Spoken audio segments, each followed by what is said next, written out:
Leave all of our sorrows, see where all this road goes. Maybe San Diego, oh. Maybe San Diego, oh. Roll down all our windows, just see where the wind blows. One leg out the window, sit like a flamenco, oh. Sit like a flamenco, oh. You can run and you can hide. You can look and try to find. Take a breath, open your mind. Take it one ride at a time.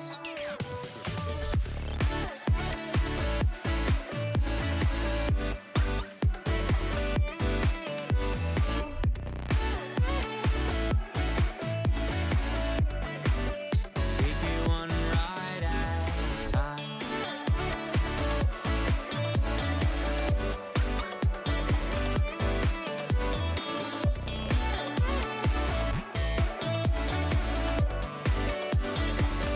We got lost an hour ago. Where did all our time go? Where we are, no one knows. Maybe San Francisco. Oh, maybe San Francisco. Oh, we could roll down all our windows, just see where the wind blows. One leg out the window, sit like a flamenco. Oh, sit like a flamenco. Oh. You can run and you can hide. You can look and try to find. Take a breath, open your mind. Take it one day at a time. You can run and you can hide. You can look and try to find. Take a breath, it'll all be fine. Take it one ride at a time.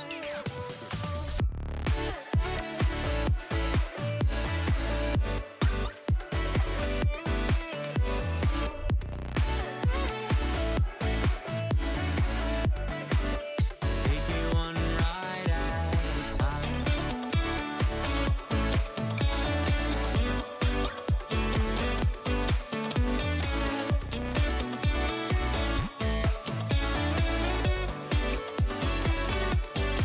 You can run and you can hide. You can look and try to find. Take a breath, it'll all be fine. Take it one ride at a time.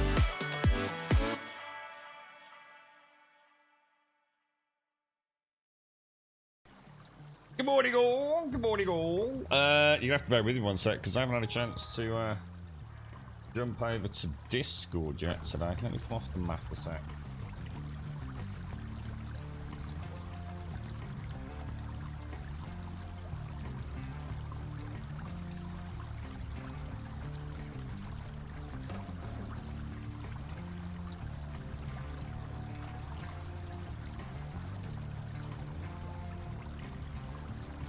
God, blimey. No wonder I never get anything done, lads. Life is too busy. I can't say I'm going to miss there. How you doing, Bobby? Oh, no, I gave Mark 2 prezzies.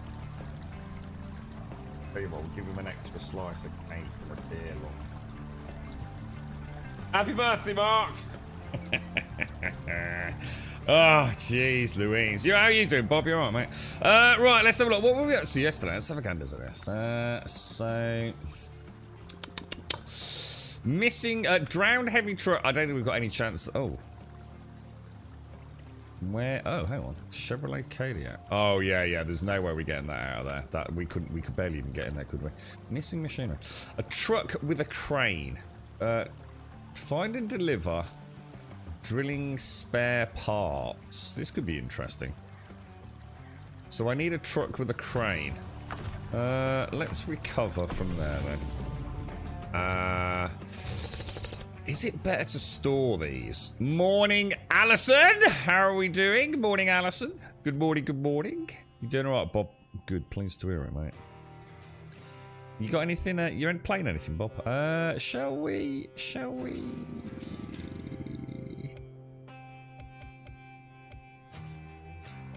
So I've got that. I've got that.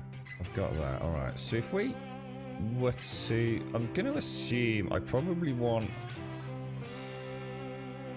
this,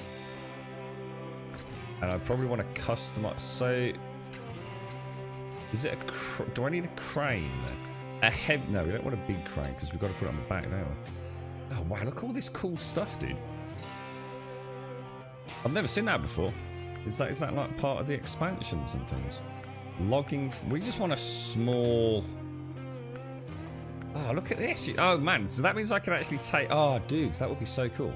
Do you reckon I could put the Chevrolet on the back of that, and then take this? Oh man, that would be so cool in a convoy. Loading crane. That's the one we want, isn't it? 5,700. Jeez Louise, dude. That is expensive, man. Should we just check if we've got any other upgrades? How's the family doing, Alison? Everyone doing okay? A short round. I'm not. Well, I mean, oh god. Shall I splash and get a freaking? Oh, I don't know, man. Did we get mud tyres for this? Actually, hang on. Let's have a look. What tyres did we get? Tyres. What have we actually got equipped? We've got. How do you know what you've got equipped? What's the icon for currently equipped? Oh, here we go. Off-road. We could really do with some mud tyres on this, couldn't we? So where's the muds for this thing? Oh, they're all locked. Rank 8. Oh, dude, you gotta be kidding me. So I'm currently using the 42, which is off-road excellent and mud is good. But we really want to get some mud excellence, don't we? Which are... There aren't any mud excellence. What? What? How can there be no excellent mud tyres for this beast of a truck, dude? Wow. Okay. Well, that's actually surprised me, to be honest. All right. Well, nothing we can do about it. How's it going? Not well, mate. Yeah, not well, Alison. It's the end of days, my friend. Things are about to change. I wish I could say more, really, but it's just the way it is, isn't it, mate? You're jumping a little between GTA, Cyberpunk, and Death. Oh, how are you getting on with Death Stranding, Bob? I must admit, I was seriously thinking about that. Yeah. Something. Yeah, it's not. Yeah, I know what you mean, dude. It's because you're sort of waiting, aren't you? I mean, I should mention for you, Bobby. You're not like quite hopeful for a little bit of cheeky Star Citizen soon. You like that one, don't you, mate? We want to do missing machinery, right? So that's where we're delivering them to, and the parts are not a million miles away. Now, didn't we drop? Yeah, we did. We dropped fuel over there, so that's actually quite cool. I reckon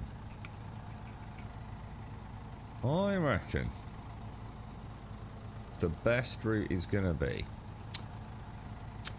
I think we come out of here, right?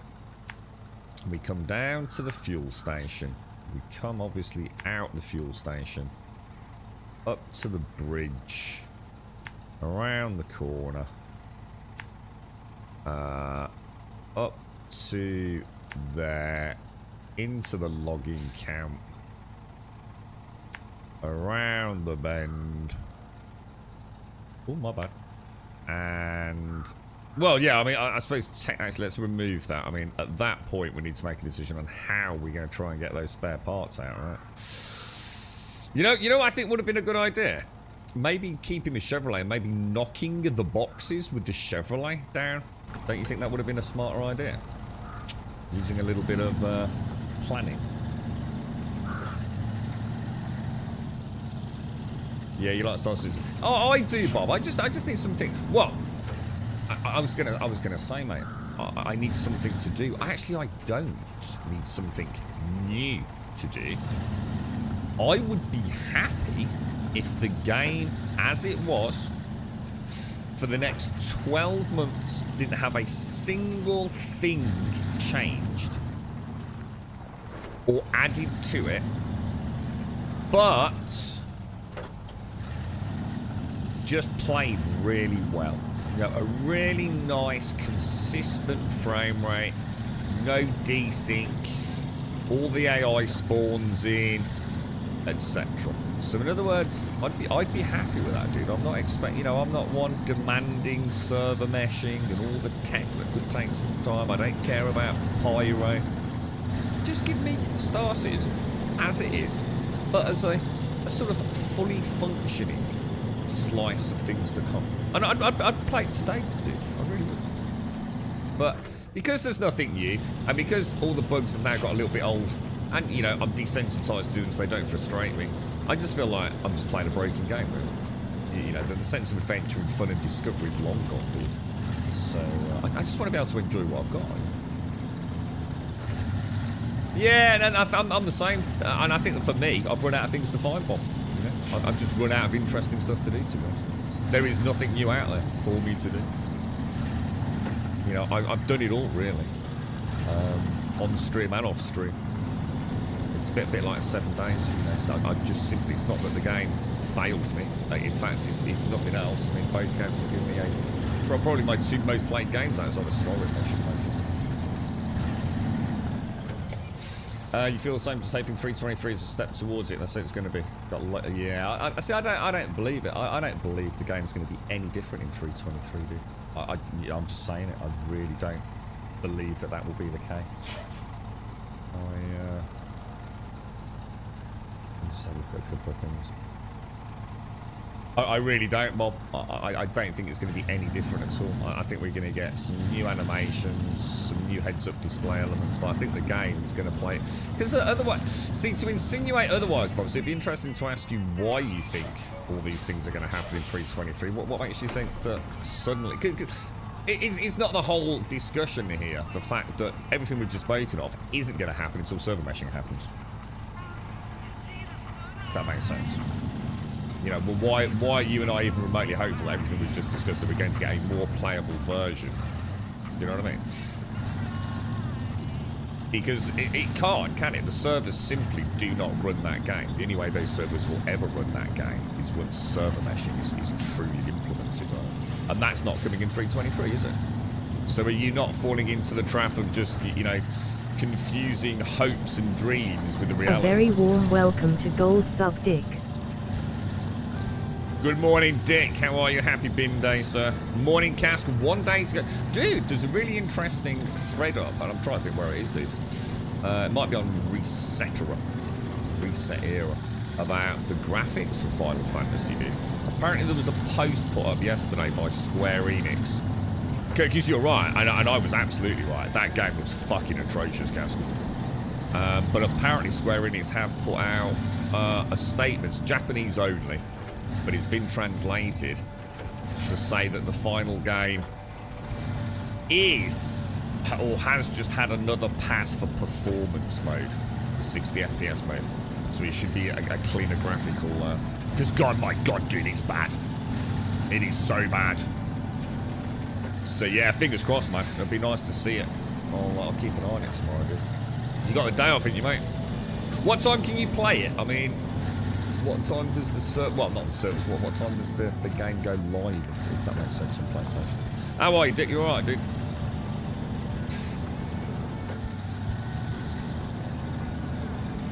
Yeah, I mean, like you, Bob. I do miss flying around. It's like I said, the simulation elements are nice, but you know when the simulation elements just aren't running well, where everything's a bit janky. You know, you get in your ship and you know your engines won't start, or your hangars won't open, or air traffic control won't listen to you, or it's like, come on, dude. I've only got a few hours to play this. See, I think anyone that thinks 323 is going to be any different is just delusional. I really do, mate. Sorry to say it. I've just not seen any evidence that any tech is coming on. Yeah, I absolutely will, Bob. I will. But I don't think 323 is going to make the game any different. I think it's just going to be different. I think with the animations and the environmental interactions, maybe with some cool stuff for cargo stuff.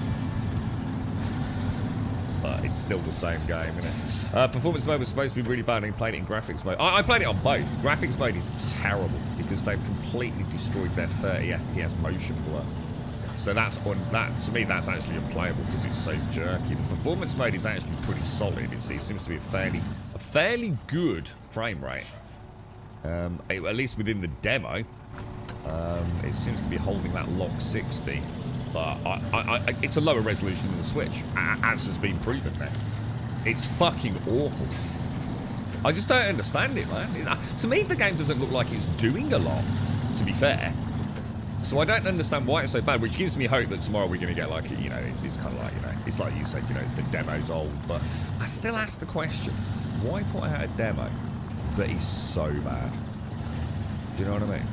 Because, you know, for the fans, it doesn't matter. They get a chance to play the game, right? And they're all excited. But, you know, for someone like me who's a bit on the fence, it completely killed it. You know, within, like, 30 seconds of booting it up, I was on the phone to a friend saying, seriously, dude, you've got to help me out here, man. I don't understand it. There's got to be something off with that game. But tomorrow we'll find out, won't we? We'll see the analysis and the pixel counters. It just seems weird, doesn't it? So something like, you think something like Final Fantasy VII, it would be like the graphical show. You know when you think about like what Guerrilla Games did, Castle? With a huge open world with giant robotic dinosaurs and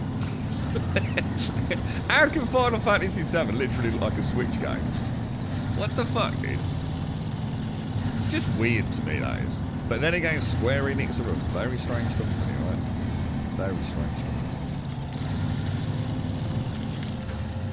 Yeah, keep the work alarm on, dude. Get up like normal time. Treat yourself to like a nice bit of brekkie, bro. Get like oh, we're here. Get yourself like a Mackie D's or something, mate, to celebrate, dude. You've been waiting for this for ages, mate. I just suddenly realised I've got no idea how this crane operates. Don't I have to put out like those supporting feet and things? You alright, Neo? How are you, bro? How's things? Yeah, I'd get up, treat yourself, mate. It's only going to happen once in your lifetime, isn't it, mate? Part 2 of Final Fantasy VII. Why not celebrate a bit, mate? I'm not entirely convinced I'm doing this right, Lewis. I still feel like, oh my god, that was not good. Oh, this is not good at all. I should have gone that way, maybe. Come on.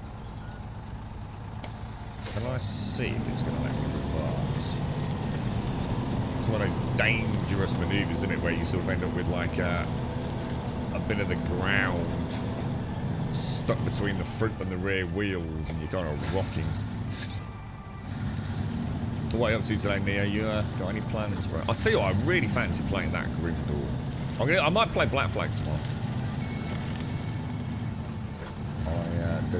That season 1's out. I quite fancy it. And then on Friday, assuming we're here, we'll have a look at what is it, guys? Grummy. What's it called? Expeditions. So. There's a kind of rule to this, isn't there? I can't quite remember it. How? So, I can't turn the engine off, can I? I need the engine on to use the crane. Activate the anchors. Go into crane mode.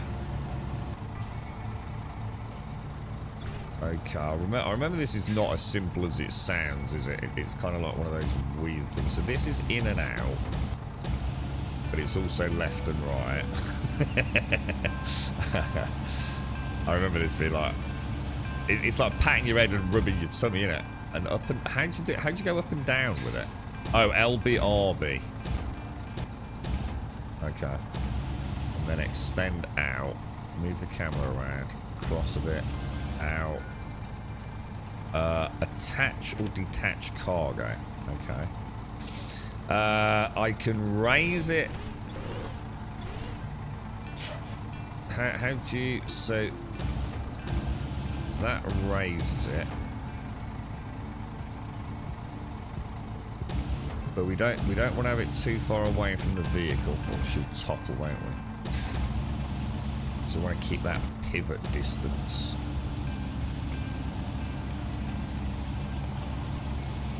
Oh yeah, look at that, boys.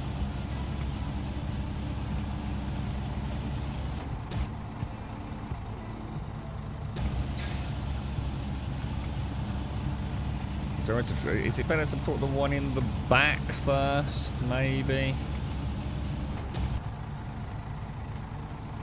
God, imagine if Star Citizen gets like this, Bob. So I suppose that's why I'm a bit disappointed with all the laser stuff. it'd be nice if we actually had some of this, wouldn't we? God, that'd be so neat. Maybe a bit more high tech, obviously, but it would be kind of cool, wouldn't it?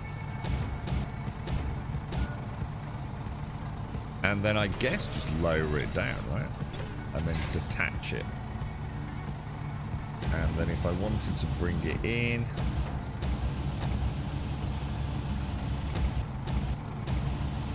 like that. But then I can also exit and restore crane, right?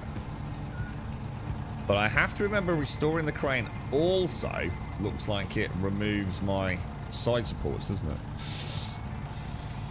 it? Winter survival on the 6th of March. You know what, dude? I saw this somewhere this morning, winter survival, dude. Have you got a link to it? I'd never seen anything or heard anything of it before, bro. Where the hell did I see that? It was on one of those YouTube channels that talks about upcoming games, Neo. And I hadn't heard of it, so I only saw like the thumbnail. Is it looking pretty good, dude? Yeah.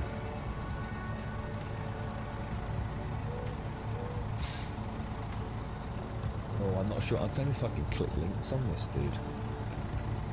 This is the problem, man.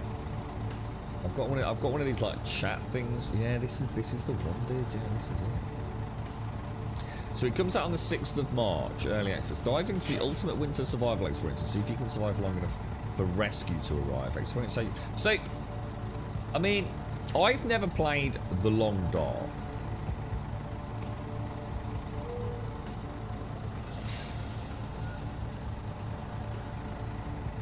Is this like a bit more of an advanced Long Dark, do you think? I mean, so far I've seen everything I've seen in every other survival game ever. Wolves, a spear, a torch, and a campfire, and a shitty house. So what's making this one so special, dude? You know what I mean? Why are we excited about this one?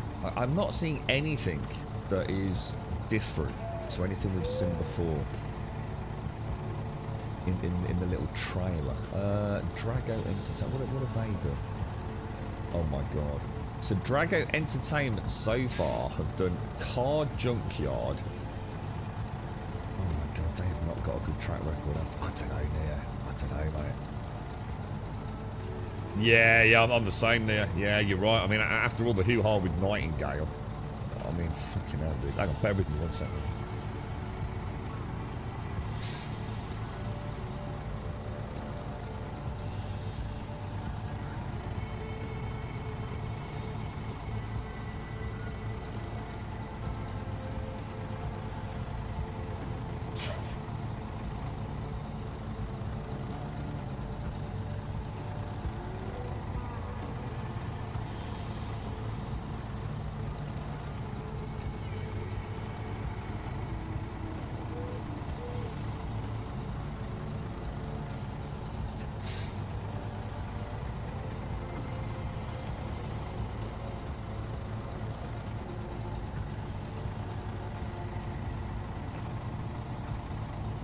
Right, sorry, it's my headset died already. So I basically need to be super careful, don't I, when we're putting that crane away, because if we do, should I pack or not? Because like, if I don't pack, it weighs less, but that's a bit cheaty, isn't it? You know what I mean? And maybe we should always pack unless something weird happens. You know what I mean? I don't want to actually take this one down. I don't want to like take it down to the road, so we've kind of got it in the bag. Because obviously what could happen, technically, is I could roll and end up, like, losing them forever, couldn't I? I'm not sure about that, Nia. Like I said, I literally, in that whole demo, I saw nothing that I haven't seen, you know, like, literally, you know, 50 times before. You know, make a campfire, kill a wolf with a spear, wander around in the dark with a torch. Do you get my point? It might be a great game, dude. But you know what? What you said there about Nightingale. You know, all the hopes we had for Nightingale, and it turned out to be kind of like, you know, it's not that it's a bad game, but it didn't set the world on fire, did it? So, I don't know, dude. I'm not sure how to feel about it. I might have a look at the demo, but looking at the track record of games that company's done, it looks like throwaway Steam trash to me, bro.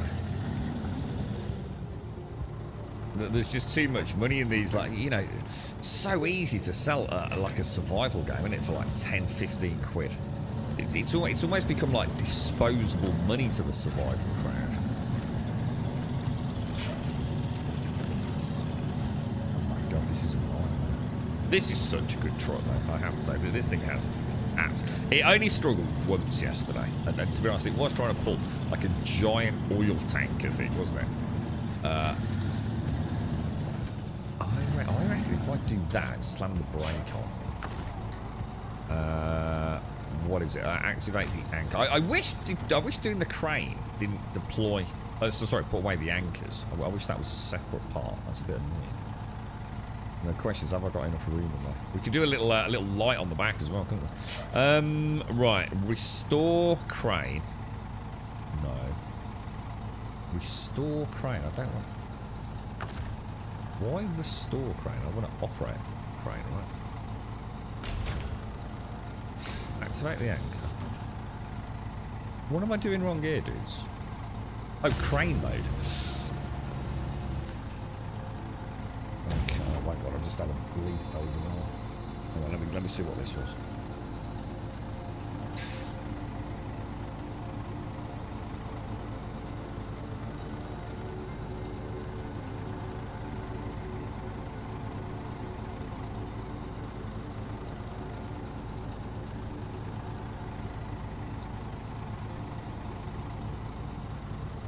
How did you find Enshrouded, Mia?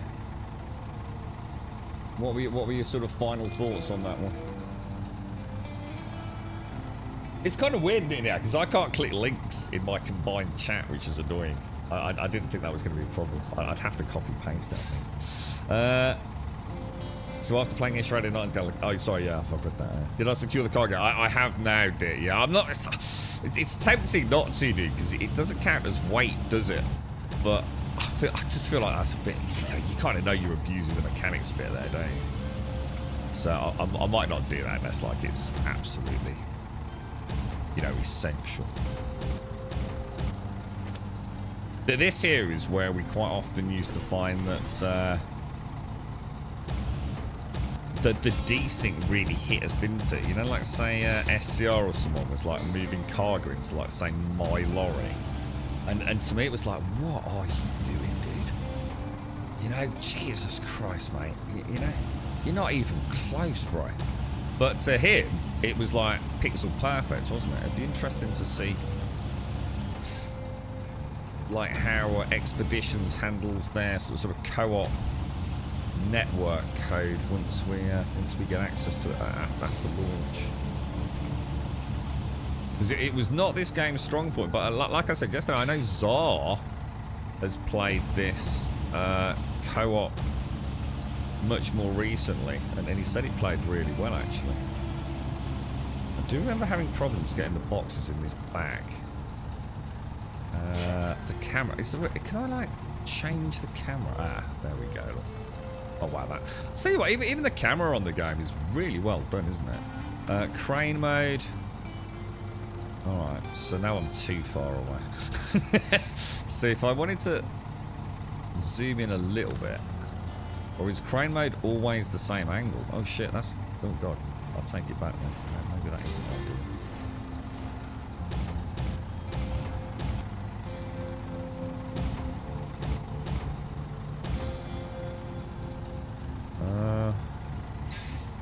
Probably want to come left a bit.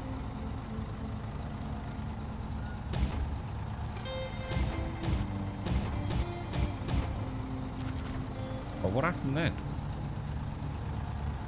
What have I done? Winch? I don't want the winch. Oh, God. What would happen if I did... Oh, shit. Shit balls, dudes. Shit balls, boys. Oh, like a pro. Look at that. It's just how I meant to do it, lads. Like a boss, bro. Why is it not...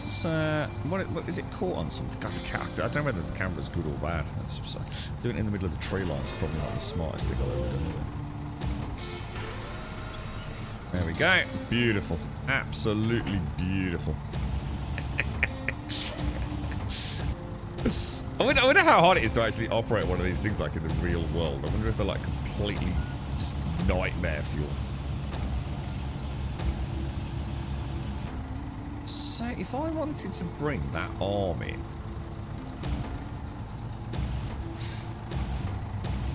I'd have to bring it up like that, wouldn't I? Yeah, that kind of makes sense. Alright, so we want to exit that. We want to... why is it saying I can't pack the cargo?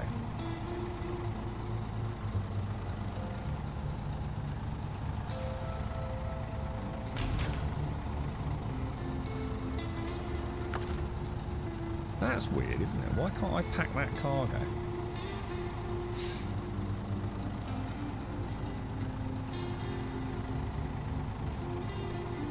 No, I think loading back first is better, to be honest. I don't regret that. I don't understand why. I don't understand why I can't. Maybe if I unpack and pack? Oh, right, there we go. That's, again, one of the less intuitive elements of the game, sadly, isn't it? It's, I suppose once you know it's not a problem, but I can't quite get my head around. Alright, let's head down. But we need to be in the other gear now. Do we know when does anyone know when 323 is coming out? Because, I mean, I've been hearing 323 is like out like any minute now, right? But they're running that. They're still running that stupid Idris event because that has just been a complete fucking failure, hasn't it? But that is highly indicative of the team knowing very little about their actual player base, sadly. It's like I said yesterday. I think the marketing team on Star Citizen are the most in touch with their consumers than any other developer I've ever met. But the actual development team, I think they're just deluded. I think they've got no idea, you know, what the vast majority... I think, again, it's because we have a vocal minority, don't we, in Star Citizen. But the vast majority of players, let's be honest, are just assholes. In a game that is so built around, you know, completely free PvP. You know, I remember it from the old days when I started playing in 317 with pad ramming and things. You know, sadly, the vast majority of players are just fucking wankers. Fact. Securing does square the light. Yeah, I couldn't figure out like why I couldn't pack. It made no sense to unpack and then pack. But now I've done it, I remember it now, Dick. It's just a bit of muscle memory, isn't it? With how the game works. Same with the amount of times, dude, that I remember messing up because I put the crane away and forgot that putting the crane away also retracts the anchors, because you have to manually put the anchors out, but when you put the crane away, it automatically retracts the anchors. And I remember many times, Dick, where I forgot that and ended up on a potential roll, or actually even in a full roll after picking product up. So end of March. So we've still got we've got a ways to go then. Yeah, so we've still got a few weeks to go then.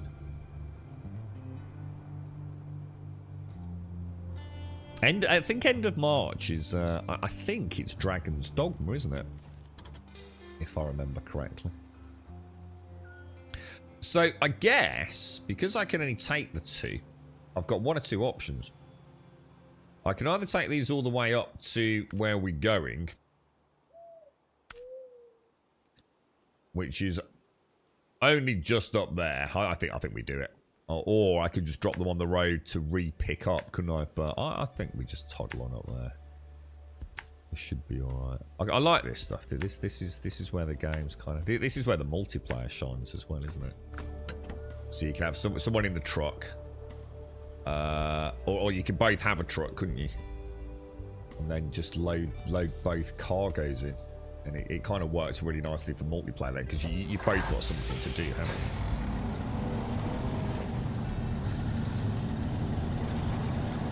Yeah, I mean, at that point, I mean, let's just say it was November, right, Bob? So you've got November, December, January, February, March. That is 5 months into the year. And so far, all we've got is haircuts, dude.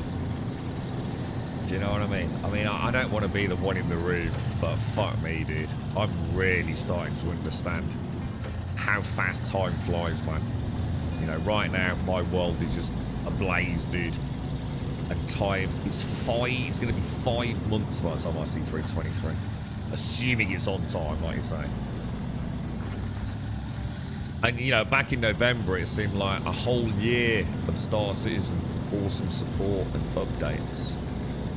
You know, what have we actually had since November? As far as I can tell, 1 or 2 haircuts, right? It's not even the full character creation, is it? It's literally just some haircuts. It's so hard to have faith, man. Don't get me wrong, I love the game. I still love it. I still think it's great. I can still boost it up today. You know, with all the bugs. You know, but I would get bored. But rather than like anything else. Like, what the hell was that? Things keep dinging. Morning, Missy. How are you doing? How's things? You remember manually loading logs, a bit of a fan puzzle. When you forget to pack and halfway up the road, you're losing. Oh, what really? I just saw the log carrier, actually. I don't think I've ever had access to that, dude. Or should I say I've never had reason to have it. And I also noticed the log crane, which I've never used as well. We got haircuts. I randomised my character 6 times, ended up with a bald guy. Beautiful. Is that your rule, Bob, for random generation? 6 times max, yeah? I've got to admit, that Grim Dawn looks really good. Everyone's talking about Last Epoch. Last Epoch's a nothing game for me, though. But Grim Dawn, yeah, I reckon I'm going to play that. It's going to be like my own quiet game, I think. Really like the look of it. How you doing, Missy? You playing any more Helldivers, Missy? Apparently it's doing very well still. Games, you know, looking good, playing well. Lots of folks on PlayStation now able to enjoy it properly. So yeah, it looks like some of the teething issues have been overcome now, which is good to hear. It's a good game, really good. But game of the year so far, easy.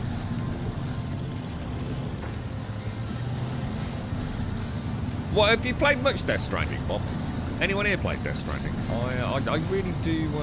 I'd like to play through that because I suppose we know Death Stranding 2's coming out. So I might leave that.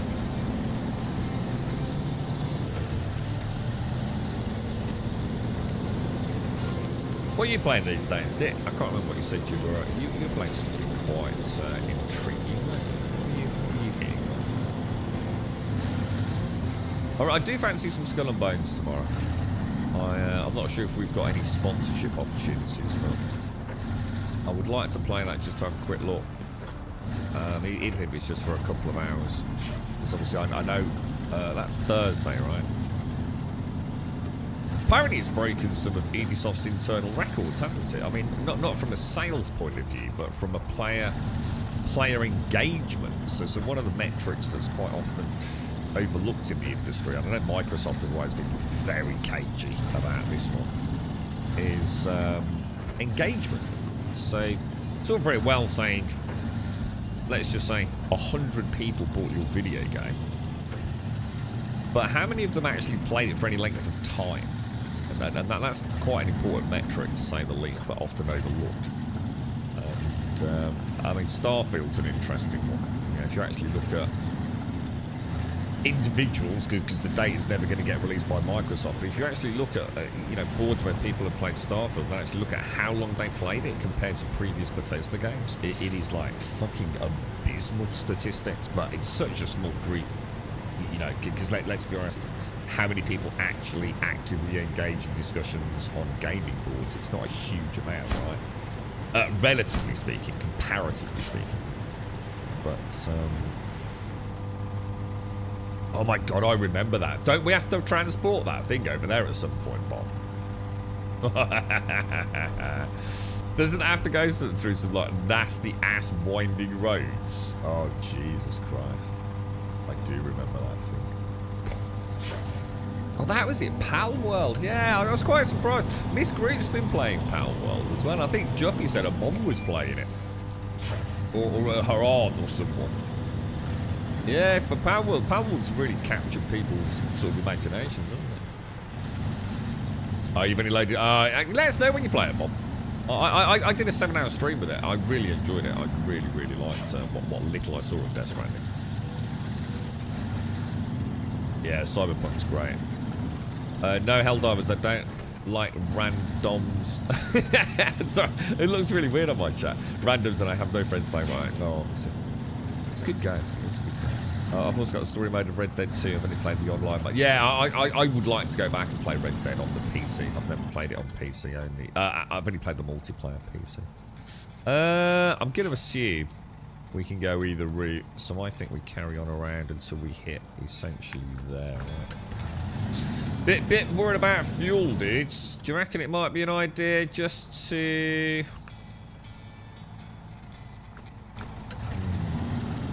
Trouble is, I'm burning fuel when I'm using a train, aren't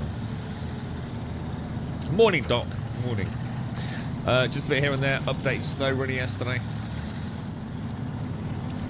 This is. I wish I'd never well, I don't think I did uninstall it twice. I think it's always been on my app install, but I don't think I'm going to leave it on my Steam account. So it's a nice one to chill out to. You alright, Cedar? Oh, that's very kind of you, Cedar. I thought it was a bit out of character with everyone. I was just trying to make light of it, really, dudes. Stay calm, boys. It's just the internet, Lance. You know. Stay calm, boys. Stay calm. We all have good days. We all have bad days. We should not be judged on things that happen in the heat of the moment. I remember a big spat in this community many, many months, well, many years ago, actually, now. Say months ago. It's just children, dude. Yeah. So time to take some responsibilities, act like an adult, and, you know, have the odd hissy fit. That's what it's all about, isn't it, right? That's very nice of you, Cedar. I respect that, mate. That's very kind of you. However it's taken.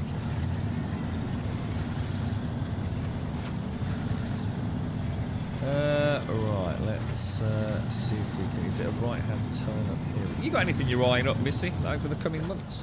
What's your favourite games, Missy? What do you, like, really like? You know, for a lot of us, you know, Bob and I...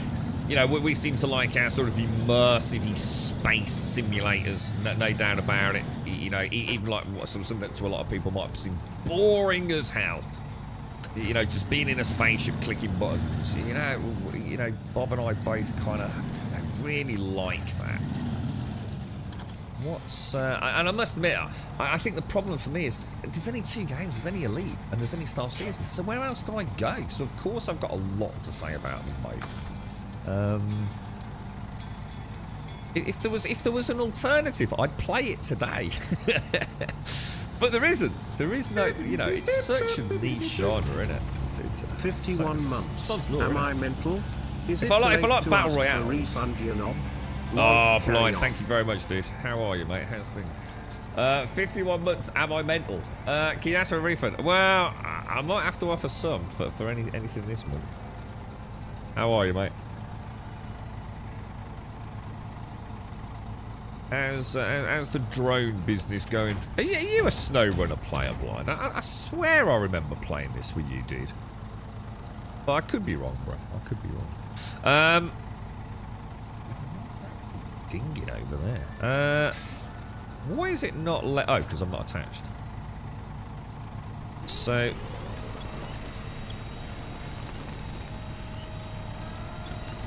Okay, so that doesn't seem to want to.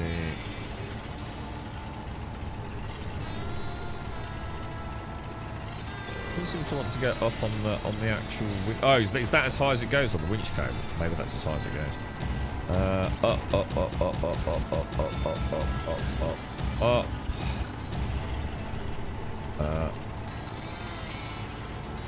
I would like a bit more of a free cam on this, I think. I mean, it's not bad, but I wouldn't say no to being able to, like, lower the horizontal level of it, perhaps, would be nice.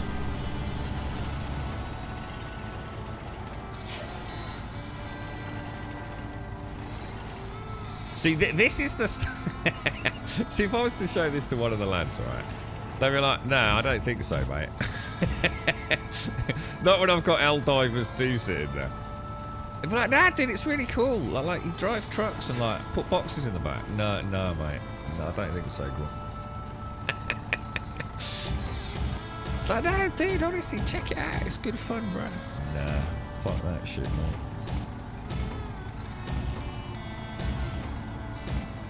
But that's where the Game Pass is kind of cool, isn't it? If this was on Game Pass, they'd give it a bash, and I can certainly think of two of them would probably actually quite enjoy it, to be honest. So how do so I still don't understand. How do I raise that? So I'd have to take that up, but then bring it in like that, yeah. There we go. Not bad, actually. That was not bad. But then I just need to remember... Restore crane. Instantly retracts anchors. I seem to remember at least once, Dick, having not put the handbrake on. And as soon as I removed... And I didn't realise it was only the anchors holding me in place. Yeah, I thought you were blind. Yeah, I was going to say, I'm sure I remember you. Wait, it's a good game, isn't it, man? You alright, Cedar? How's things? I tried to go back to Elite, I just couldn't play it, and I've got a few thousand hours in it, but when you go to... Yeah, I agree, Bob, I agree. It's been quite interesting, because, you know, one of the conversations about Elite has always been that, you know, they haven't even added any ships, you know, for years, and they are adding some ships, but... The problem with Elite is you can add all the ships you want. Most of the ships really are just like variants of the already existing ones, and it doesn't... There aren't any ships like really built for specific roles, if that makes sense. So you can add all the ships you want. You know, it wasn't like Elite Dangerous is bad because they haven't added ships. Not adding any new ships was just part of the problem, wasn't it?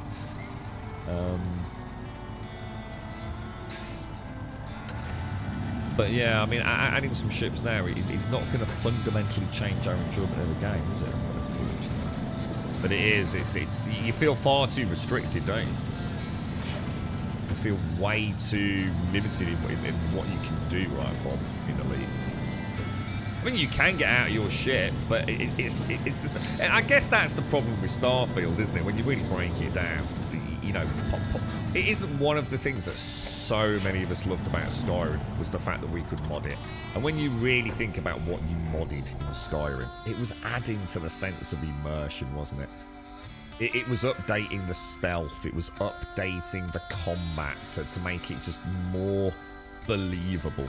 You know, we were adding EMBs and detailed texture pack and mesh overhauls to make the world more immersive. The odd little loading screen walking through a door into a tavern was never removing you from the enjoyment of the game, was it? Whereas Starfield, it's quite the opposite.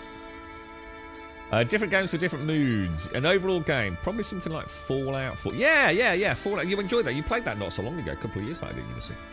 There's a rework of Fallout 4 this year. They're actually remaking it, Missy.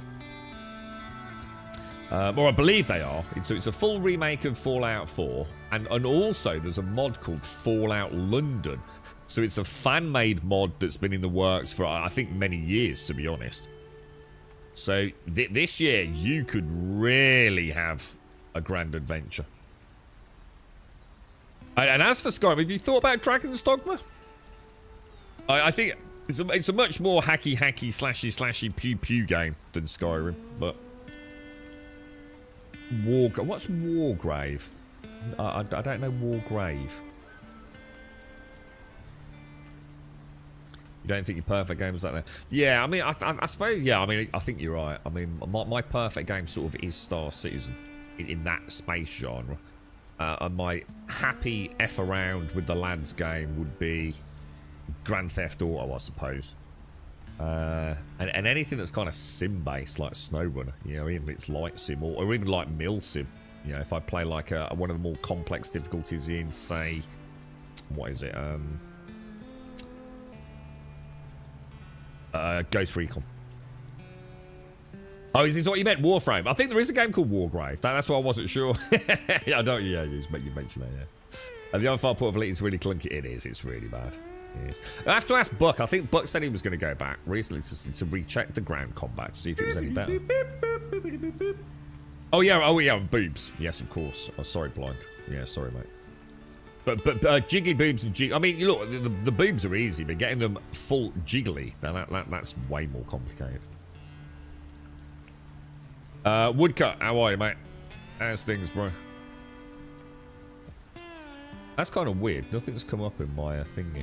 How are you, Woodcut? Thank you very much, dude. Thank you for the 11, mate. Blind, I do apologise. I don't think I realised that was a sub, actually, mate. Blind, thank you for the 51. Woodcut, thank you for the 11. Thank you both very, very much indeed. Just suddenly noticed that, weirdly... Oh, no, it is. No, is it? Hang on. Let me bear with you. On my chat... Oh, no, it is. It's working. Yeah. Thank you very much, Woodcut. Appreciate it. Let me just check something. It's kind of weird. Like, so on my chat, I'm not getting the actual Twitch notifications. That's interesting. So again, it's still not quite right. Okay, boys. Okay. Right, activate anchor. Restore the crane. No.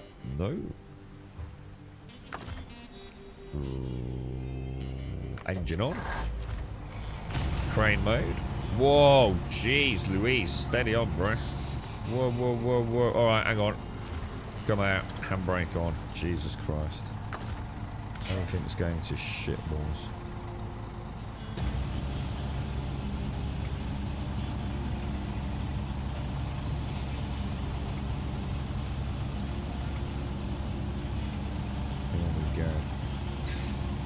You actually subbed about 2 weeks ago. It's just Twitch, dude. Twitch is all over the place with subs, man. Always has been, to be honest, dude. It definitely has good days and bad days. I don't know whether it's Twitch or like, I don't know, like an API link to something that they use. Who knows, man? I know it's never been good. It all changed. Well, I can't remember what it was. That they changed something a long time ago. And I'm bugging if I can remember what it was. And ever since that changed, weird things have happened with Twitch subs.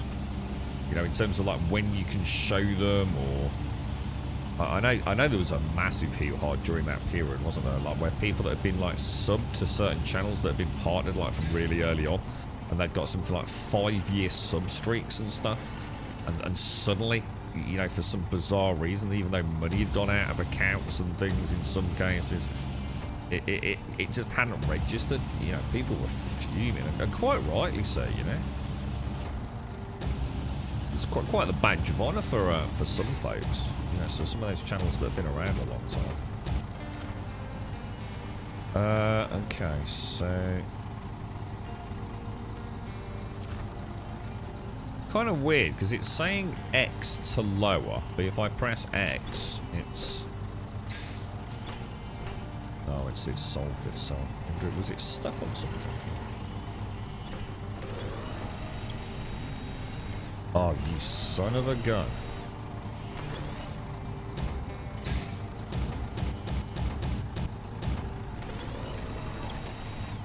Really? Am I that far out? Oh, I am that far out.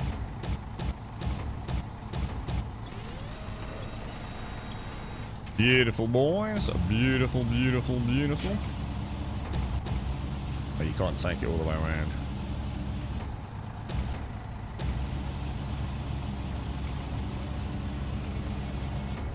Man, look at these skills, boys. And then we want to do restore the crane. And I think we're good to go, lads. I think we are good to go. So we want to basically reverse down and then head up, don't we? Very nice, boys. Very nice indeed. Now, I just got to be careful I don't topple though, right?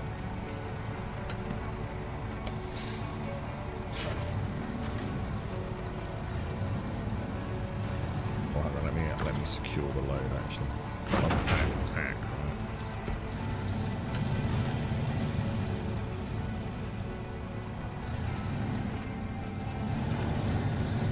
Oh no, grab!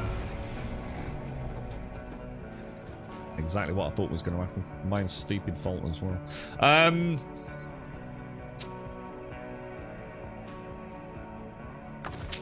We might be able to winch it back if we take the... If I go back to the garage. Garage entrance. And go to... I don't know why I risked it for a biscuit. I've been really careful the last day. I should have just... I even knew what was going to happen. I still risked it for a biscuit. That's overconfidence, days. That's exactly what that is. Deploy. How do I deploy? Leave garage. I wonder if this has got the power to winch that. What do you reckon? Do you think it might be able to? I only need to get it up on its side so the engine's not stalled, and we're still in the fight, aren't we?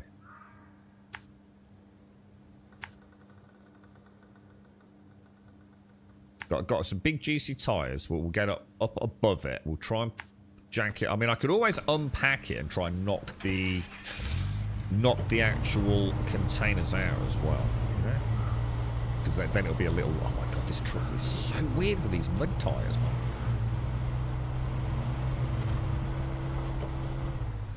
My sub is on auto resub, so if I'm a bit late, I'm missing one, then I'll get a second one later. Oh, is that what happens?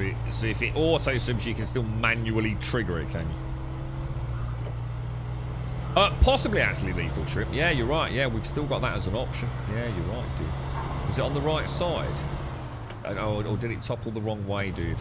Well, we'll take this over anyway. It's part of the fun of the game. Yeah. Was it on the right side? Was it, dude? Yeah. Yeah, good call, Lethal. Good call, dude. This game might be fun playing longer room. Were you missing the company? You guys seem to have such fun last time. The game is as... I'd say it's the same as any game. So some games you have to play multiplayer. I think like Ark. You know, I was getting to the point where I needed to take that server online. There are some games like Helldivers. You've got to play with people, right? It doesn't have to be people you know, but... I'd say this game works both ways, to be honest. I think playing it with other people is awesome, as long as you're all playing the same. You know, you've not got any big dicks in the group. People are chilling out, working as a team. You know, choose a wang commander, and they're in charge of what's going on for a mission or something. It's pretty good fun, man. But it's equally enjoyable on your own. And obviously far more challenging on your own. See, if it was with someone else, that they could have just immediately helped me out. And therefore the fun would have been, like, shit, I made a mistake. But, you know, like SCR or whoever has been able to topple me back. Now I've got to think about how I'm going to do it on my own. So I think it's one of those rare games, to be honest, where it's equally fun multiplayer and single player. And I don't think all games are like that. Because I think a lot of games are ruined by multiplayer, to be honest. It's not always as great as it sounds.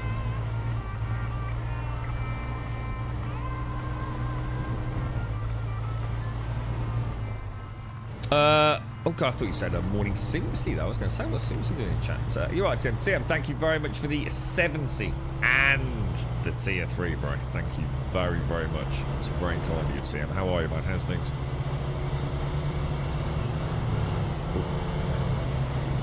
That's very kind of you, bro. That's a lot of support there, mate. Thank you very much, dude. So yeah, I think this is one of those games where, you know,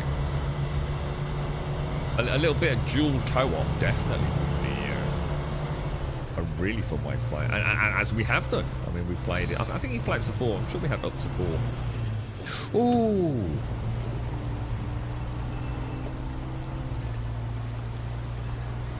These mud tires are lethal. And in the rain as well, so.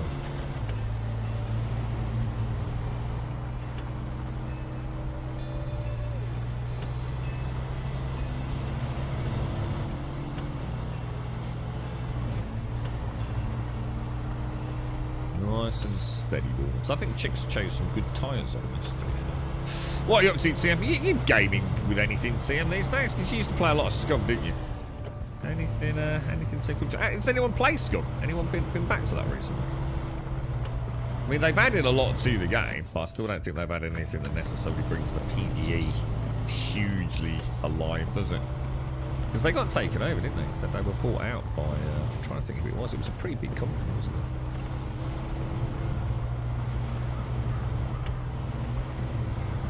I love this Chevy, man. This thing's freaking awesome. If I was a multi-millionaire, I'd see if I could have a day out in one of these, on one of these like off-road sort of trails or something, just to see how they really operate.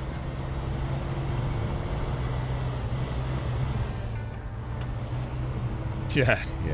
I think a lot of people are, to be honest with you. It's a shame, isn't it? Because I think they've missed, like, if they just took one look at the popularity of Grand Theft Auto. And not because Grand Theft Auto these days is a great game, but because of the role play that has just completely, you know, caught the imaginations of folks. They did have it was actually a porn star, and I can't remember who it was, who was streaming on Twitch, and she started streaming Scum with quite an entourage of other people. And it saw its most monumental success that I've ever seen Scum within the Twitch directory. You know, many people watching it, picking the game up. And they role-played. The whole thing was like a role-play server. So they were even handed, here is a real-world example of what your game can do and how it can attract folks. And even after she's long gone, you know, that role-play community lingered. But the game's got so much depth for a role-play experience. You know, embrace it. Get that PvE. Because I'm going to be honest, Scum will never be a good PvP game. It just won't. The map's too vast, and it's just boring. It's the most boring PvP I've ever seen. It really is.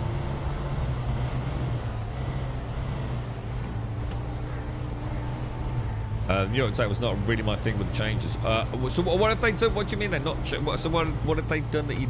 Was it something you didn't like, TM, or just stuff that you know you didn't really care about? Have they made any radical changes to it? No. They were bought out ages ago, or at least a new publisher or something. I can't remember who it is.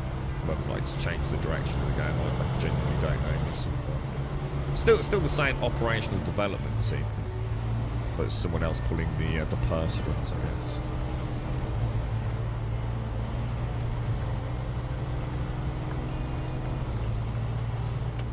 But one of those quite big companies as well, or it's at least reasonably influential within the game.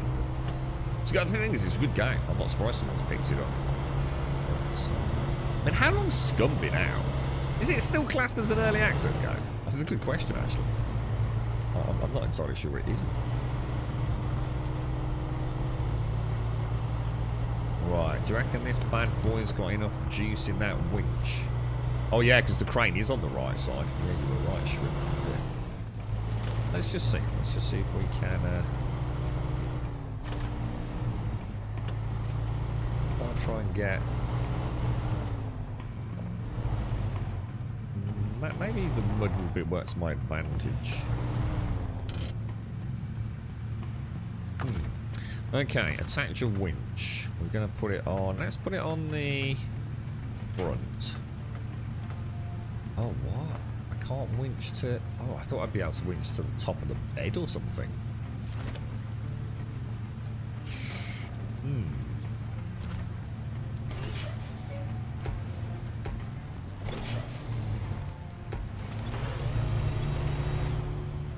That is not moving that, boys. That is not moving that at all. Is it? That just don't give a shit, bro. Like you said, maybe the crane. Oh no, I can't. I don't think I can I? Because doesn't it require the engine to power it? Oh, maybe it doesn't. Yeah, you can't. Yeah, you can't. You need the crane. You need the engine on to move the crane.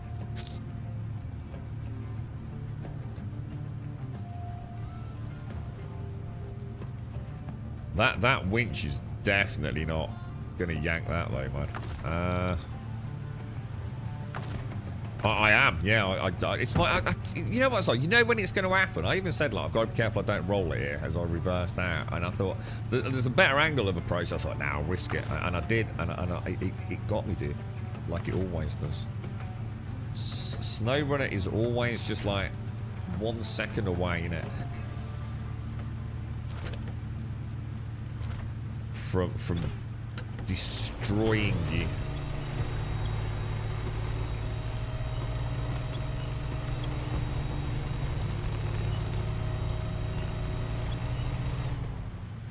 God damn, dude.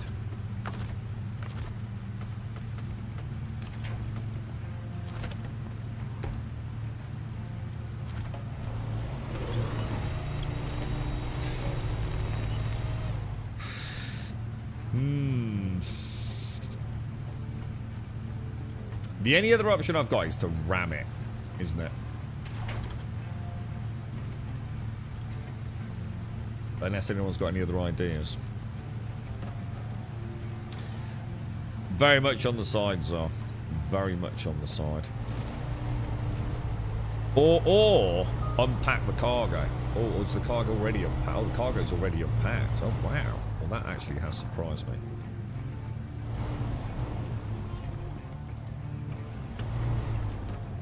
That has surprised me.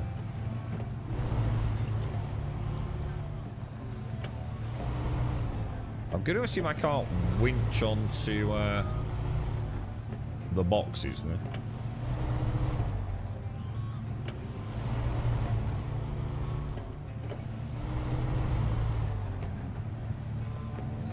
Yeah, I think it auto unpacks if it topples to a certain angle, doesn't it? By the looks of it. So.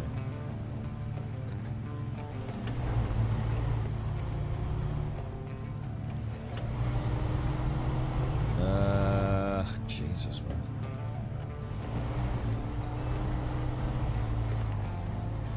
All I need to do is just get it up. I just need the engine running. If I could just get it turned to the engines, we're okay, aren't we?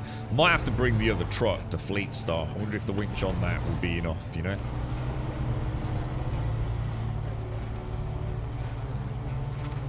That thing ain't moving, dude. That thing is not moving, bro.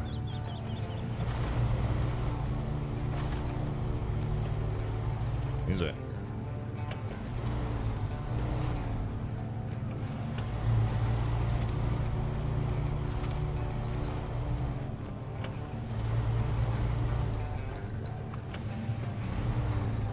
Grab the highest winch point on the underside and pull downhill. Wait, see if it'll just flip itself around.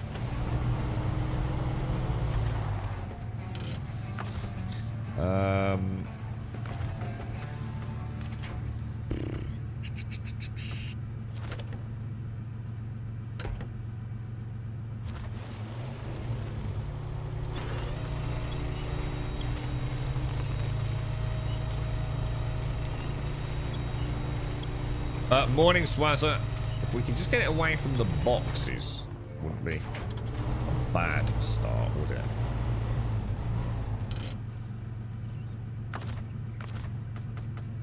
So it's all going very well, Swazzer.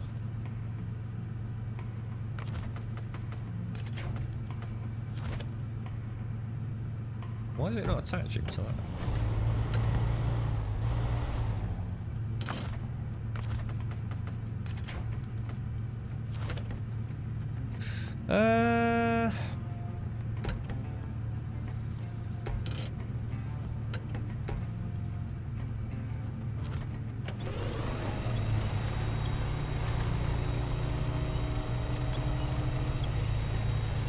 Now, do you reckon we might be able to give it a little bit of a ram?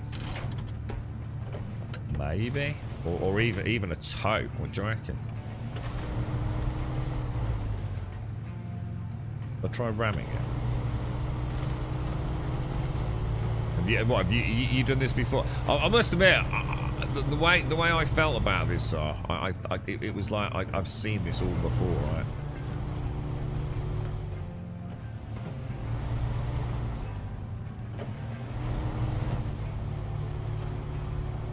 Dude. Okay. Let's see if we can get a bit of... Oh my god, dude.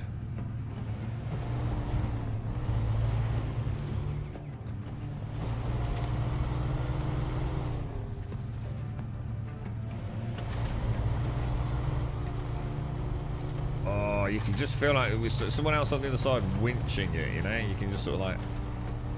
almost imagine we'd get a little... Oh,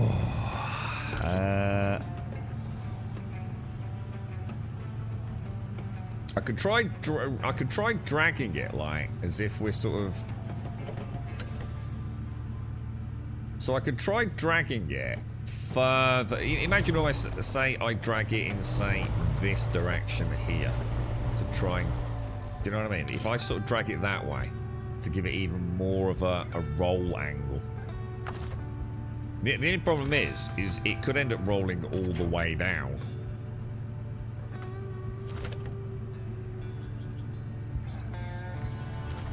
What about if I winch on, say...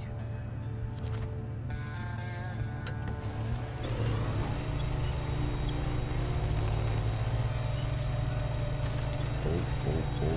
That's looking pretty good, actually.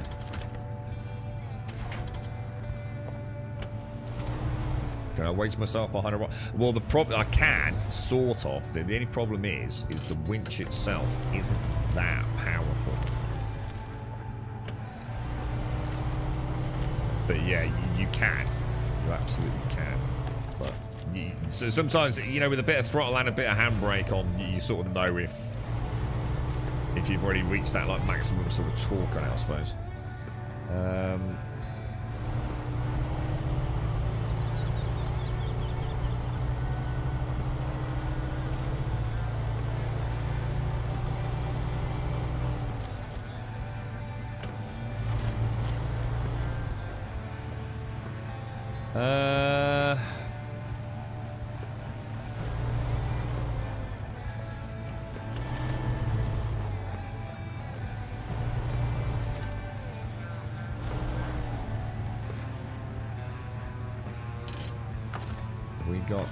We got distance on that.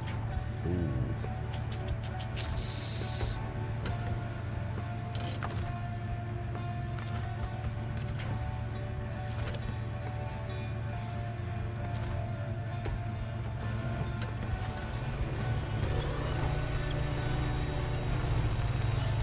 You fucker. You absolute fucker.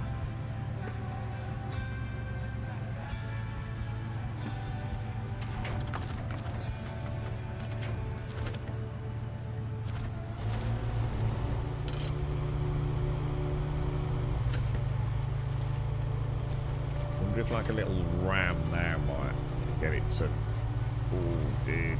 Go on, you fucker. That's got to be ready, right? That's got to be ready.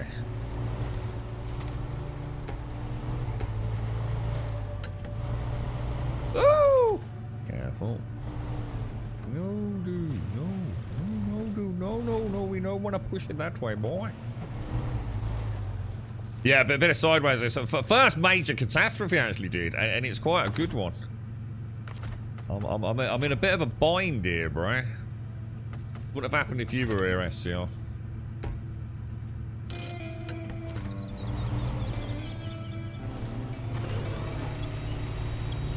Oh, you absolute shitlord. Oh, oh, oh, oh!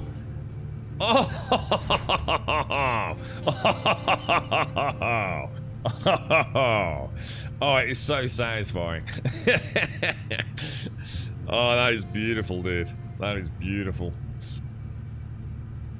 That is truly epic. Right, let's turn the engine off. Change truck. Get that engine on. Thing is, I might run out of fuel there. You can top up though, right? Yes, I can transfer fuel. Oh yeah, I can. I forgot about that. You can transfer fuel, can't you? Then what we'll do... This is going to be a nightmare getting these in here though, isn't it? Well, that don't look great. Activate anchor, restore... Oh no, shit. Activate anchor, crane mode. These are going to be really weird when I pick them up, aren't they? But I think they'll self-right, won't they? Yeah, there we go.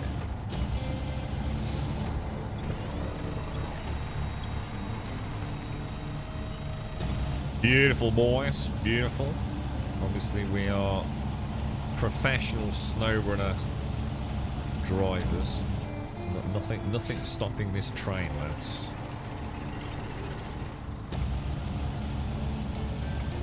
You're impressed with that, ain't you, son?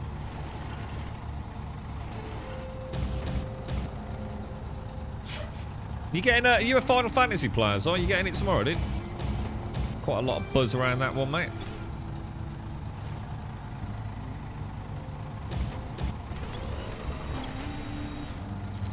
Will that be packable at that point or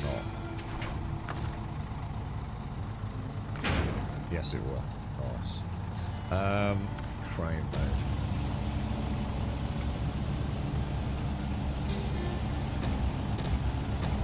Oh, she don't like that. Oh, this could be another topple. I should really get closer, right? Shall I risk it? Or is that just asking for bad things to happen?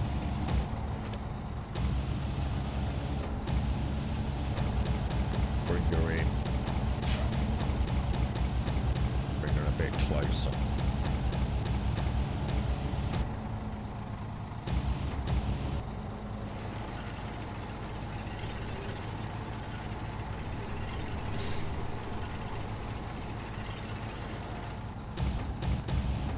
Beautiful, boys. Beautiful.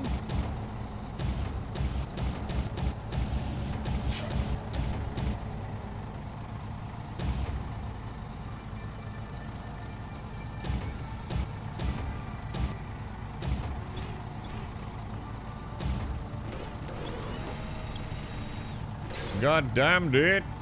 What a freaking rescue, lads. What a rescue, man.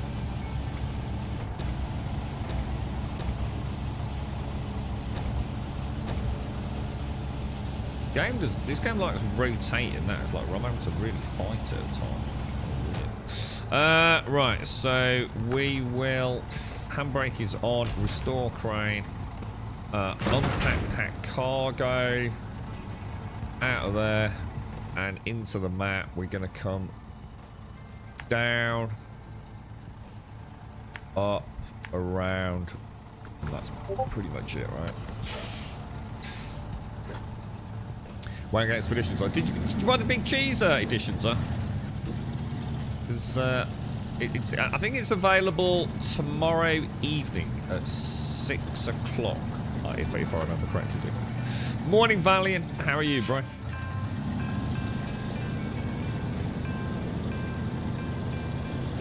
But my Discord's still on, isn't it? Can you hear my Discord dinging? You're not a Final Fantasy player, so I know. Quite looking forward to seeing the technical breakdown on it, to be honest. I played the demo when I was not, I'm sure the game itself is great, mate, but for the PlayStation 5 to have graphical fidelity like that, bizarre. I just don't understand it, man. Square Enix, all those years of development, I just don't get it, dude. I just don't get it at all.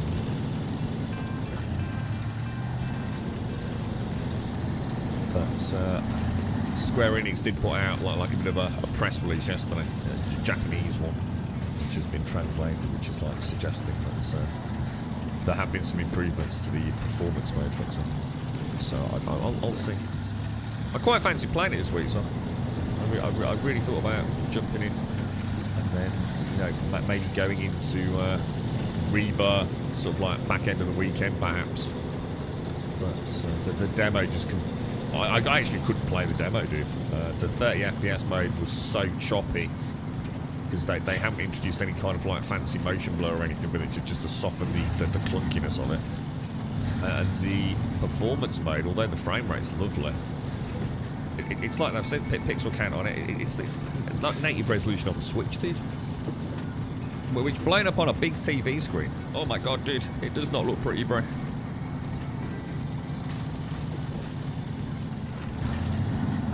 Oh, did the what MOT was it as well?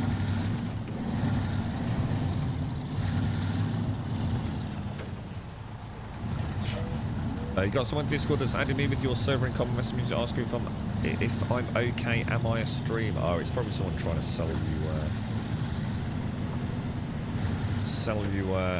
banners and logos and things. They're quite rampant, aren't they? Let's see if I had one. A scam bot in the server. What's their name? God, I can't even see that. What the fuck does that even say? Jen Marine James 110.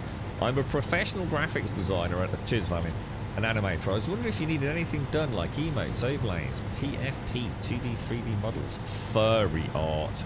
Ding, ding, ding. Red alarm bells. Red alarm bells. Furry art. Ding, ding, ding. Ding, ding, ding. I wonder how they got access to our server, because I would be extremely unlikely to OK someone called Jen Marine James 110. Let's have a look. We must have done it at some point. How do I do this, boys?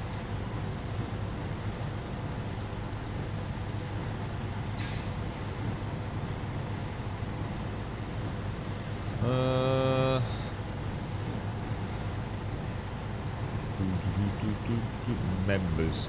Right, let's have a look at Jane. What was it? Jenna Marine James.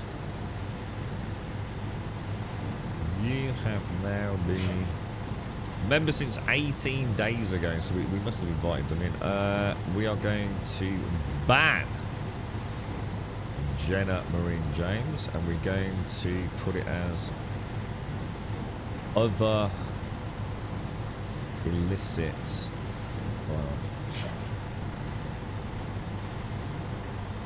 We'll delete all their post history. Ban. Yeah. Drop the ban hammer, boys. Oh, that feels good. Cheers, cheers, man.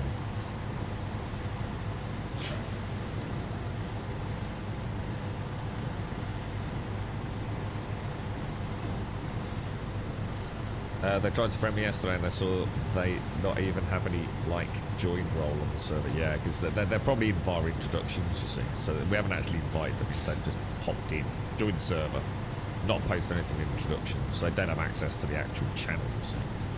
But they can probably still DM people, obviously.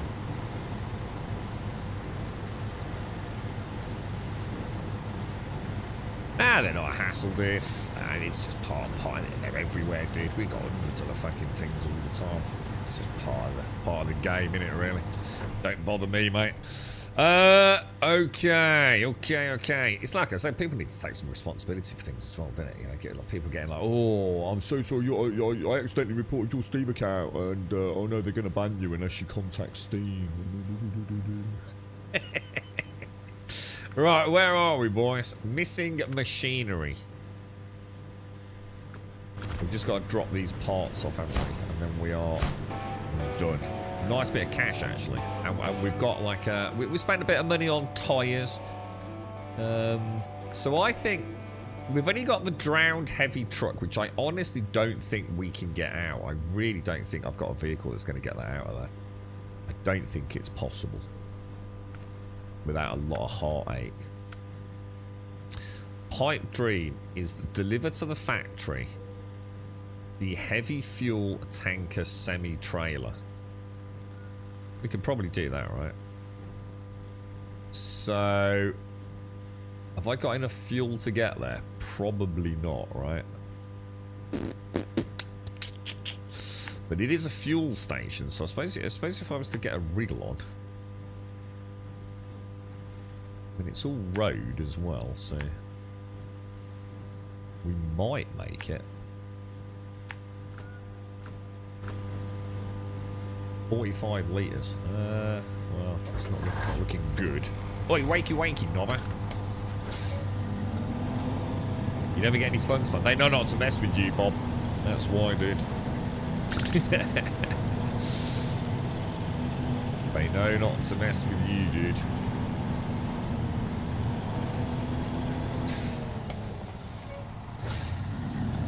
Engine was off, dude. Come on, pay attention, bro. Last time I was out, someone was said, I think I know you from somewhere. I said, you must watch a lot of porn.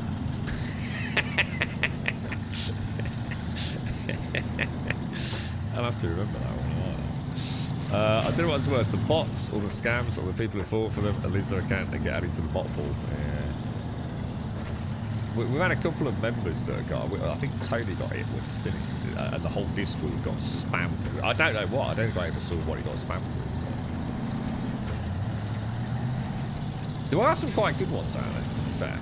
I did have, I can't remember if it was a PayPal one or something. It's going back quite a while there.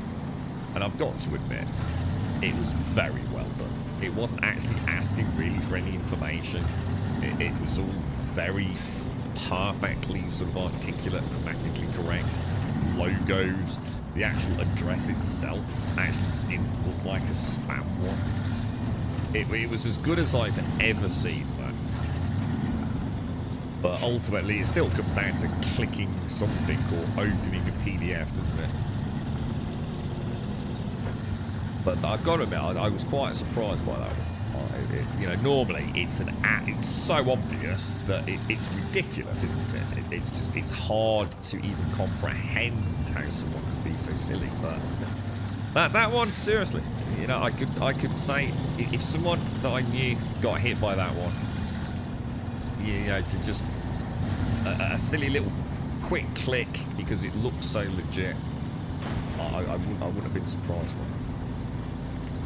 So some of them are like full of like just spelling errors and grammatical errors that are just so horrendous, and just general formatting is all over the place, or you know, this is a scam.gmail. You know, so some of them are just like it's like you've got to be having a laugh that anyone could fall for that. But yeah, so some of them are not so bad, man. They're definitely on a scale, aren't they?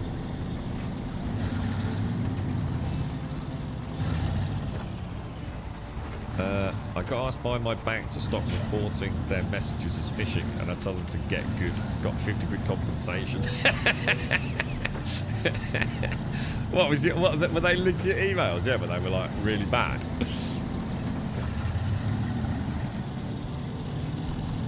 How are we doing on fuel, man? I don't. It's gonna be fucking tight, isn't it?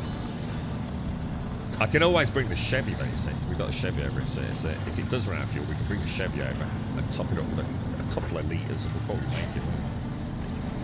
Yeah, I think we'll be. I reckon we might make it, but we're not going to be a million miles out, are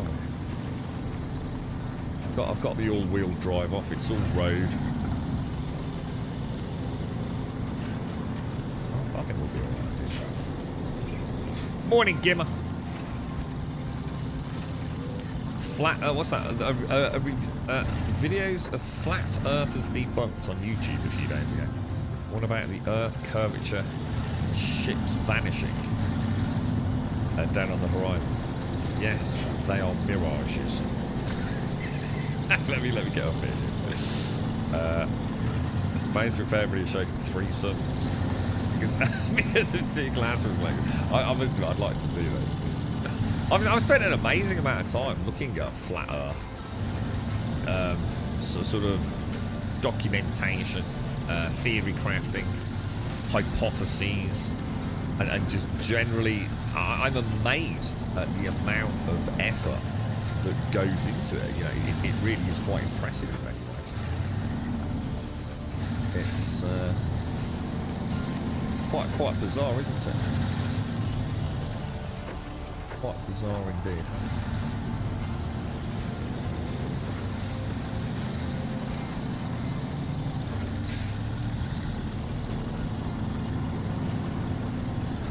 Well, you've got some nice Ukrainian lady friends, have you, Blake? Yeah, me too, mate. I'll have a look at my spam folder in a minute. I always get some good ones from various foreign federal agencies and things. Look at that. No problem, boys. No problem at all, lads. Easy bloody peasy. Let's have a quick look at my... I tell you what, Gmail seems to be quite good. Gmail seems to be a lot better than others at filtering stuff out. Let's have a look at my spam. Junk email. Oh no, that's junk, not spam.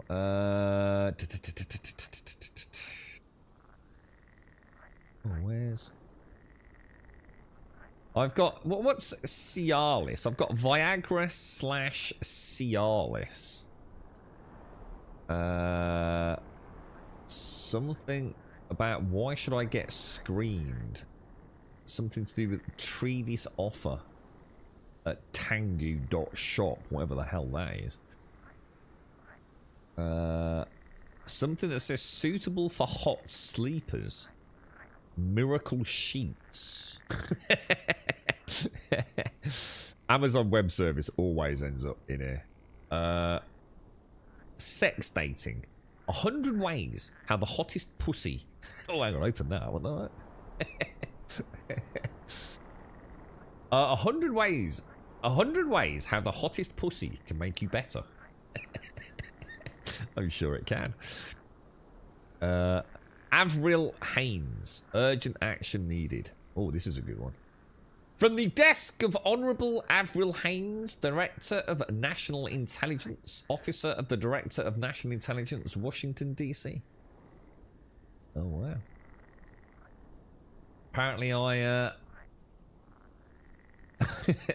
in the plight of the above regards, kindly confirm the below details to aid the processing. Oh my god, it's just so bad. Jesus. It's hard to believe, isn't it? It's just like, dude. I suppose the thing is, a lot of people don't speak very good English, though, do they? So, you're a literal millionaire, are you, Thydus? Don't forget to send all the details. You don't miss out, dude. But it's like not cashing in the winning lottery ticket, mate. I have seen those. I've not seen one of those for a while. I know what you mean, though, yeah. Your spam can't make up its mind as to what sex I am. I'm either asked if I need lady products or my services are needed to satisfy the local MILFs. God, you're just so in demand, dude. You're just so talented, dude. Right, pipe dream. A heavy fuel tanker semi-trailer, which we're picking up from here. And we're taking it all the way... Where are we taking that? To the factory.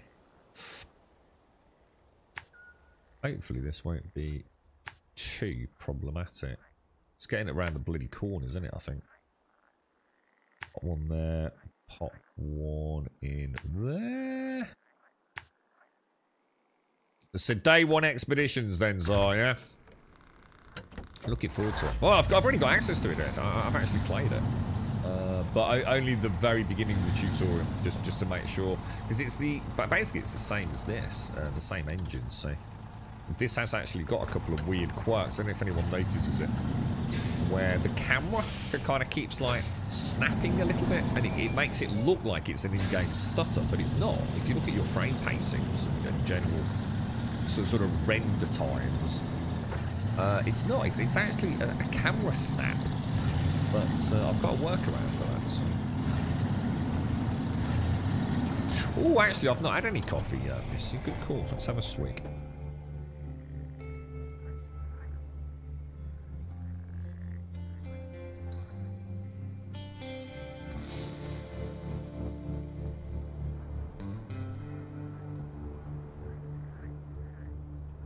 No, I'm not. I'm actually not under NDA. I'm only under embargo, dude. So I just can't. I can't actually do. Otherwise, I wouldn't have mentioned it. I never talk about NDAs. I only made one mistake with that, and that was with Nightingale. Was it Nightingale? I can't remember. I just let it slip, didn't I? I was like, for fuck's sake. Yeah, I'm not actually. As far as I know, I can freely speak about it, but it's the embargo. But I'm not going to. But yeah, it's. And like, I've got nothing to tell you, to be honest. So a bit like I didn't have a lot to tell you about Nightingale, to be honest, because I want to experience it first time on stream. Always look forward to it.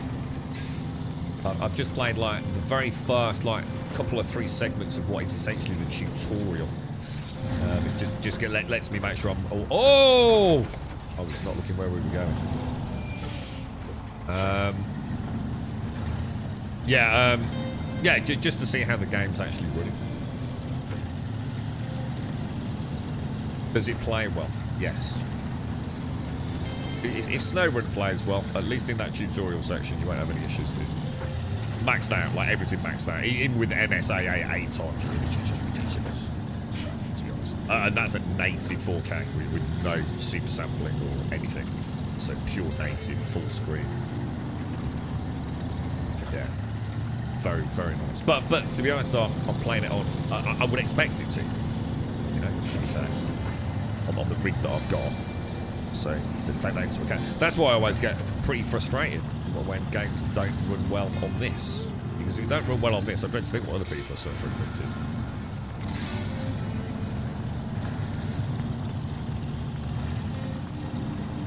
I know, it's because I'm reading Twitch chats, yeah. I have got a valid excuse for hitting things. What's your excuse, Captain Sideways? Cat Lady's being a bitch again. Now ignoring messages. I just have nothing to do. I don't know why you stuck with her, to be honest, mate. I didn't just fuck it. I wouldn't have done anything missing, to be honest, mate. I'd have said, like, just get out of my house now. You're doing my heading. And I'd have put an advert up in the local village shop. Cats for sale.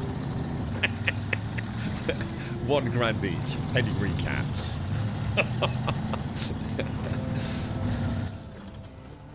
I couldn't deal with someone like that over that amount of time. She seems to have offered you like nothing but stress, to be fair. We got a nice crumpet, dog. Very nice. Lots of butter or margarine. What have you gone for?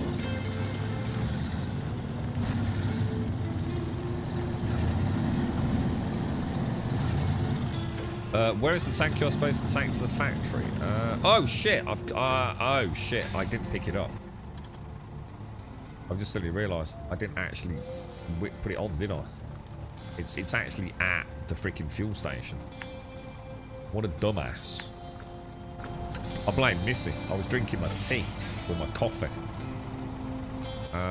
Shit. God damn Missy. Missy's fault, balls. I need to turn around. We're going the right way. I just forgot to actually get the tanker. I'm also in low gear for some reason. Yeah, it's going to be. It's a very interesting game, Zar. I will tell you. From what little I've seen, so this is nothing to do with my personal experience. This is what I've said on YouTube. Obviously, some people have put stuff up, so some legitimately, some illegitimately. It's like I said, if you think about it, right, Expeditions has to be fundamentally different to Snowrunner. Otherwise, it would be Snowrunner's 2. And even if it wasn't by name, people would just say, well, what you want about? It's just another map.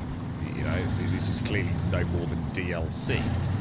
And then people would be up in arms about it. So go into it knowing they've had to come up with something different, I think.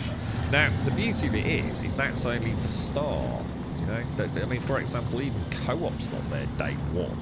So they clearly have a post-launch roadmap. So some of which we know for the first year.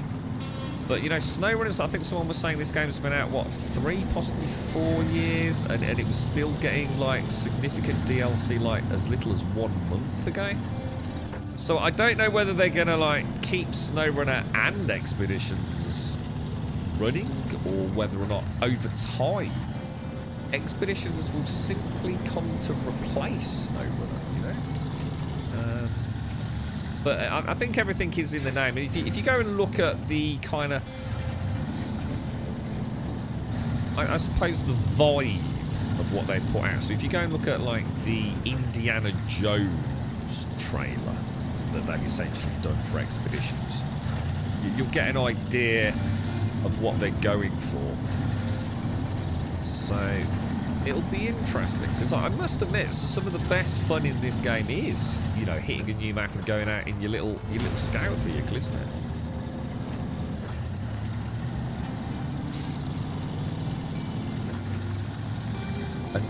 But you know, obviously also getting all the big bridges repaired and the roadblocks sorted and the power redistributed. It's, you know, it'll be interesting. Your day's away from giving her a final. How many cats have you actually managed to rehome, Missy? Oh shit, I won't be able to, because I think it's this thing, isn't it? I think I need a what's it bed. I don't think it's that over there, is it? That's oh, it's this thing, guys. I need one of those, like, saddles, don't I?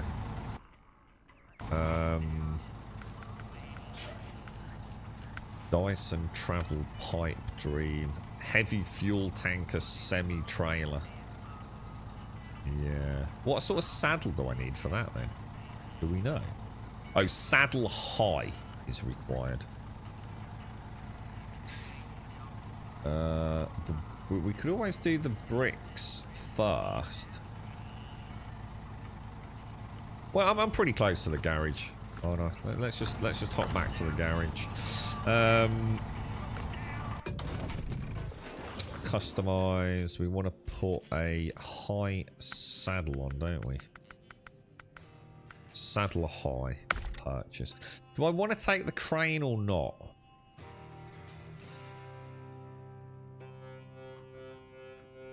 Come on, we'll take the crane. And we're coming back down. This thing's big, isn't it? This is my first big transport.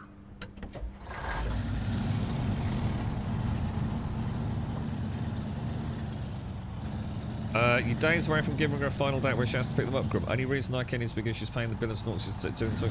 What? So, what? Do you think she'll actually come and pick them up? I've always got the impression that was what she was avoiding at all costs. You know what I mean? It's always sounding to me, Missy, like she's actually just using you as like a freebie, let's look after them so I don't have to. Do you know what I mean? Do you think she will act, you know, if you say, right, if you don't, because what are you going to say to her, like, you know, because she knows you. She knows you're not a horrible person, right? She's quite manipulative, isn't she? I mean, if you say, like, if you don't come and pick them up, like, by Friday next week, she'll say, well, all right, I'm not doing it. What are you going to do about it? She knows you're not going to fling them out the kitchen window, right? As much as I love Snowrunner, if they just made a game exactly like this, they would likely have stopped adding DLC for it. Instead, they've been very open about it being different. I mean, it's called Expeditions. Yeah, it's already quite interesting, so how the game feels. I'm not going to say any more than that, and not because I've got anything to hide or because I don't want to say anything. Because I can't tell you, dude. I haven't played enough. I've literally I've probably got something like 66 minutes in the game, right? Most of that has been me just benchmarking in a very small area, really. Backwards and forwards, looking at frame times, playing with a controller, playing with mouse and keyboard, having a look at some of the graphical settings, a little tinker with reshade on it. Yeah, I you know, it's graphics and everything looked you know, as you'd expect, really. I think it's a no-brainer. If you like Snowrunner, you're going to like Expeditions. Well, at least that's my impression. I suppose, sadly for me, I've still got tons of Snowrunner that I've never done. So I don't feel like I need Expeditions. But I think for Snowrunner fans that have had their fill or, you know, completed all the maps, I should imagine they're very much looking forward to it. SRI and I were talking, weren't we, SRI, you know, about pre-orders and whether to get super-duper editions of games and, you know, the pros and cons of it yesterday in chat. You know, I think some games you just know, don't you? You just know. It's a no-brainer, really. You know if a product's, for you.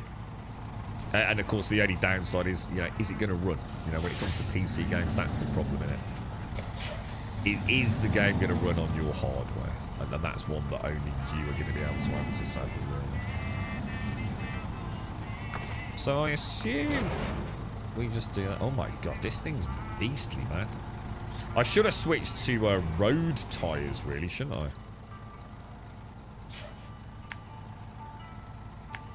I see this getting... Oh, hang on, where are we actually taking this? To the factory, it is the factory. Yeah, I see this getting stuck. I seem to remember doing this in multiplayer and someone using, like, their own truck to sort of stop it getting stuck on various rocks and things, right? Nice variety of missions at this point in the game. Exhibition, I think if you get it early access, if you have the Big Cheese edition, you can play it tomorrow evening at 6 o'clock. So I might do some Skull and Bones tomorrow. I do fancy having a quick look at that. And then maybe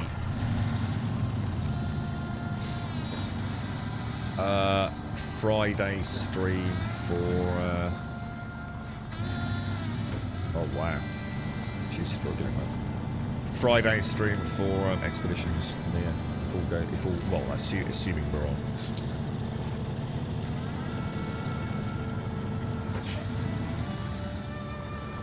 Okay. We've got a couple of creators who have been posting in Facebook Marketplace that they want all 3 cats. I'd be concerned when they put as pets in there to do that. What? Oh god, Jesus Christ! I need to not read chat and play this game. So you've still got mom. Oh, so you've only got mom and 1 kid. Oh wow, and all the others have gone missing. Oh, that's amazing news. So I didn't realise. I thought you were still like pretty much with a full menagerie. Oh, that's amazing.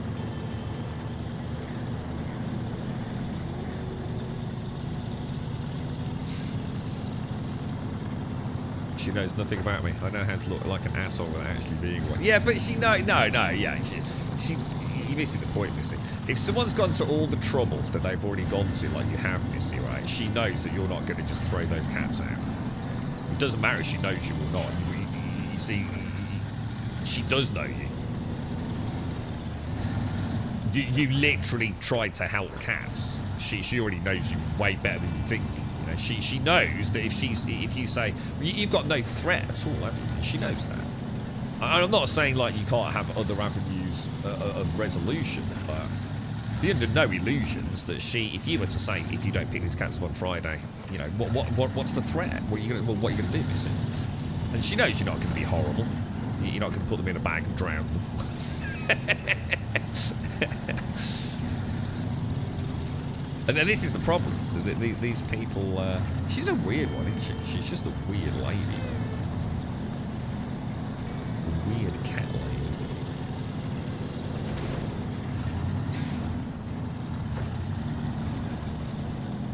Yeah. She knows she wouldn't do that, Missy. If that had all happened in the first 48 hours, she might have thought. But I mean, how long have you had those cats, Missy? There is no way she's going to fall for that, mate. It's been months, hasn't it?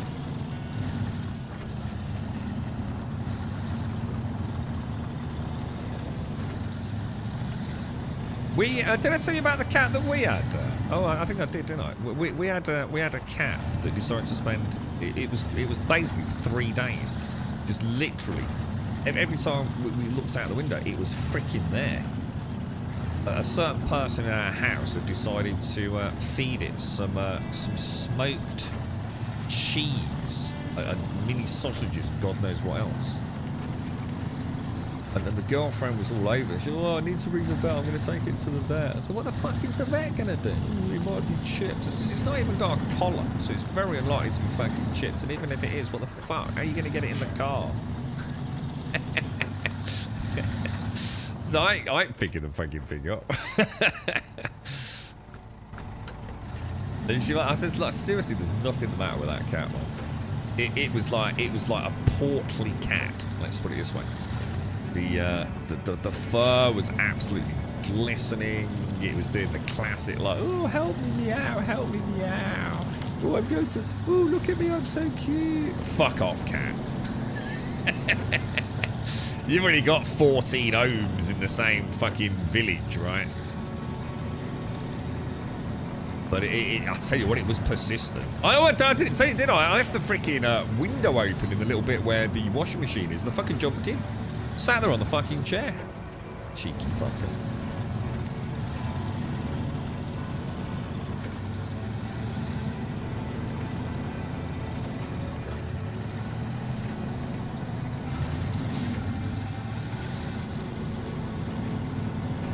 How are we doing it? Are we actually? I feel like I'm going the wrong way for some reason. I don't think I am. But this is a big boy bit of kit in it. Jesus Christ. Yeah, they are. Cats are fucking devious. It was like, oh, help me, please. The dogs were going fucking crazy. Like, absolutely fucking crazy. It was like, you can imagine, it was like teasing them when we weren't around.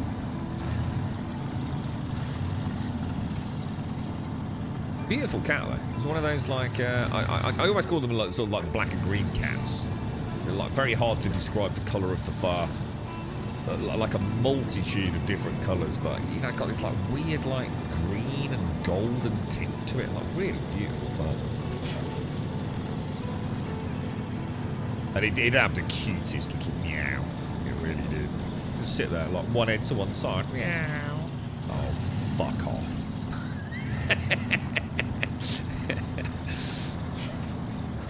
I know your game, mate.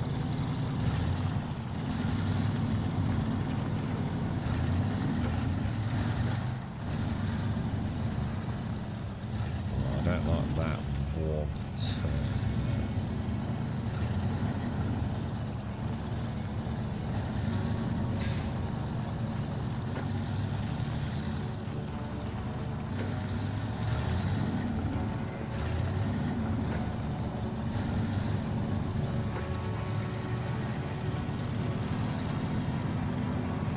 Alright, boys, this is actually going remarkably well. That's how you get a cat. You walk into a room and one is somehow there. The cat is now yours. I knew, because I vote cats because I like cats, so I already knew this thing was up to no fucking good. I can get in the mind of a cat.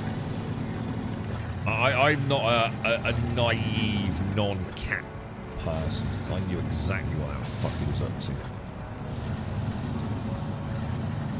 So where you found your first 3 wives. You're right, Jameson. How are you, mate? Kind of miss having a cat around the place, but after the last one, the Grebo was poisoned. Oh my god, poisoned? What? Maliciously poisoned or accidentally poisoned, trying to poison something else? Oh, that's awful, mate. I feel like I'm done with pets, to be honest. I enjoyed having one dog, a big dog. I enjoyed having cats. I've now got 2 little, basically cat dogs. They're indistinguishable, really, from a cat, except that they're not assholes. They spend 95% of the day asleep. They sit on your lap like a cat would and snuggle up to you.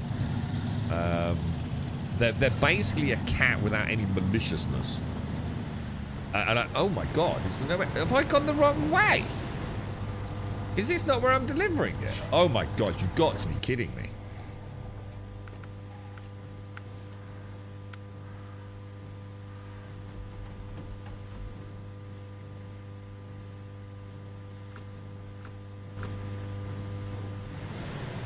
There's no drop-off point. Oh, because I didn't take... oh, God, this game and its quests. I didn't actually accept the quest. Oh, thank God. I was about to say, dude. Oh, dude. So, yeah, I don't think I could ever go back. Once these 2 are fucking long gone, that's it for me, mate. Fucking animals. Cargo management. No cargo to unload. Alright, so hang on. Is there somewhere else? Alright, now I'm super concerned. Do I have to do them in order?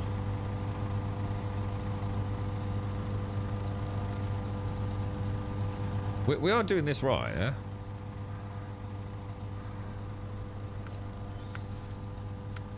It even says deliver to the factory the heavy fuel tanker first.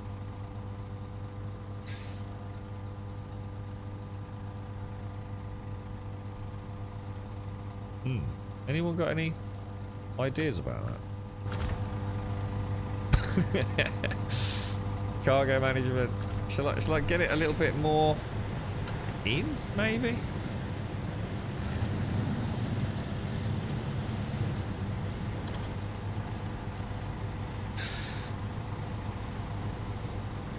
Does the tanker need to be full? Oh, you've got to be kidding me. It doesn't say that. It just says heavy fuel tanker semi-trailer delivered to the factory. Although it does say get some fuel. Oh, you've got to be kidding me. You've got to be kidding me, right? See, the weird thing is, though, in pipe dream, it's in top right. It's not saying deliver the fuel. It's just saying deliver bricks and the metal beams, isn't it? I think if I recover now, right, without the trailer on board, yeah. So if I like pop that, say there, yeah. Detach the trailer, yeah. Oh shit, that was bad. Oh god, that was really bad. Should not have done that, should I? Detach the trailer. Shit, the feet went on poles, man.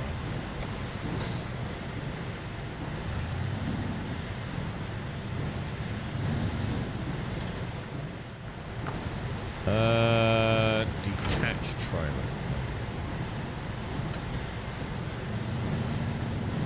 So, do you think if I recover now, we won't lose anything, right? Because obviously I need to go and put a flatbed on this, don't I? At least I don't think anything bad will happen. Customize frame add-ons. Sideboard bed. And leave garage. Right, so I need some. I need two sets of bricks. So the bricks are at the warehouse. The metal beams are at town storage. And we are going where? To the factory.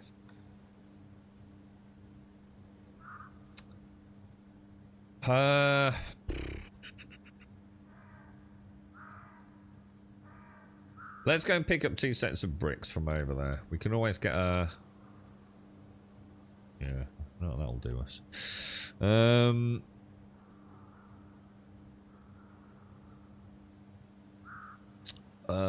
Let's go up the side. Up there, down there, across and in. Let's go, boys. Let's go. Yeah. I think we've done it all right. I think it's because I didn't. Probably, if I'd had the quest active, I wonder if as soon as we entered the factory area, it would have said, "Yeah, you've completed it." You know, because it is weird how it doesn't say anything about the fuel. And I don't remember having to fuel it, but well, we'll find out. We'll get there in the end, won't we? We'll figure it out, boys. We'll figure it out. You love the idea of a Pyrenees dog, but I don't like the idea of maintaining a dog like that. Oh, I don't know what a Pyrenees dog is. Yeah, I mean, as a zero maintenance, they can barely walk the length of a fucking small road before they're knackered. They can run around the garden like mad hatters for half an hour, but when it comes to walking, they're not overly impressed with that. That's a bit dull. So they like being in the garden. They don't shed any fur at all, but there's never any hair off them. They eat like once a day, And most of the time, like I said, it's basically like having like a real... It's like having an animal who is permanently stoned out of his face. They're just like... like sloth-like, basically. But you know, like if you're on the sofa, they'll just come and cuddle you. Like a cat, they'll just sit in your lap and snuggle up. You know, head to tail. Like a little ball. And they're happy to see you, and then, you know, then they sort of play a little bit of catch. You know, Toby pretends that he understands he's a bit stupid. But they're basically, like I said, they're really like it's like a defanged, detaloned cat that has had its elements of mischievousness and maliciousness removed. It's just the good things left. And also there's no cat litter. I fucking hate cat litter. It's fucking disgusting. But you don't have to actually physically pick up shit, which is nice. So I suppose they balance out. But there's nothing like picking up a squishy dog turd in a plastic bag, is it? Wait, oh my girlfriend grew up with a Westie. Her mom had a Westie, so she's had a soft spot for those. They're beautiful, aren't they, Westies? Yeah, that's what I thought, Hearty. Yeah, and I think we're all right. It's like I said, I think it's because I didn't take the quest. I'm a bugger for not. I keep thinking I've taken the quest because I clicked on it, but I haven't actually started tracking it yet.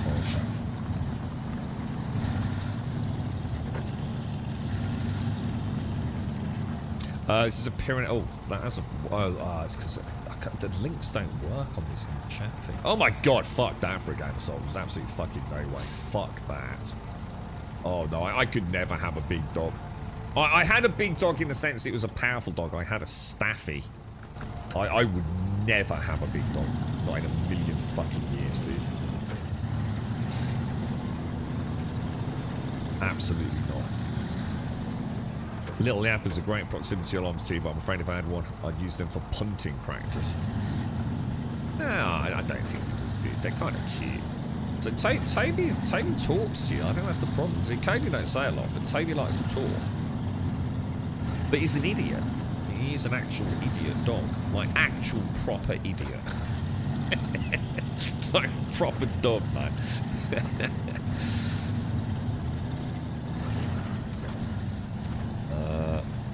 Yeah, I could never have a large animal in the house. It's like, is it who is it? Taloya has got those. What's he got? What are those giant mountain lion cats, man? I couldn't have something like that in a house. I couldn't have a large dog. Well, one of my girlfriend's best friends has got a Labrador. It's a golden retriever. I don't fucking know. Anyway, it's quite a big dog. It's too big. Oh, I couldn't have that in the house. Clickety clacking it around all the time. Fuck that shit. It would have to be a cat, or maybe like one of those like teacup dogs. You know, you can put it in a coffee mug next to you, and he just sits there and occasionally has a shit or something. I could not be picking up dog turds from a big dog. It's bad enough with a little dog. Have you seen the size of some of those dog turds that you see, like if you're out dog walking? Fuck that shit. I'm a human. I'm not picking up shit on that scale, mate. Not in a million fucking years. Right, where are we going? Dyson Diesel Pipe Dreams. We need to pick up some metal beams from all the way over there, which is a long way. Do you think what we could do is consolidate this down? Or just, should we just go for a trek through here? Do you reckon I can get through? Oh no, that's a rough route, isn't it, through there? I mean, I could. Should we risk it for a biscuit? It's that'll go the long way around. Or we could try a short. Every time you say shortcut in this game, I chuckle. It's like you know what's going to happen, don't you? I don't know the route very well, but I think we can cut through there, can't we? But I've never done it with a load before. I think I would have had a big dog like years ago, You know, I think I'd have been more inclined to have a large dog back then, but probably because I'd have been none the wiser about it. I guess. Don't like drool. Yeah, exactly. Yeah, drooling. Oh my god, that's disgusting. Yeah, dogs that drool, man. Oh. And they shake. You see it on like films. What was that like? What was that one with the big St. Bernard? And it goes blah, blah, blah, blah, and it shakes its jowls, and there's like freaking dog saliva like all over the fucking. Oh, dude, no way, man. That thing licks its own butthole. Imagine what's in that drool, dude. A member of our family used to, many moons ago, used to breed German Shepherds, I believe it was.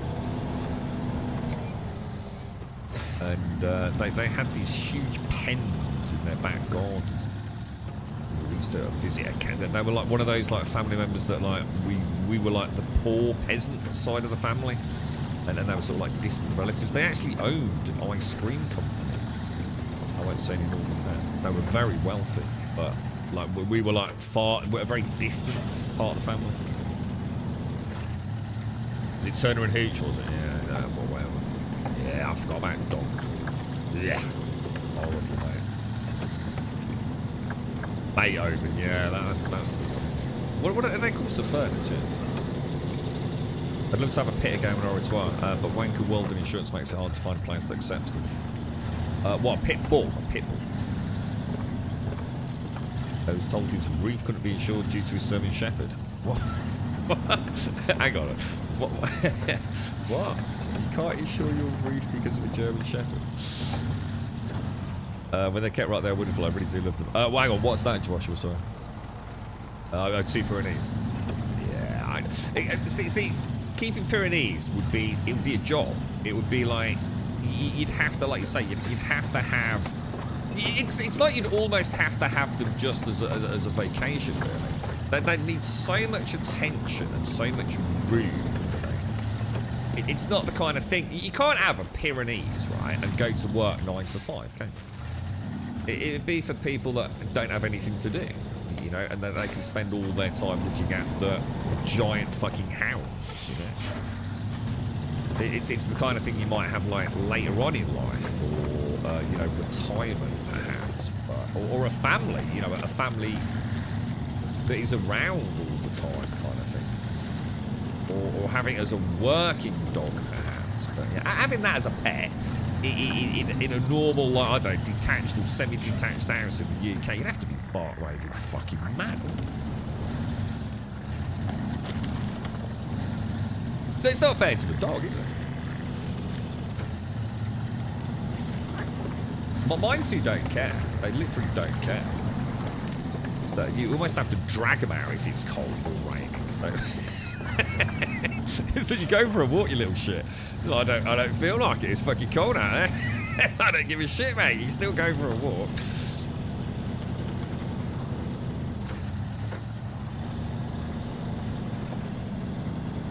Boxers drool after they've taken too many hits to the head. What? What the hell? How you doing, Whiskey? How's the family doing, bro? Yeah, I think a very some of the warm bigger welcome dogs, to Gold perfect. Sub Shades. Perfect when you retire, right? And you've got all the time in the world to look after them, and you know, give them a fun. Because they're big animals, right? That they need, you know, they're not meant to be cooped up in a living room, are they? So yeah, thank you for the 17 and 3 earlier, mate. Appreciate it. And good morning, Shades. How are you?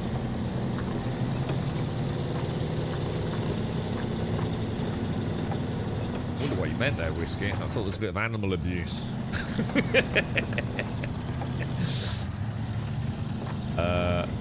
Yeah, not fair to the dick. Yeah, and it isn't. It isn't. I mean, yeah, I won't get into it, but I'm sure everyone here can think of someone who has a dog that is keeps him in the house pretty much all day until the owners get back. You know. Is that a fun?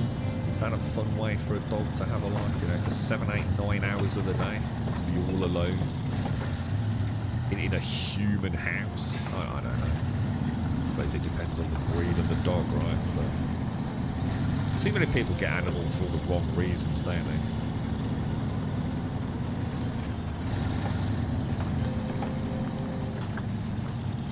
Yeah, you get to be with the dogs all the time, Dr. Stasis. And the missus. So the missus is presumably watching you. How are you, Dr. Notice? You're alright, mate. And that's why cats are cool, right? Because cats involve, like, zero fucking effort, let's be honest. You don't have to really do anything for a cat. The only things you do for a cat are to help yourself. Because their cat litter is, like, possibly one of the foulest substances known to man. So you clean that out regularly just so you don't have to deal with the fucking shit stink of it, right? You feed it, because otherwise it will just never shut the fuck up. And other than that, you don't have to do a lot with a cat, do you, really? You give it some things so it doesn't annoy you.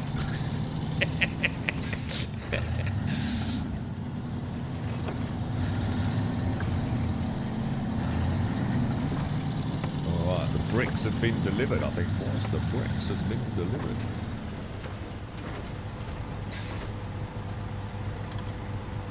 Cargo management. Unload the bricky bricks. And now we're off to get some metal beams. And the metal beams we can get over at the town storage, isn't it, I think? Oh. Metal beams. Town storage. Now, we have never, ever, ever gone through there, have we? It's still greyed out. Shall we give it a bash just to see kind of what we're up against? Might as well, right? I don't think we are going to get through it, but if I have to recover, it's not the end of the world, is it? I'm not sure we're going to get this far, but I'll sort of give it a bash.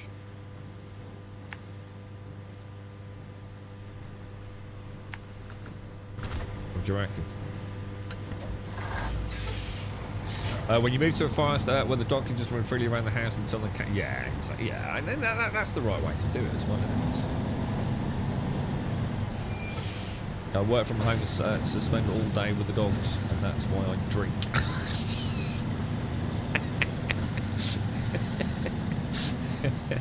Scrap the cat, get a shorkie. Hang on, what's a shorkie?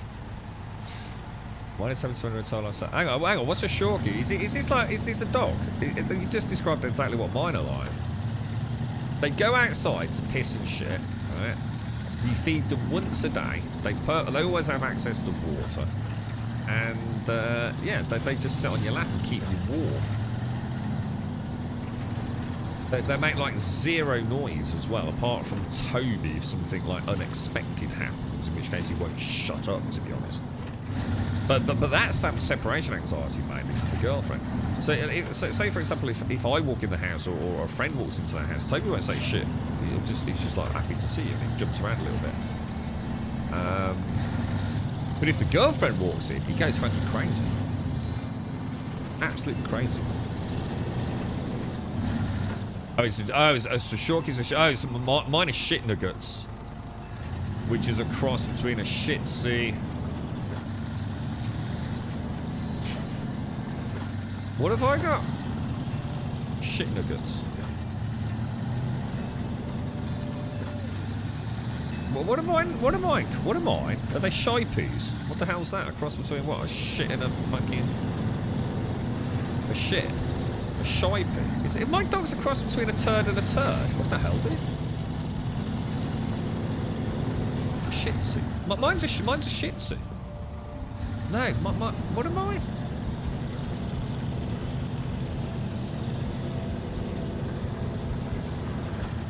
Mine are fluffy. They're just not big. Fuck big dogs, man. You spend most of the time fucking sorting out hair.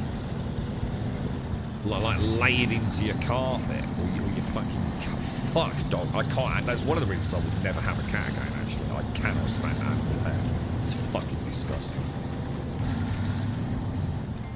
Oh, a shy poo. That's it. A shih tzu and a poodle. That's it. That's what I've got. Yeah. Yeah, a shih tzu and a poodle. Yeah. Very, very soft fur. So like a shaggy cat. But they don't molt. You will never find a hair. In fact, the only time you'll ever find a hair is if they've been out in the garden, right? And they've got one of those seeds stuck to their fur. And they kind of scratch them out, and it'll come with a tuft, if that makes sense. Oh god, the thought of dog hair. Oh god, and cat hair. I remember my first cat. I was religious with my cat, so I used to hoover like once a day the whole house. I was a bit obsessive about it. And one day I noticed that the edge. I think I'd painted the skirting board, or I was going to paint the skirting board, and I noticed that this blue carpet, it was like a blue-grey carpet, right? It was lighter near the skirting board, and I suppose I'd always just thought it was like because the skirting board touches the carpet and it kind of just reflects that white kind of gloss to it. You know what it was? It was fucking cat hair, where the vacuum had never. You know, vacuums don't quite, especially the older ones, don't reach right to the edge of the skirting board, and it was like a really fine layer of cat hair. Does everyone know what I'm on about? And you know what happens the minute you start picking it up, right? Oh my god, dude! Never seen anything like it. Oh, it made my skin crawl, man. I'm not getting through there, boys. There is no way that is getting through there. Even if I like use the winch, it's just not going to happen, is it, man? Can you get cats that don't molt, or is that not a cat thing? Because you can obviously get dogs that molt and dogs that don't, right? Is it possible to get a cat that wouldn't molt? I'm going to assume not.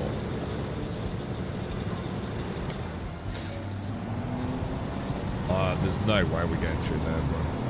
Yeah, I couldn't have one of those airless cats. I don't know how the fuck anyone can have one of those in their house. You've got to be mentally fucking unsound to have one of them in your house. I'm sorry, but I think you're fucking weird. I don't give a fuck. You know, those skinless cats. What the hell, dude? They're like something out of a fucking horror film. You imagine coming out of your bedroom at night to have a Jimmy Riddle, and that thing's sitting on top of the fucking stairs.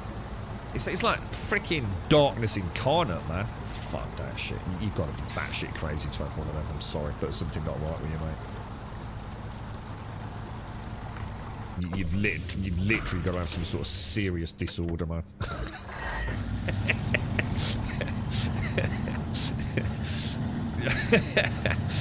They might as well be skinless, mate.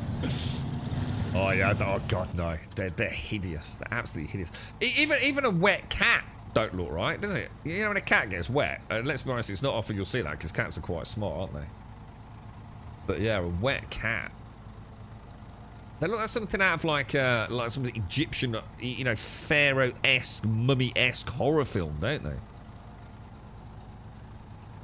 They're actually really unhealthy. Heart problems, skin, teeth problems. I just don't know why anyone would even want one. Just murder it. Kill it with fire, dude. I don't care. They're disgusting, dude. Absolutely freaking... Oh, dude. No way, man. I just no, man. Napalm it.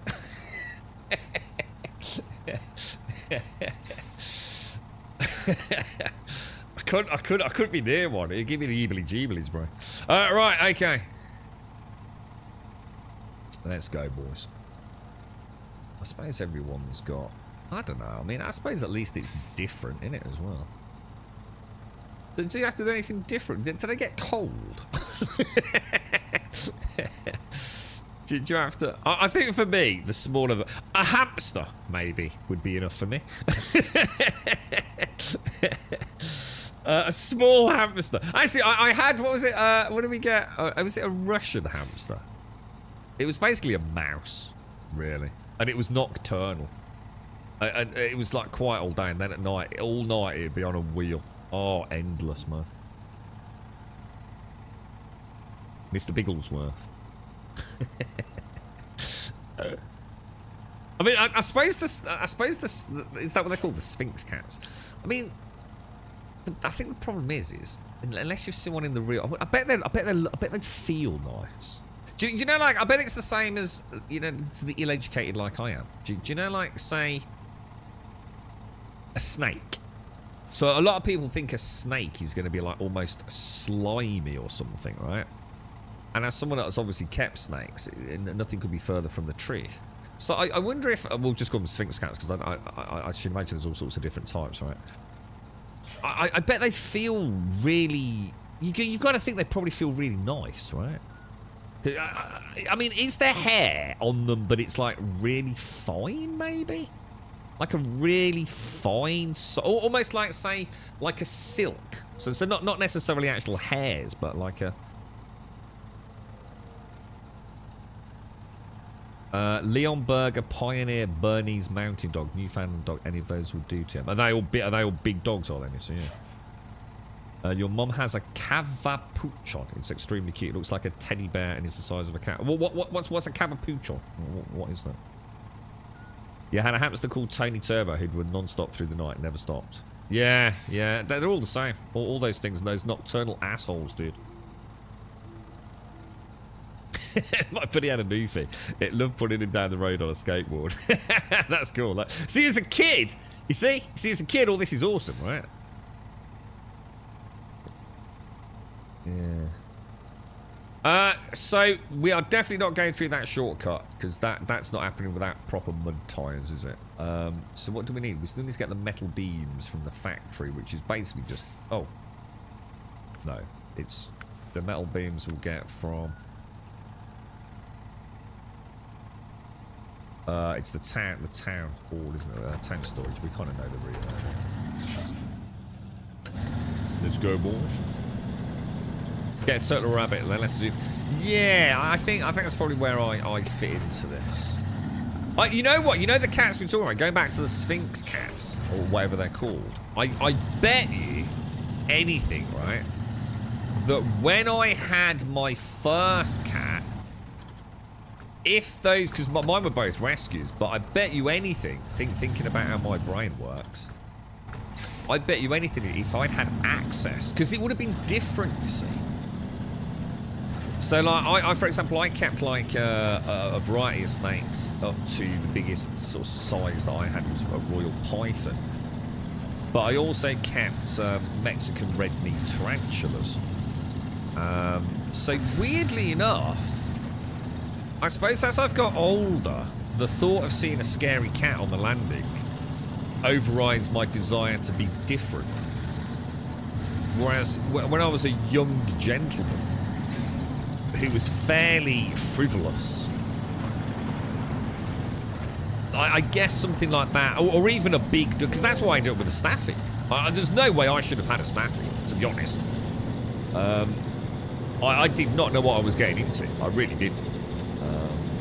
Jesus Christ. That thing cost me a fucking fortune.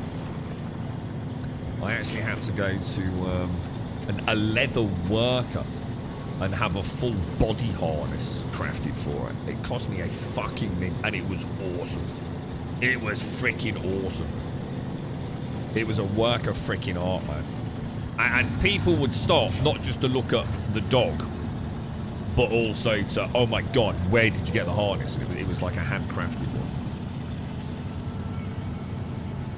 But yeah, I you know, to be honest, mate, I can actually imagine I probably would have got a cat, like a Sphinx cat, whatever they're called back then, because they are unique at least, aren't they? I suppose. So it's easy to think just now, because I don't want a cat, so why would I want a cat? You know, I certainly don't want a skinless cat. You know, in the same way, I don't want a big dog. I was going to say, I bet they feel amazing, Shane. So I bet there's something about that skin that is, you know, like I'm saying, like almost like a silkiness, maybe, or something like that. Yeah, I kid you, mate. I wonder if they're a bit more. I wonder if there's a bit more something about them as well. You know, I wonder if they're. I wonder if the sort of persona of a Sphinx cat is a little more, I don't know, maybe a little friendlier, a little more cuddly than a normal cat, you know? I mean, there's got to be some serious genetically sort of alteration, crossbreeding shenanigans going on. So I wonder if they are actually, you know, I could be talked into it. I mean, like I said, at least there's something different.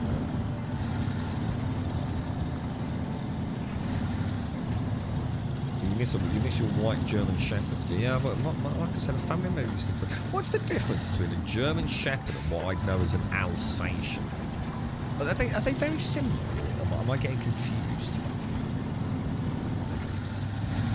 You got me wanting to go and find someone who's got one now, Shane. So I'd actually really like to touch one of those cats that you said that, you know. And I can dress up as like the dude from The Mummy, like with like really cool eye makeup and beads, and walk it, and people would freak out. It's like Pharaoh Grum. I'm starting to sell myself this. How much is one of them cats going to cost me?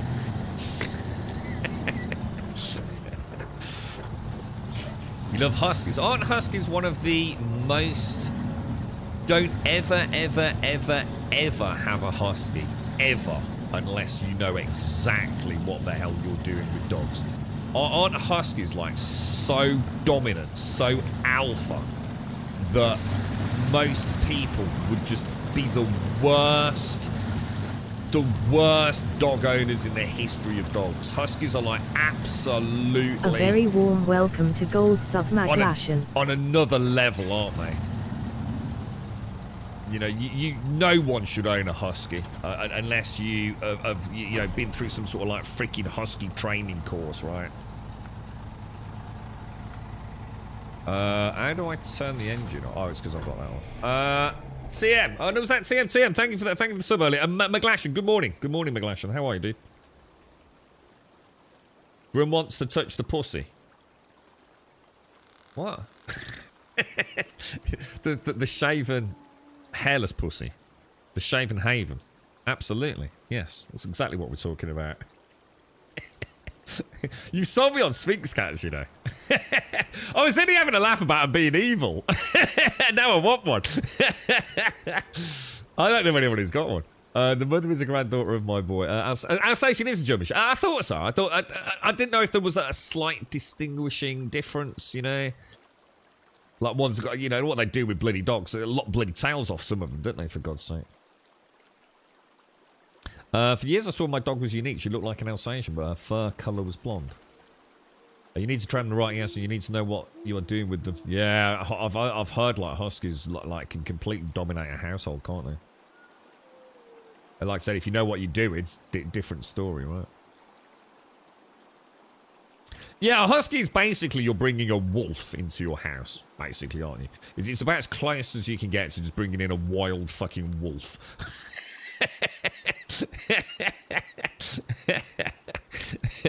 A Malamute dog. What's a Malamute dog? Wax his back. What? Real? No, dude. That's got to work down there, right? I don't think I'd expect that. Because you still got to keep it trimmed between the waxes, ain't you, mate? Can't be waxed on a 2 to 3 daily basis. Jesus Christ, man. Your cousin had a mastiff at the ranch for quite some time. Would invisibly carry 2 tennis balls in his mouth, walk up and expected you'd have 2 spitballs at your feet. Oh God. Dog drool is disgusting. Oh wow, dog, really? Malamute is a sled dog.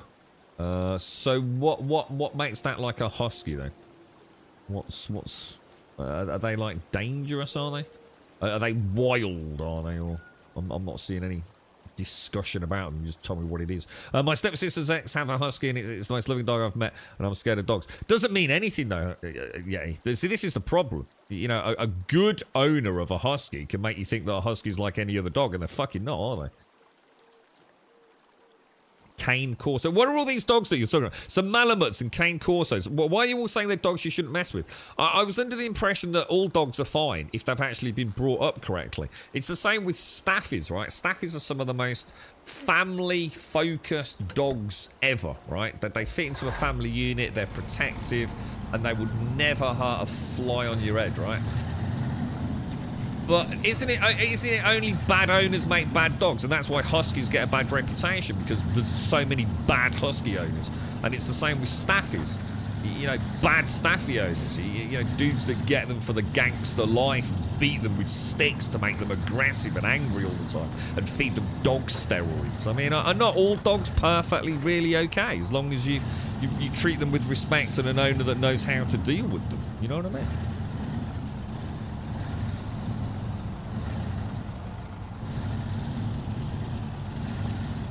Malamutes are like a... So it's Malamutes are what we see like pulling the sleds in the Arctic, aren't they? I know what you mean.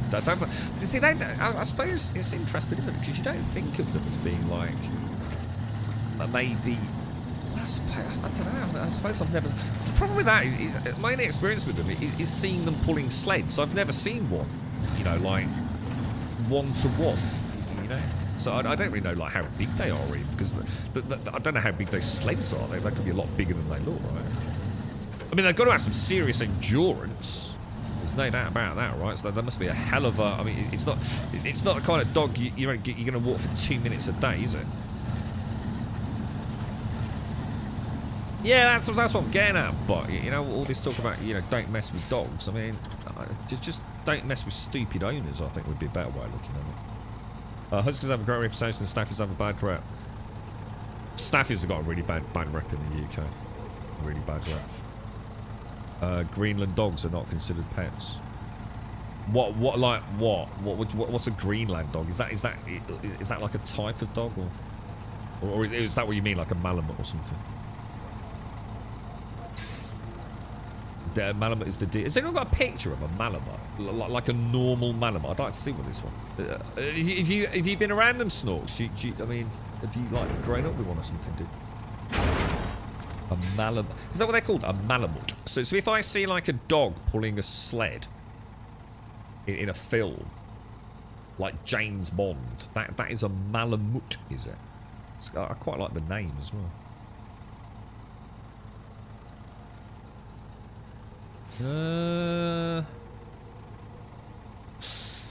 I suppose we could... The best route out is going to be like... How are you, Snorks? How's things, dude? You got any games on the go, bro? Anything you're looking forward to? You got me. I actually think I'd do alright with one of those, like, Sphinx cats.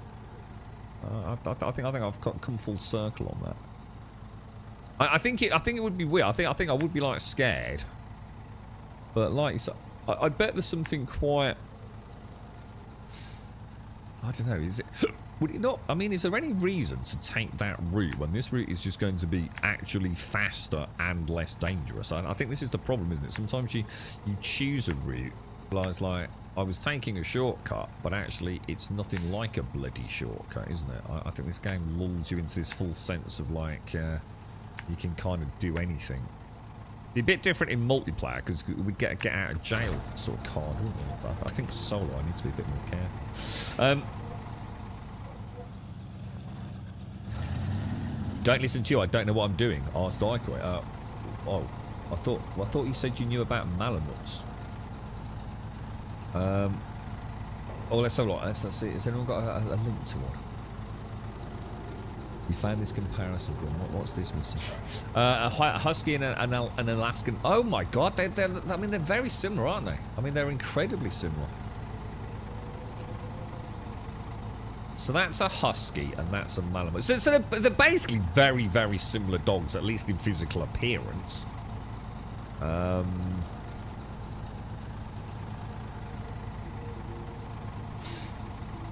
Oh, this is interesting. So the Alaskan Malamute is gender aggressive towards dogs of the same sex. Oh. Whereas a husky is actually friendly towards other dogs. Oh, that's cute. Babysat the Malamute children in the tribe. Crazy, isn't it? I mean, it's almost, I mean, although, I mean, is that just a is that like a bad picture? It's not, is it? Because if you look at the size, so you're looking at like, what is that size? What is that measuring? Because 60 centimeters is only like 2 foot, right? Is that from like floor to like the lowest point on the back or something. I mean, that's not big at all. But look at the weight difference. I mean, technically they're very similar in stature, but the Alaskan Malamute is like close to, well, actually over double the size for, you know, looking at the weight variance. I assume that's throughout their life cycle, but fucking hell, dude. That's insane, isn't it? Absolutely insane. Modded Minecraft Snorks. What are you playing? Like your own mod pack, or what's this, TM? The page on is trying to send you to some place called Quora. I don't like it when I get a redirect notice. I'm not going to click that. You really enjoying Dead Island 2, so I'm getting close to the end and have picked up some of the badass skills, getting that Dying Light 1 superhero vibe. It is such a good game, Swazza. It is, honestly, I really enjoyed going back to that, mate. I would totally have carried on if Expeditions wasn't coming out. Husky's a smaller sled dog, the Malamutes. Yeah, it's huge, dude. Look at that. Yeah, the weight difference, dude. It's massive, isn't it, dude? You're right, Kush. What's up, dude? Greenland dogs eat small kids. What is a Greenland dog? Is that a specific breed, or just mean dogs that are all dogs in Greenland just like badasses or something? Then yeah. For those two types of dogs, 99% of their weight is all muscle. Yeah, well, yeah. I mean, they're not fat. Well, it's actually most dogs have a pretty good. You know what I mean? A fairly low fat. If they're a working dog, right? Low body fat.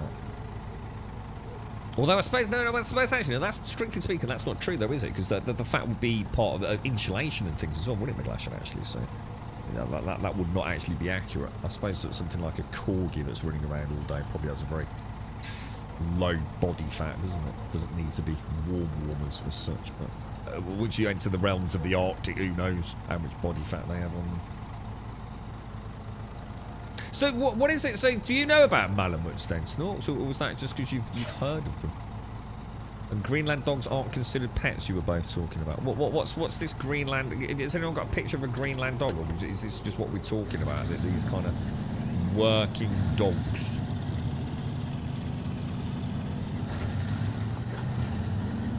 There's been some good films with that.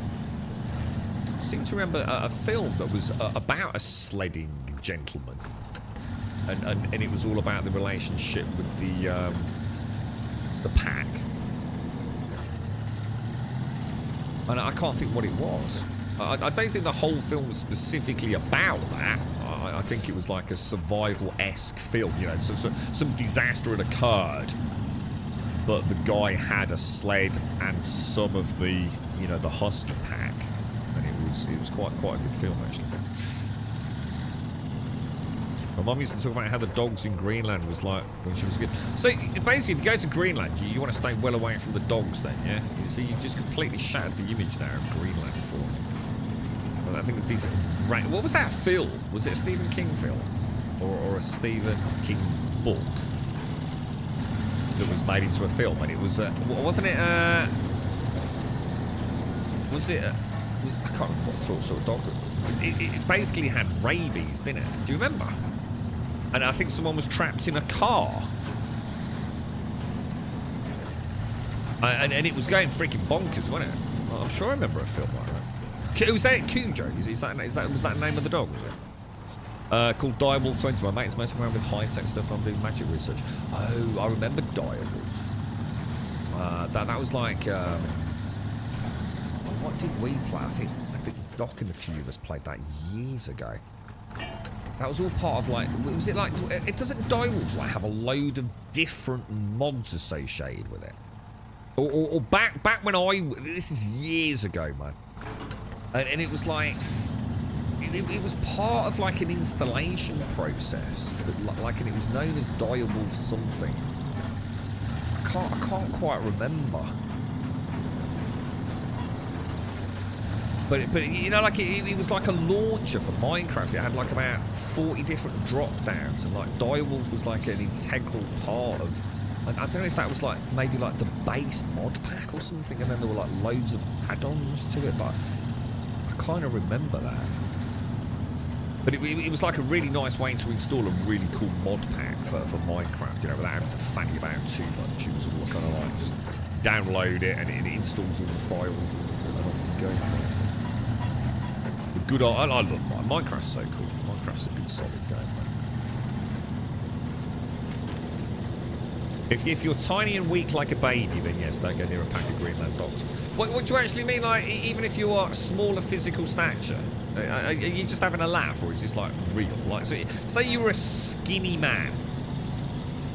You know, a 5'2" skinny man, and you went near a pack of Greenland dogs, they're just going to eat you.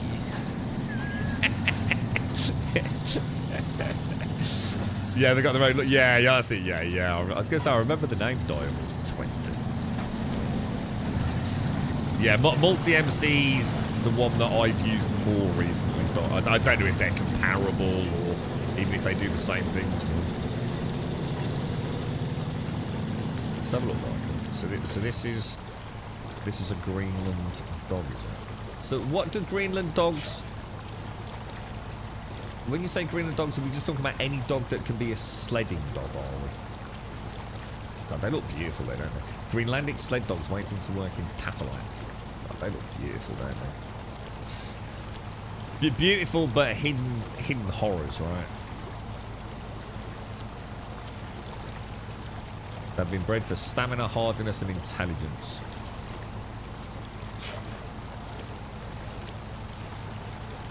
Dog sled racing is a national sport. I never thought about that. Yeah, I should imagine that's quite a cool sort of sport almost, isn't it? Fewer and fewer Greenlanders see dog sledding as a viable means of hunting, so less of the skills and techniques associated with this tradition are being passed down to future generations. There you go.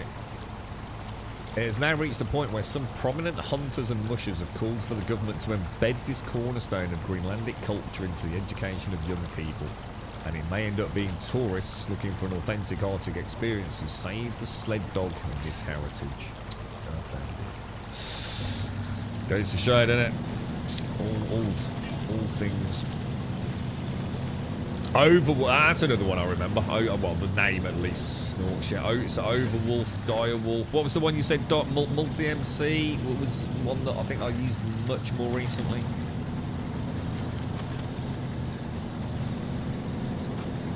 What's that? Your little sister's in the picture of other interesting articles. What? The girl looking out of the window with the phone. What, is that actually your sister, Michael?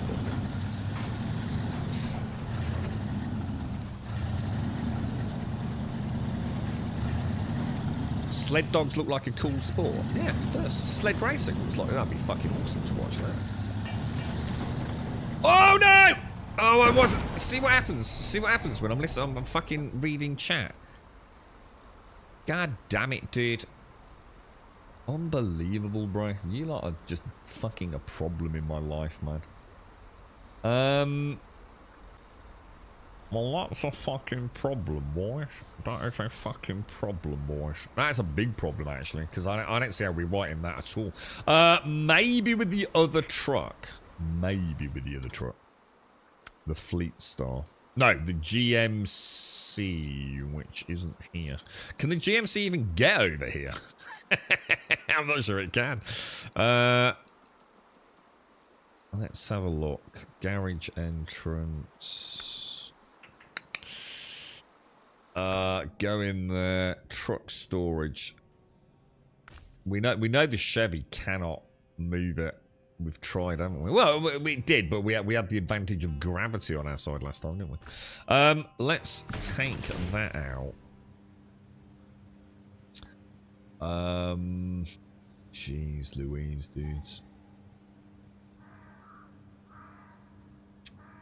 What's going to be the fastest route over there, boys? What about if we... I think it would be faster to come down. I don't know. I don't think this was a bad route through there, was it? I don't think it was. That's two topsy-turvies today. We haven't had any topsy-turvies up till now, have we?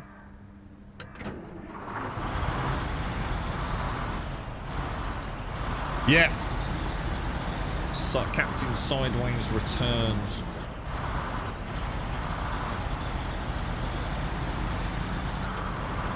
Looks cold as balls to me. Yeah, but it wouldn't be their railways. See, where do you live, railway? Are you like the 1800s?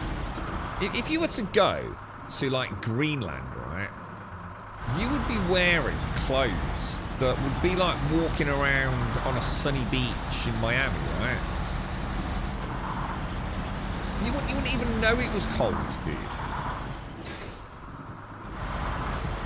And it would be exhilarating to... I love the snow, bro. Oh my god, I don't even have all-wheel drive with this. Oh, there's no way, dude. I've only got the diff lock. The all-wheel drive for this thing is... Oh, yeah, this ain't happening, boys. This is not happening.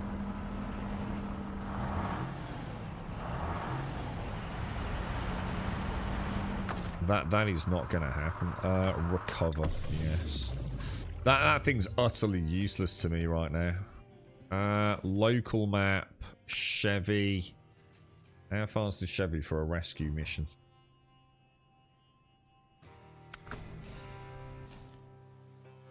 I just don't think she's got the oomph though, has she? Oh, boys, we have a problem. We have a problem. 3? Really? Such a silly place to topple over as well. I mean, Jesus Christ, man. Such an easy route. I mean, it was my own fault the first one, because I even said out loud, didn't I, on stream, like, I gotta be careful I don't tip her. I just big dicked it and fucked it, but God, I should not have toppled down.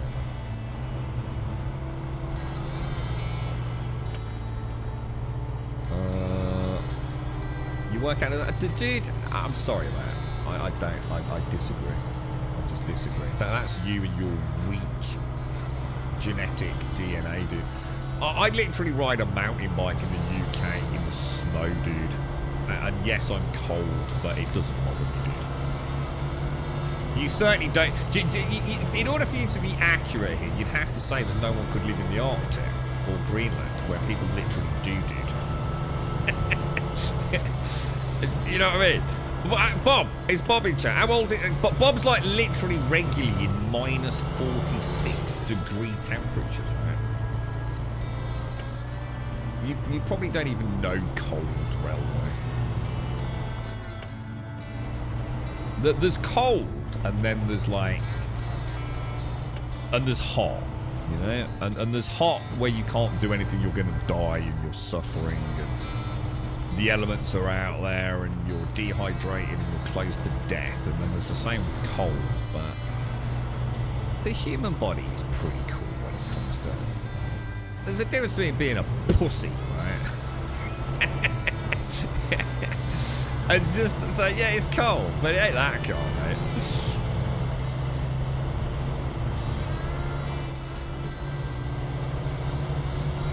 If you wear the right gear, fucking hell, dude. I've been to fucking Antarctica or fucking the North Pole, dude. Just wear some nice gloves. Some fluffy mittens and you'll be fine, dude. And then it's an excuse to drink whiskey as well. You just like have a nice bottle of whiskey with you. So it's a bit chilly, lads. We'll have to have a little swig of whiskey, railway. So you end up correct. Well, now we're not in the realms of conversation. Now we're just in hypothetical bullshit. Oh my god, I'm out of fuel. Start engine. Recover. Allergic to snow. How can you be allergic to snow? Surely you can't be allergic to snow. You could be allergic to maybe water, right? Or cold water, maybe. So yeah, I mean, I know, because people are, aren't they? Because people are like, there's like some people who literally can't have any UV light, right? Otherwise they melt like a vampire, don't they? And there are people, if water touches their skin, it can cause like horrendous results, right? But I mean, snow isn't anything other than just really cold, well, iced water, isn't it? So, what were they actually allergic to, if that makes sense? I mean, snow isn't anything special, is it? Yeah, yeah, I know what you mean. Yeah, that's horrible hives, isn't it?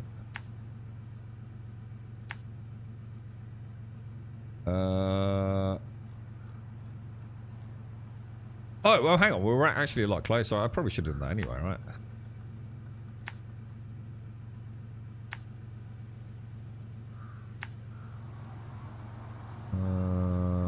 There we go. Lovely jubbly, boys. Lovely jubbly.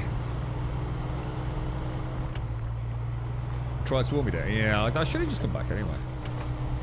So sometimes I think I'm stuck in hard mode from last time we played, dude. So I'm trying to sort of like try and roll with it a little bit. I don't think this is going to be able to topple that one. I really don't. I don't think we've got any sort of incline or gravity to help us. You hate the thought of being stuck in the ocean. I think everyone would. It's the sense of the unknown beneath you as well. And let's be honest, most of us have never just been like how many of you have ever been in a situation, I bet very few people have, where literally on every horizon, so in other words a full 360 rotational horizon, there is nothing but water. You will only really have ever experienced that with some sort of like survival element in place, like a fucking boat, right? But imagine actually being dropped out of a helicopter, a plane, or a boat that has sunk, and just in that immediate moment, right, there is nothing. It's so alien to a human being. Everywhere you look, there is nothing but a horizon. And then you've got the unknown terrors of what's below. And that's without even thinking about the cold, right? It would freak me out. And I love the ocean. I love the ocean. You wouldn't like to go over ice in the Arctic. The danger that comes with ice is just... I watched, I'm trying to think what it was, Missy. It was The Ascent. I can't think where it was, Missy. I'll have a look later. It was basically... Is it Everest? I think it's got to be Everest, mate. And it was how much the actual areas that you climb, depending on the routes, change seasonally. It's fucking insane, mate. Like, it actually is moving and shifting, you know that. I think that's the thing with ice and glaciers and things, is they are, you know, people forget they are in perpetual motion. It might not always be at a staggering speed, but at times it is unbelievably fast. So yeah, I know what you mean. I think I'd be the same, to be honest. You know, like I said, going and watching like sledding, sled racing would be awesome. It'd be no difference going to the dog races, would it? It'd be all organised, and there'd be a lovely spa and a hotel and a glass of whiskey and a flask of coffee, and you'd get to see these huskies running around. This is what I'm saying, you know? Don't fucking overthink it. We're not asking you to go there in your fucking Y-fronts. But yeah, I mean, freaking hell. Jesus Christ. You know, it's basically like... yeah, fuck ice, dude. Ice is nasty. I love the ocean. I think the ocean's the most amazing thing. I'd love to live closer to the ocean, but seriously, dude. Yeah, you know, so few people have ever just like... I've been caught in a couple of currents, Riley. And there was one time when I did get a leg cramp. And I was in a swell near some extremely dangerous rocks, dude. The kind of stuff that will just literally... It'd be like bouncing into a fucking cheese grater. Volcanic rock, dude.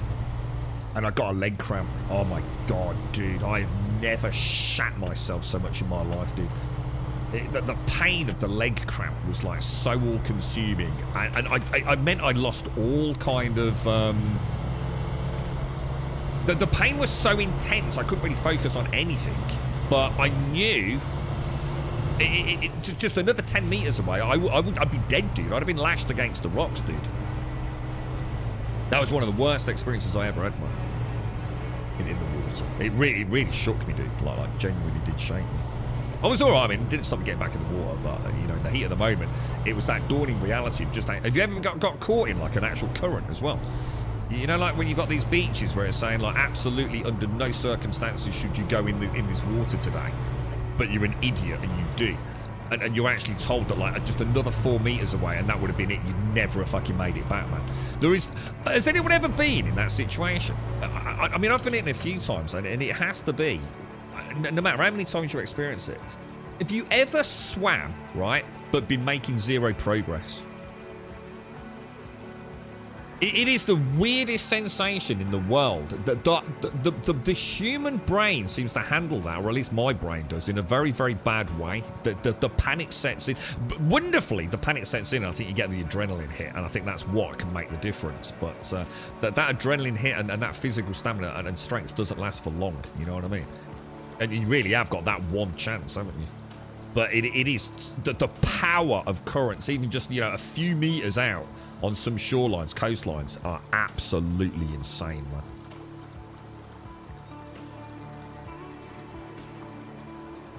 Yeah, not so. I must admit, I'm not a fan of, you know the real deep waters, Riley, where it's not blue and it's not nice, it's just black.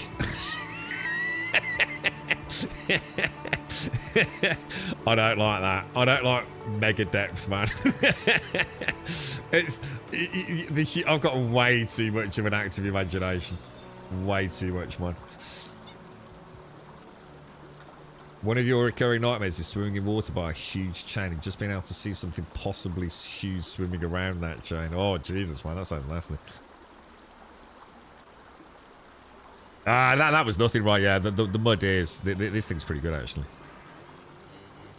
There was a huge logs washed up in the sand, so we jumped in them, and then a large wave washed in, and all this. Oh, yeah. And the thing is, what you don't realise is just how much those logs actually weigh.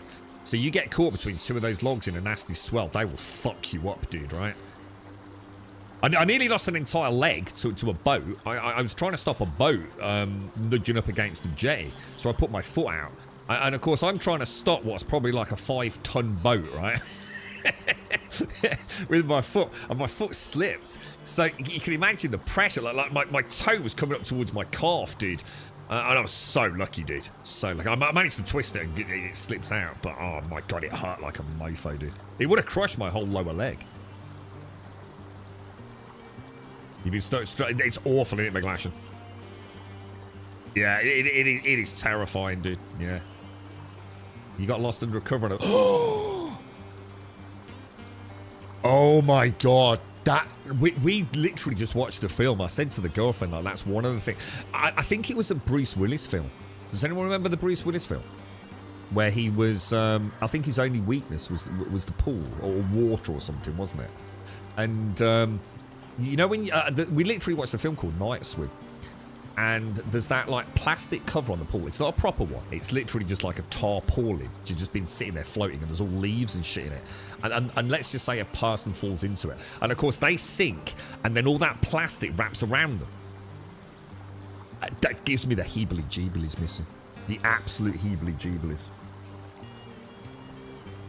Got pulled out by an undercurrent in Cornwall. Yeah, it's awful, innit? The brain.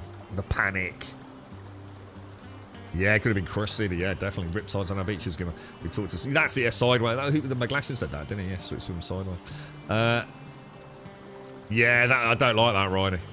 You got pulled out by a current when I was a young lad, and my dad had to come in and save me. Since then, anything in the ocean beyond waist deep is a no thank you. Yeah, it's amazing. My brother's girlfriend, she had a bad experience, and she won't even go in really up to anything over waist height. Even in like, you know, a swimming pool, say like in a villa environment, you know, nothing really going on, you know. There's no wave machine or flume or anything like that. Actually, really not keen on it at all, man.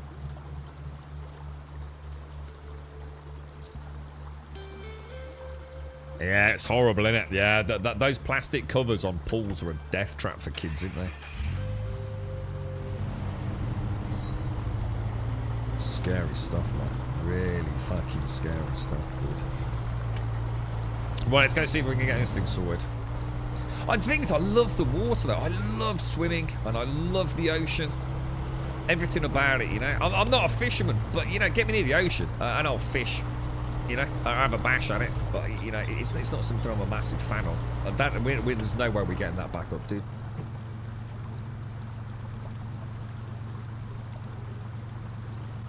The only way I'm going to get that back up, right, is to turn it all the way around, yeah, so it's facing the opposite way, and then drag it up there, and then roll it back onto its wheels.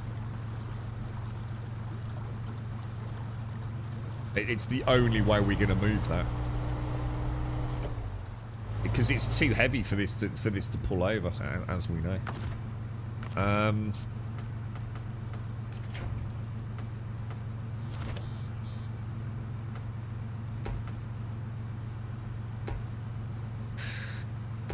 Let's see if I can even pull it around. Doesn't look like it, man. There's no way, bro. There's no way we're getting that out of there, man. Anyone got any ideas? I was hoping if I could turn it.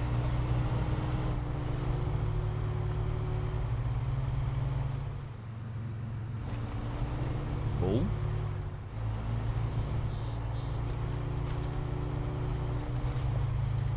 Oh. That's surprising. That is actually quite surprising. I'll tell you what I have got. I might be able to have a run at this one, which we couldn't before.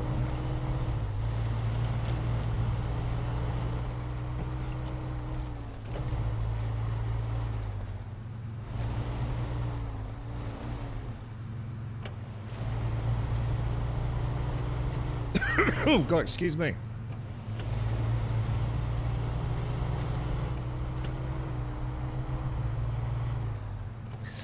It's not going to happen, lads. It's not going to happen.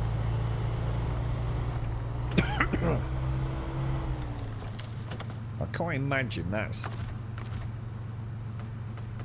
Let's grab that. I wonder if we can, like, rock that front.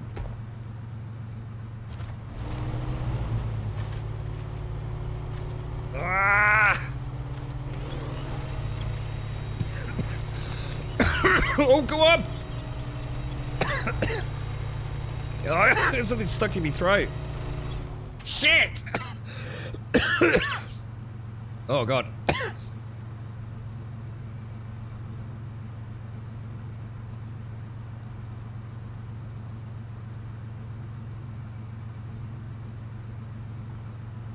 That's another terrifying one, Daikoi. Have you actually seen them on YouTube, dude? Where they do the under ice swims. Have you ever seen it? I don't know whether it's some sort of sport or God knows what. And they dig a hole. They go in at one end, then they have to swim to the other end, right? And the amount of times where you see them on YouTube where they lose their way, and like the support team are slapping the ice, trying to tell them which way to go, dude. Absolutely terrifying.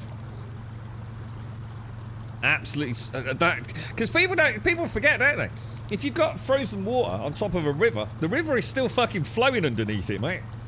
You fall through that ice and you're gone, ain't you?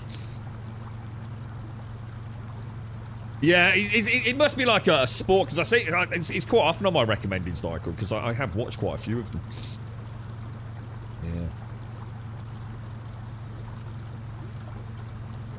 Yeah. Sometimes I've had luck putting the car on the top side. What do you mean by the car on the top side? It's actually the to the rear of the car, on the side of the truck. Then driving past it to the underside. So I have no idea what you just said, mate. I'm sure it does make sense, but I literally have no idea what you just said.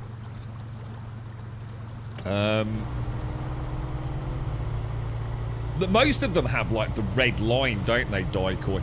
But whether or not there's like, you know, it's a bit like MMA fighting and boxing, I suppose, right? There's a bit of a difference. But yeah, a lot of them have like a cable, don't they, that's attached to them they can use in absolute emergencies. But they don't always use it, do they? Yeah, I don't know what you mean by that. So I'm like I say, I'm sure it's a solid idea, but I genuinely don't know what I mean.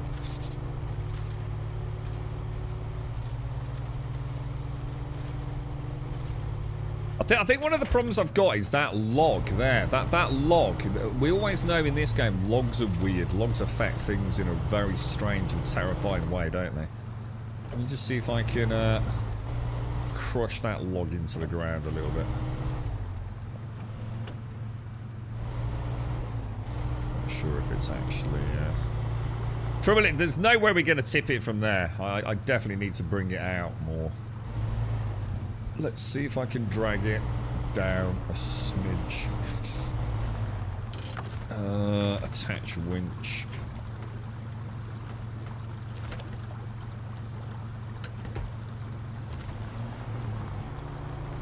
Yeah, I just have a feeling that... Oh, there we go. I have a feeling that tree is definitely impacting on that. Yeah, look, as soon as it clears the tree, look. Okay, alright.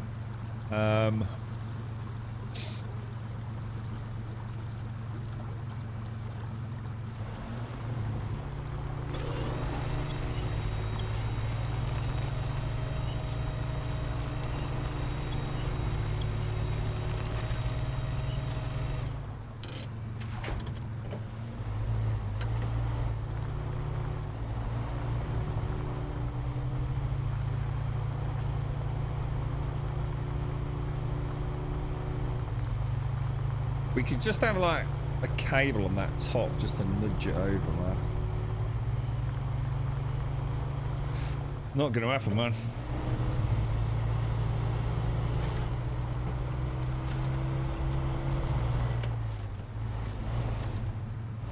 What were you saying? So attach the winch to the rear of the car on the side. So the winch of the car. So to the rear of the car. And the side of the truck. And then driving past it to the underside, so you have a run up and try and whip it over. I can understand like just running down there and trying to like, you know, suddenly take...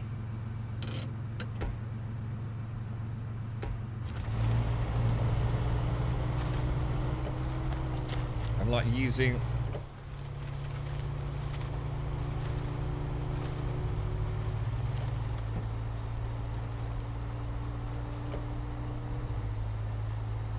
I can't winch to a higher pivot point. I mean, that's almost center of fucking that horizontal mass, isn't it?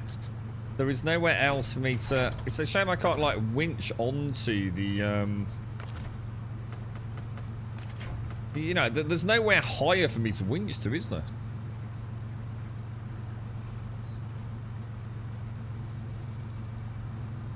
I was hoping I'd be able to... I said last time, I was hoping we could actually winch to the top of the bed, if that makes sense.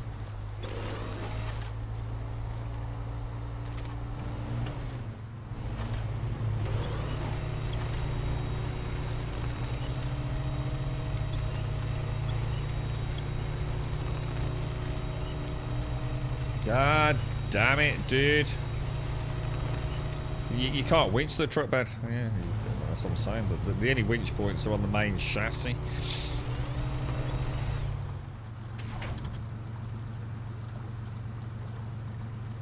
Trouble is with this one is you can't reel the... This is what's going to be interesting in expeditions. In this one, I can't wheel the winch out. It just doesn't let you do that. But in expeditions, we will be able to reduce the tension on the winch.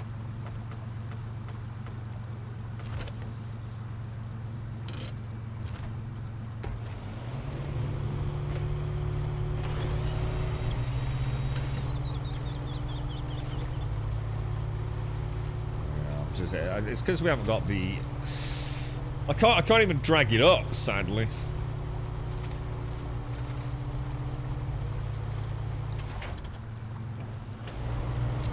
See, before we had gravity, didn't we? We were on a slope, so all we needed to do was really take advantage of that. The problem is I'm trying to pull it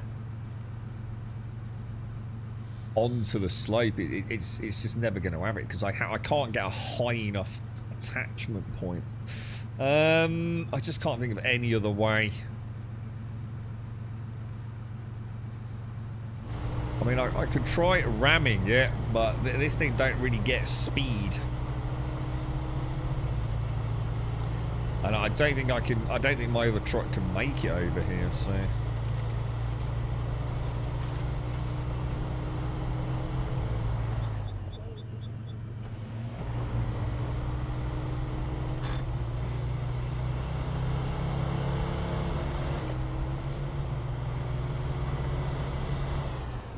Not even close, boys.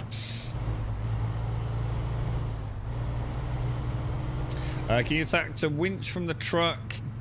Attach a winch from the truck and get in the... No, because you can't winch from the truck because there's no the engine stalled and there's no autonomous winch on it.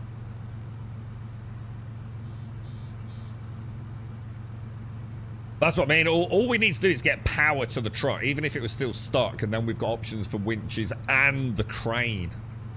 But the crane needs engine power.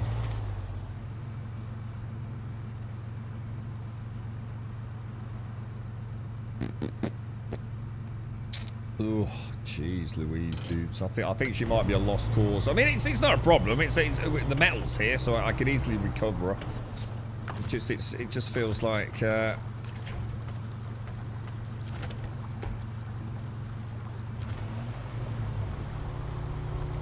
Feels like it would be nice if we could turn on engine on winched truck. Engine stalled.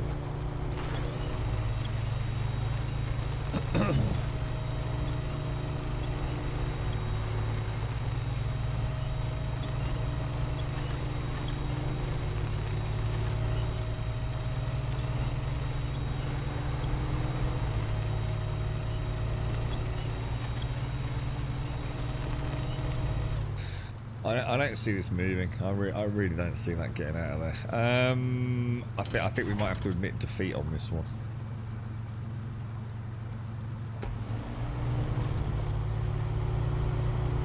Let me get up and over, so we've got that in our favour.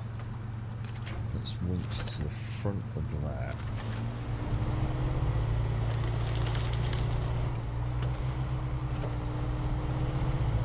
Jeez Louise, man.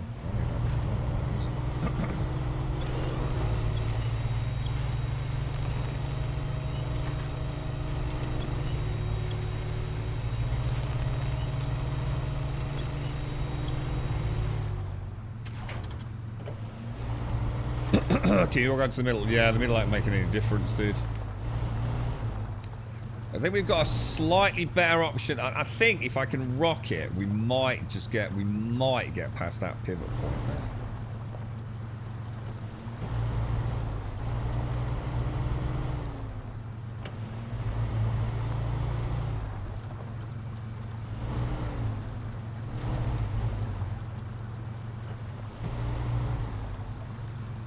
Maybe.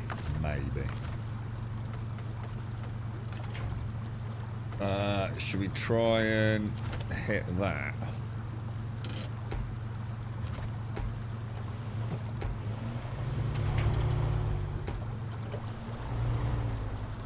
Not what I meant to do at all.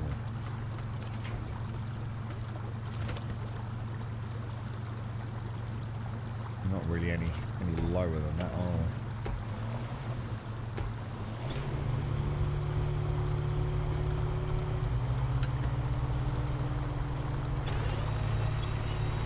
Oh, you absolute fuckbag. Come on, come on, come on! Oh, you Bobby Dazzler! Oh, yes, bro! Beautiful, lads. Beautiful. Nice. Nice, boys. Look at that fuel as well. Holy shit, man. That was rough, dude. That was rough, man. Right, let's change truck. Okay. Let's be a little careful here, boys. Let's be a little careful.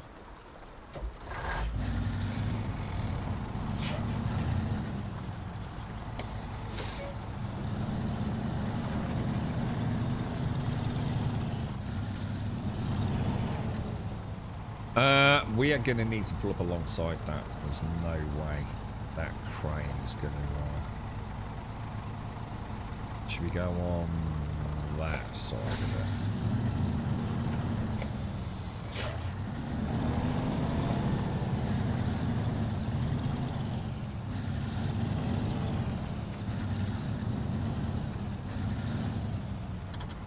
it? Okay, boys, okay. Activate the anchor. Restore the crane. Crane mode.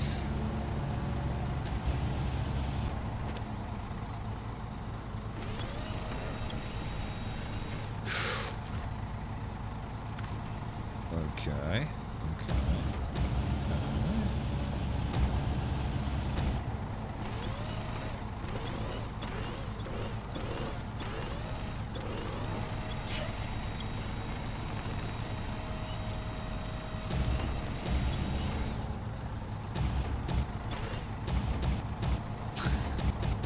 Fucking hell, right. Jeez Louise, man.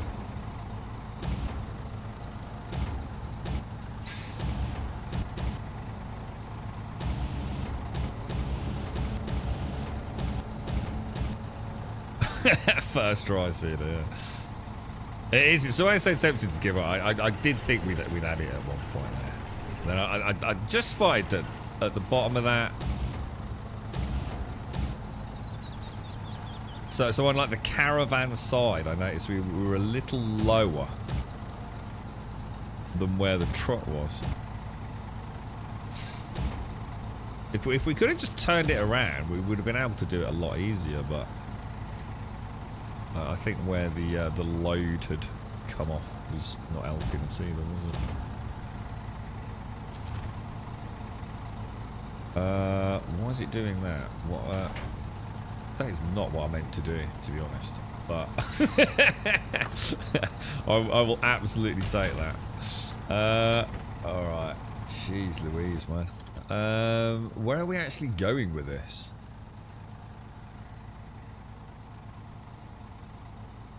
Bin day, then, Joshua. What was that? Glad I have a son. I hate pulling that up the hill.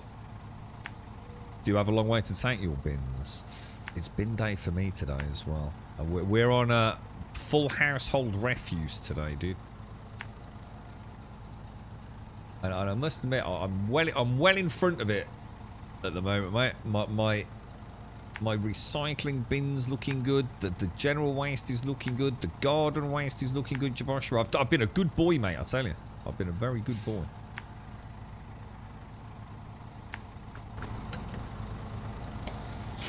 It's not often it works out like that. I'm normally overflowing in one or the other, you know.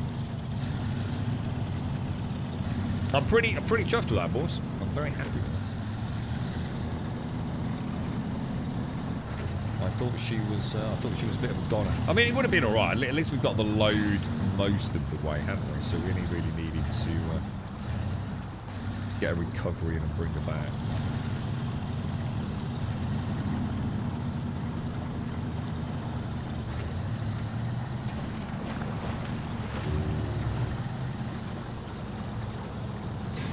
Right, that's it then. In Celebrate, I'm going to look for a Sphinx cat later. I'm going to surprise the girlfriend for a nice surprise. I'm going to buy her a Sphinx cat.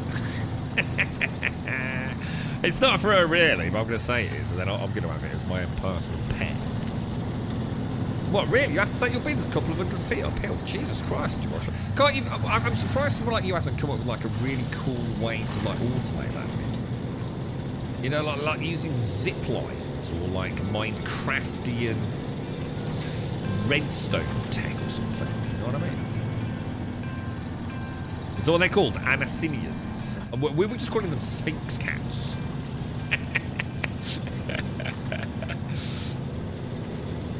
I can imagine sitting here with a Sphinx cat next to me now. I think I've gone the wrong way. Oh no, I haven't.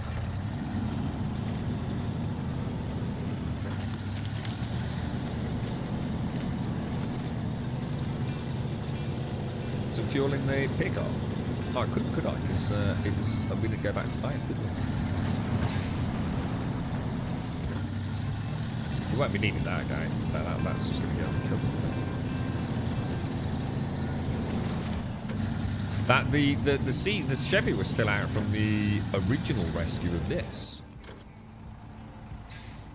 And I've got fuel there, which I'm deliberately not using. And I've got a spare bit of fuel over there as well, which I'm not using. So we've got those like if we really need it.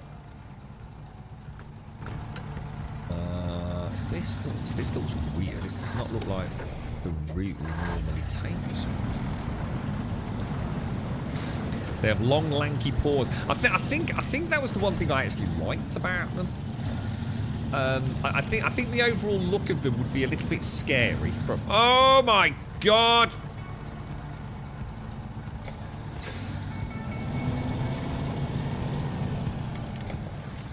But I seem to remember having seen some pictures last time we spoke about these Sphinx cats, and I seem to remember thinking the paws looked amazing. I must admit, both our dogs love having their paws rubbed. Like, they absolutely love it, man. Like a little paw massage.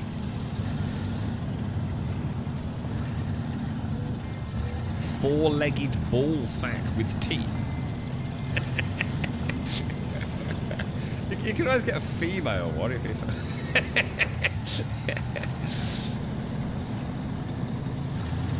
I've got this real interest now in seeing what one feels like to stroke automated. You know, I can't help but feel that. I bet it feels like,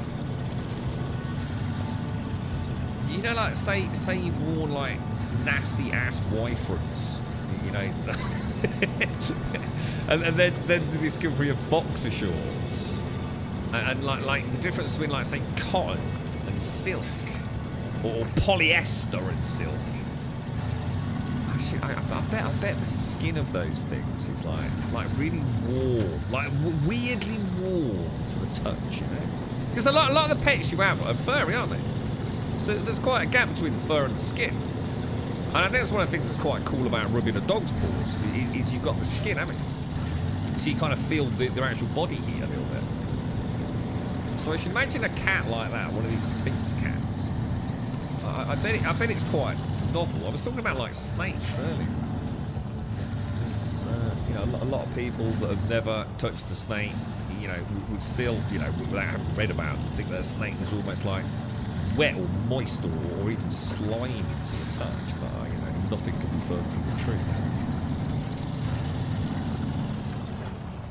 Your tortie will tear your face off it. What? I don't know what a tortie is. What?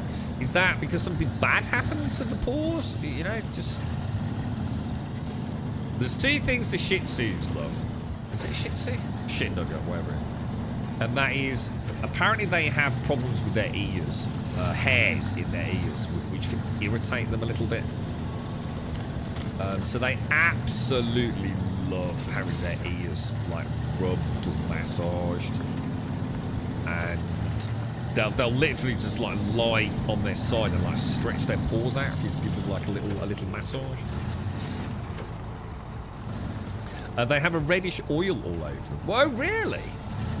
So what? So like, as in like a sort of sebaceous like oil? Wow, what, really? Well, I'm even more interested now. What's this though? Is this what we're talking about? Sphinx cats? Oh no, not that. What the hell is that? That's a mouse, right? Is that a hairless mouse? Oh, it is that. I thought you were joking. He looks sad, doesn't he? That rat looks actually quite sad. A savannah cat would be cool, but you can never let it out. What's a savannah cat? Are we talking about a mountain lion? but the savannah version. Are we talking about like a wildcat? What's he got automated? I had a female royal python, and you know, like when like people will talk about like constrictors and things, and you know, like if you've watched Anaconda and things like that, you kind of know how it works. Jesus fucking Christ, dude. My female royal python was not the biggest by any stretch of the imagination, right? Holy fucking shit, dude. If they ever want to fucking grab you, oh my lord, dude. It is otherworldly, man. The size completely defies the pressure they can put on, man. So I dread to think what a big constrictor can do. Terrifying power, man. Your sister's actually got 4 hairless and she has to bath them weekly, or they were really? And that's because of the oil, is it? Oh, Jesus. Wow, the things you discover, man. What, because it gets on everything, does it? And it, I mean, is it a red colour? I mean, does it discolour things, or... I suppose if it's oily and it's getting on carpets and fabrics, then that's just not a good thing anyway, right? A savannah cat's like a medium-sized dog that climbs anything. Is it? I mean, is a savannah cat? You know, what is it though? I mean, is that a type of cat? Is it an actual breed, or is a savannah cat? Does it cover a range like Greenlandian dogs?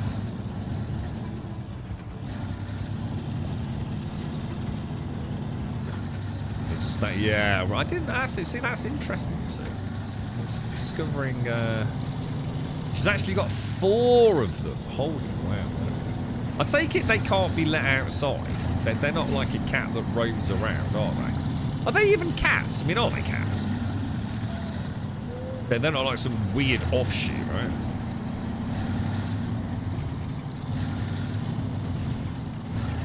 All cat breeds will eat your body if you die at home. Won't dogs do that as well, though? Once they're hungry enough, right? Hang on, have I gone past it?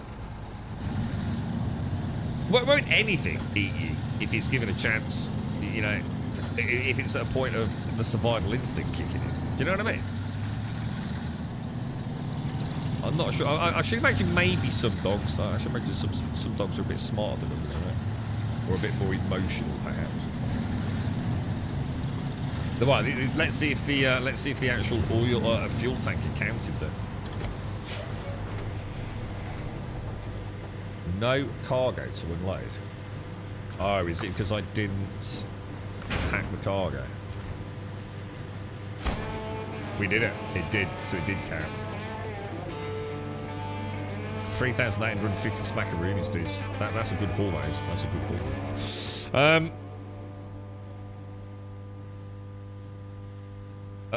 Let's have a look what we've got. So Dyson diesel. The only other one is not a drill. Metal beams. The oil rig. Oh my god, that's that giant freaking thing up here, isn't it?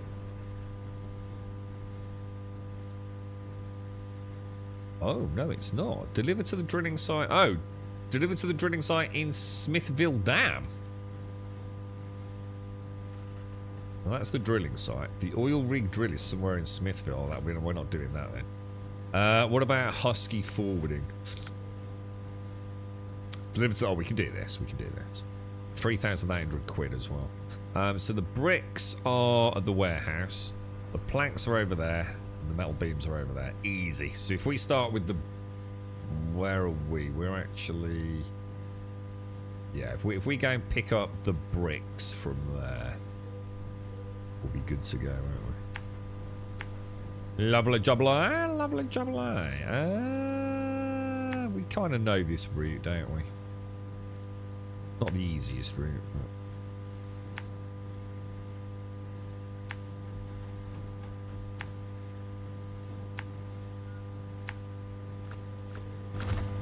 How are we doing on fuel? We're half on fuel.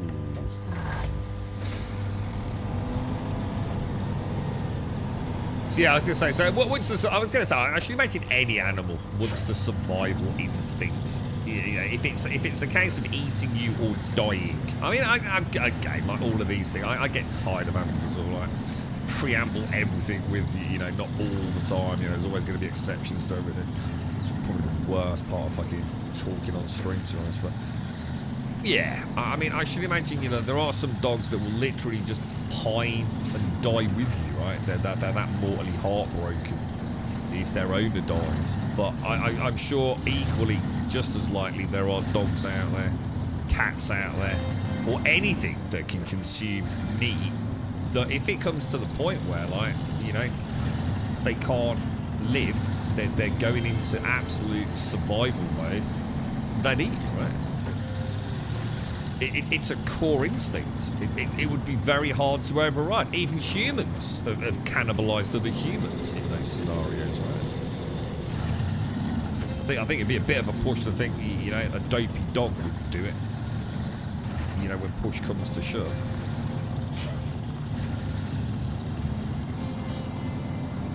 Not a very nice thought, really, is it? So really, you don't want to die alone in a house with a cat, right? Fuck cats, fuck dogs. I suppose it would save, I mean, in a way it would save on, I suppose, like, cremation costs and things. You just put it in the poop bin.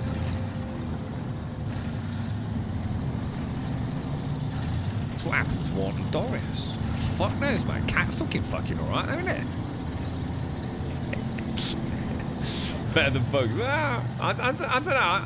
I suppose the thing is, you're not alive, so it don't really matter. There's no point having an opinion on it, right? You're dead. It really don't matter what happens after that, does it?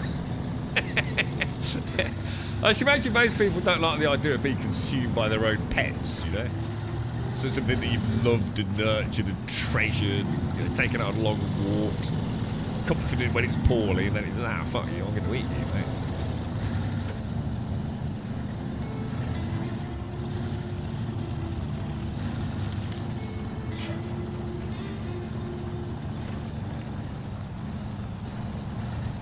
Bloody animals. I wonder how many hamsters. I know, guinea pigs. I think it's got a whole tribe of guinea pigs, doesn't she? I wonder how many she's got now. Well, I suppose at least you'd wake up with her. Unless you were a really deep sleeper, Starmage. You've had a few too many vodkas, mate. Completely passed out at comatose. Wake up with no tootsies.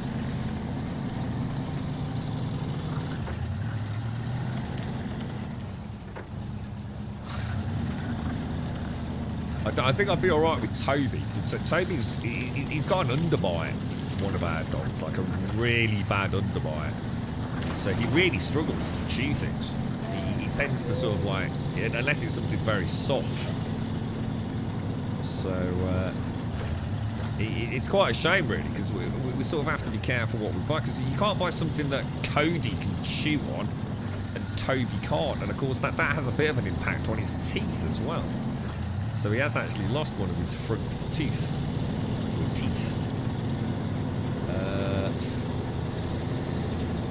Because he can't like clean them like a normal dog would. So we have to help him out a bit on that front.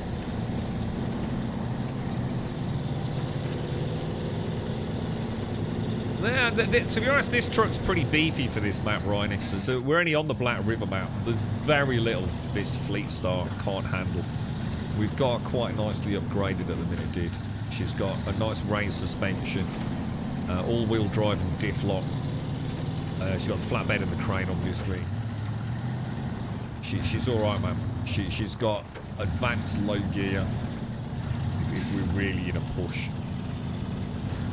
So there's only been a couple of spots on the map she's had a problem with. And weirdly, today is the first time I've ever rolled her, and I've rolled her twice. One was unforgivable. I even said, like, oh, I need to be careful here or I'm going to tip her.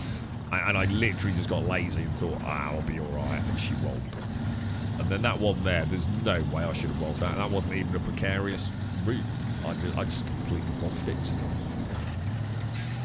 So this one's not too bad, though. She's doing all right.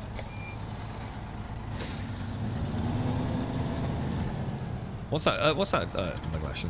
I know some cats that start to eat you while you're awake. What? What? Sure, do you think some start... What? A cat? What do you mean a cat starts to eat you while you're awake? What do you mean it bites you? What will we do? What was the quest? Wet harvest. Bricks we want, isn't it? Bricks are from here, yeah? So, and then we're going back to the farm. Shall I risk coming down there with bricks? I think that... I still don't think she can get through that mud patch, man. I really don't think she can. I'm going to see if I can bring her through, dudes. Cargo management bricks. Was it 2 bricks? Load. Oh.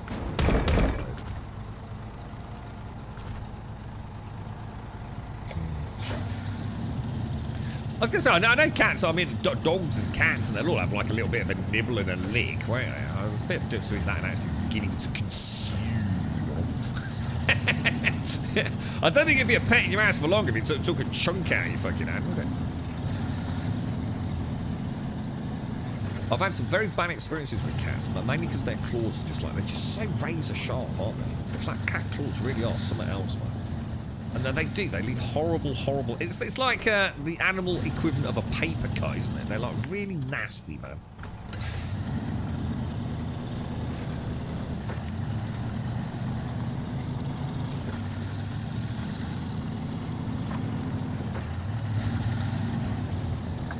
Can't say I miss having a cat. I sort of do, but not enough to ever want another one. Both my cats were outdoor cats, so it wasn't often they were in anyway, to be honest. Because they were both rescue cats, so I didn't really overthink it. You know, they were used to roaming around. But the one was a relatively small kid and didn't really like going out, to be honest. Which way are we going? But did. You know, she did go out. My first cat was a very tomboy cat. He was always out and about, terrorising the local wildlife. So sometimes would disappear for like 2-3 days at a time, and then come back all sulky.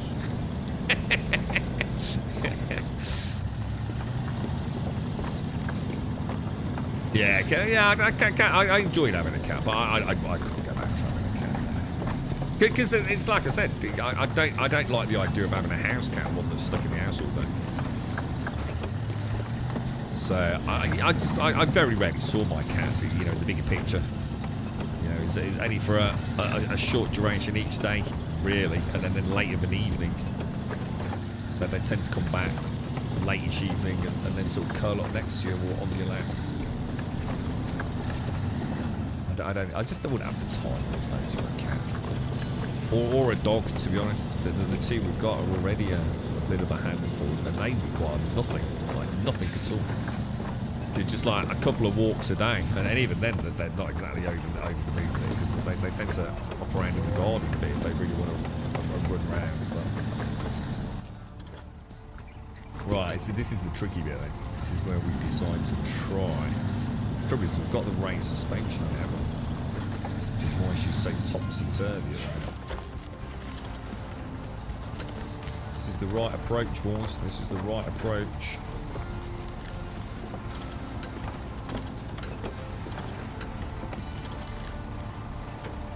I'd say that went remarkably well, all things considered, eh? Rather skillfully done. You have too many cat emotes. Yeah, I think that's that. The cat's claws, they're insane. That'd be a cool thing about having one of those like hairless cats, sphinx cats. Because I bet you can see like their claws retract and things. I bet that's quite cool, right? You'd never have no. Oh God, do people do that? Did people declaw their cats? What the fuck? What is that? Is that something that people do? Oh shit! Oh, that's fucking awful, man. That's completely killing a cat. A cat has to have its claws, right? That's how it clambers around on shit, right? Oh, that's terrible. Why did you tell me that? I didn't know that was a thing.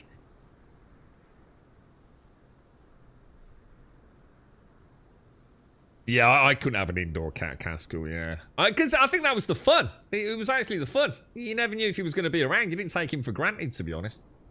It made the time that he was there actually all the more special. I tell you what, I got an aquarium, Castle, and he spent a lot more time in the house once I got the aquarium, the little fucker. Cats clearly know what fish are, right? And it doesn't have to look like a goldfish, right? Yeah, I used to sit on the side of the chair. Just watching the watching the fish.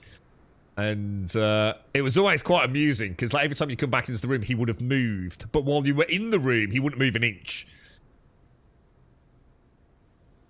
I like that. Dogs have owners, cats have staff. So hairless cats are horrible. My French friend had one and hated it. 7 of the cats were better. I didn't know. Oh, he was saying that they had. Was it you, Killer, or someone? So someone said that. So I didn't know about the oil, the red oil that they use to sort of like presumably keep their sort of fur healthy. Quite fascinating. Husky forwarding, wet heart. It's the farm, isn't it? We want to go to, and we know where that is. That's a non-issue. The farm.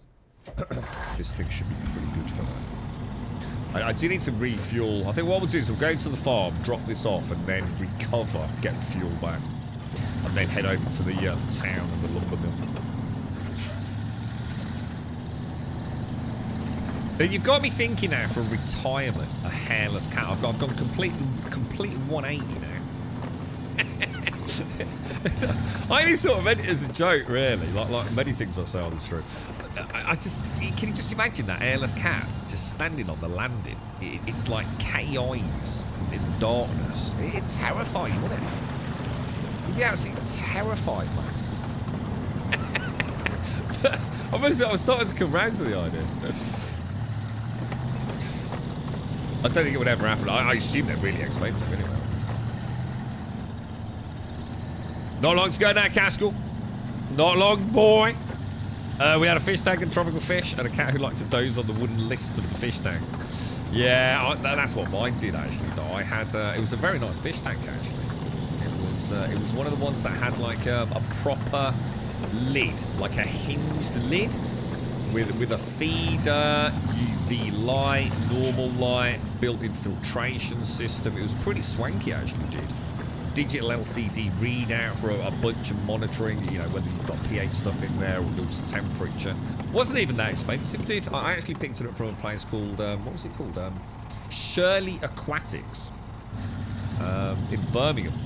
And it was like half price. I got it on a really good deal, man. And the top of that got really hot because that's where all like the electrics were, including the bulbs and you know the sort of almost like fluorescents, but that they weren't actually fluorescent. And yeah, the top of that got really warm. The cat would quite often sit on it. And of course, the beauty of that was that you couldn't get in because the lid was actually really heavy. A bit like a car bonnet. It had like a stick that you brought out to hold it up while you were, you know, cleaning the tank out. Favourite cat I had wasn't mine. A female orange tabby who was working graveyard shift. And one morning, arriving home, there she was, started feeding it. And it would hear my Camare coming down the street. It's that fancy, like, sports car. Like, I'm thinking of something. It's like... This is a badass car, right? Like a muscle car, yeah?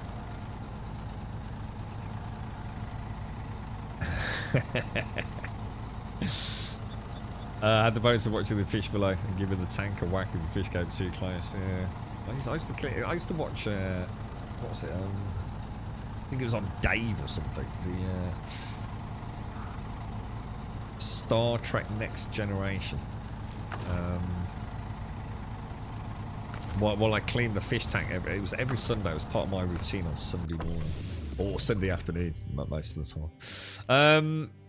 Right, lead garage. So we want to go and pick up planks and metal beams. I suppose what we could do, is there like an elongated trailer where we could, so we could like do 2 for 1? Should we give it a bash?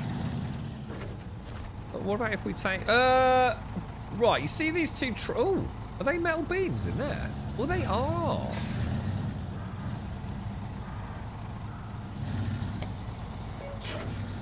Oh, that's perfect. We can actually go and drop these off straight at the farm and then just go and pick up the planes, right?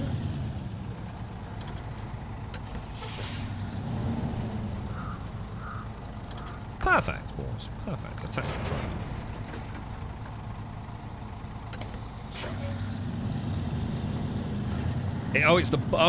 That's what Bumblebee is, it? 67 classic. Yeah, I was gonna say, isn't there a film by the same name? Or am I? Maybe I'm getting confused.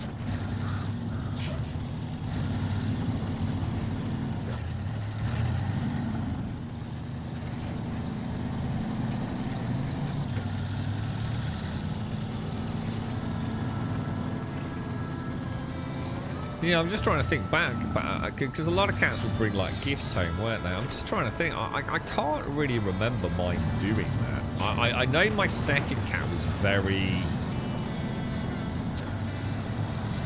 She was never a happy cat. Because like she was a rescue cat. She wasn't even like an official rescue cat. She was literally rescued from an old pet store that the builders had put her in a box outside on the front. So it wasn't like even from like a conventional rescue centre or something. Don't know. Fucking hell, I don't know what the fuck was in my head. It goes to show though, doesn't it? Oh, it's a kid. I'll take it home and look after it. Oh, fucking hell. But I know she very rarely would bring anything back. And now I think about it, my badass tomcat, and he was a fucking beast of a cat, he was. I don't think he ever really brought gifts back. So, certainly not common practice, now that I think about it.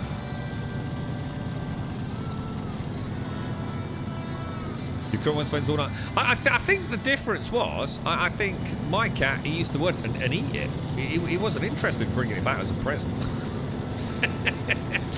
He'd go for days at a time. That was a sad ending to him. I was, we won't talk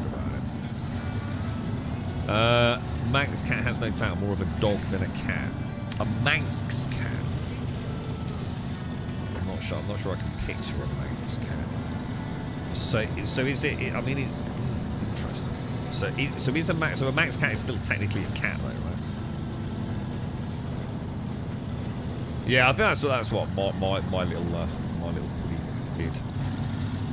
To be honest, Cass, because he was. I mean, the amount of times if I was out in the garden, he was always leaping about, fucking murdering anything he could get his hands on. Mind you, my two dogs are the same. Cody in particular is always trying to catch birds. What I'm going to do is I'm actually going to see if I can get this trailer out of here, because it could be useful, and in here it's of no use to anyone, is it? The only thing is, I seem to remember, isn't part of this farm like extremely treacherous?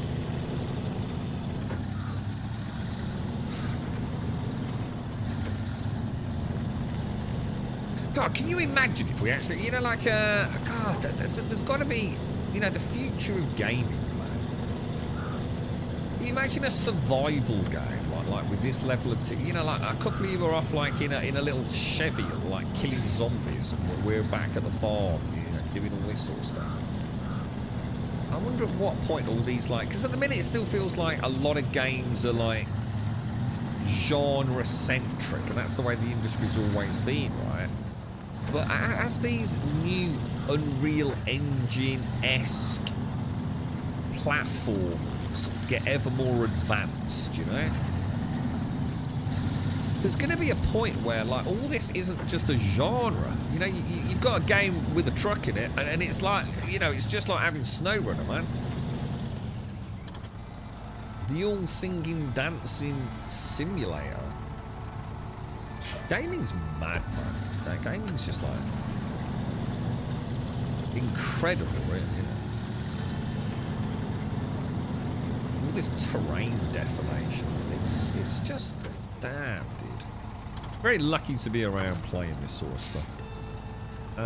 Detach the trailer, and it's nice to play a game that works. As I've said many times recently, I'm so tired of all these.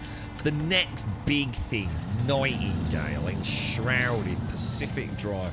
they're just nothing. It's the little flashes in the ointment. A little, and another waste of 30 quid for a game you popped a couple of hours into. Games that work. It's games that work. You still want a South African black-footed wildcat. Not too specific, though. Called George? The most do you just have an issue with the local wildlife, do you, Castle? It sounds like more something like Doc would want, so it could kill all the seagulls in Clacton. If we ever win the lottery, Doc, I'll buy you a jaguar or a panther, that's been trained to murder seagulls. Oh, dude, what was that thing that was ripping the fucking heads off all the pigeons around here? Do you remember? Was it last year or the year before? Like, we started finding pigeons, like, in weird places. Like on the roof of the girlfriend's car. Or in the driveway. Or in the back garden. And it was just, like, decapitated pigeons. And didn't someone say it was a fox? Is it something foxes do? They just bite the heads off pigeons. It wasn't me. No, that wasn't me. No. This is far more recent. What's this, McGlashan? Oh shit! I just suddenly realised I've not got me other streamy thing open. I've been reading the wrong chat. Shit. Let me get that open. I can't see links on this chat, sadly. Well, I can see the links, but I can't click them. It's a bloody pop out. What's this, McGlashan? See, to me, that just looks like a cat. That's a cat that's just someone's just ripped the fucking tail off. That don't look like anything weird at all to me. It literally looks like someone's taken a cat and torn the tail off it. But is it completely different? What's that, Doc? What you got there, bro? Parrot plays P. Oh, I've seen this. Look at that murderous intent in that cat's eyes, Doc. My time will come. I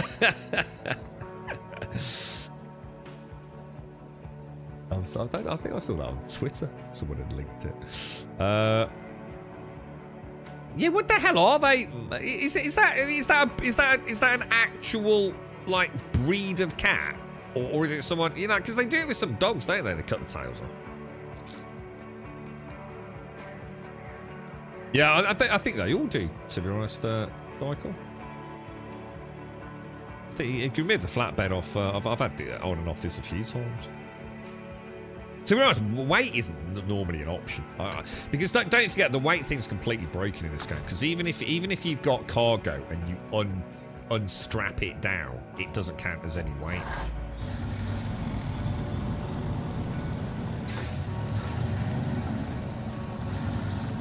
Don't max have a tail, but it's just one bone segment long. I don't know anything about tails, to be honest. Never really thought about tails. So yeah, well, we know that we know the Manx is a breed, but is it a breed that is born without a tail? It's not like a. So some dogs have tails, but they cut them off, don't they, as a puppy? And I just wondered if the Manx was like a genetically altered variant of another cat that does have a tail, and it's born without, like you said there, like one bone segment, or however tails work. The tails bony, are they? Is it like bone most of the way down, or?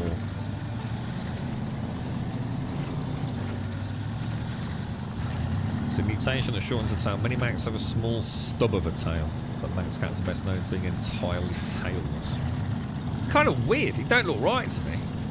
It's sort of like, when I think of a cat, in the same way when I think of a squirrel, I think of quite a... It's so much part of a cat's character, the tail, isn't it? If they're in like freaking hysterical, gonna murder shit mode, the arched back and the tail erect, like that picture that Doc's, or that little video Doc's just linked, with it swishing the tail backwards and forwards. It's almost, the body language of a cat is so built around the tail, isn't it? The thought of having a cat without a tail that actually is quite awful. I don't see why anyone would want to see that, to be honest. I mean, you know, I'm not saying that they're causing any harm to them, but it just seems weird, doesn't it? Like, why would you want a cat without a tail when you can have a cat with a tail? You know, can you imagine a cat when it walks around your feet? You know, and it's like winding itself, and you know, the tail's up and following the body contour. It wouldn't be the same, would it? Don't understand why it just seems weird to me. I can understand it like with some dogs. You know, so some dogs' tail. I mean, like our dog's tail's like really, really hairy, like really long hair on their tails. So like when they swish them around, it's like a freaking peacock almost.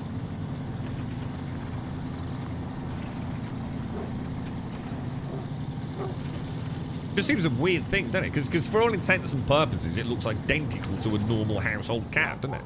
Just without a tail.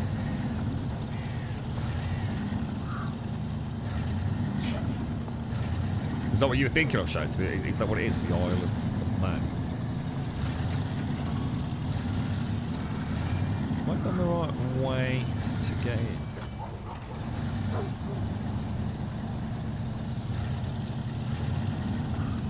Oh, come on, I was nowhere near that, bro. You're having a laugh, mate.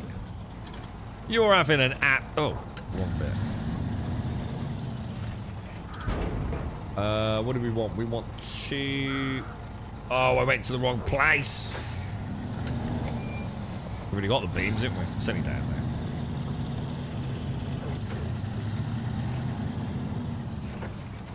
there. The sounds of a big deal steering when jumping. I say, I suppose I never thought about that, yeah.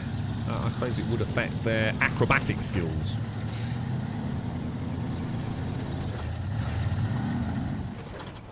But, you know, if it's a breed that you've got, I mean, it's a breed that you've got, right? It's not like you're, and I'm sure they're wonderful pets, but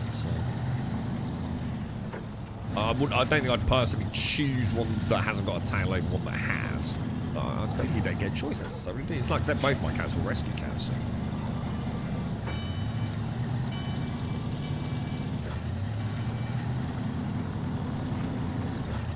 I didn't have a lot of choice. I must admit, there was a lot of moments when I regretted having the second cat. I really did. She needed a lot of help, man. She was not a happy cat. She'd been left in that pet store after it had closed, and just like starving, basically. It's only a tiny little thing. The workmen had like obviously been brought in. Someone else had bought the store.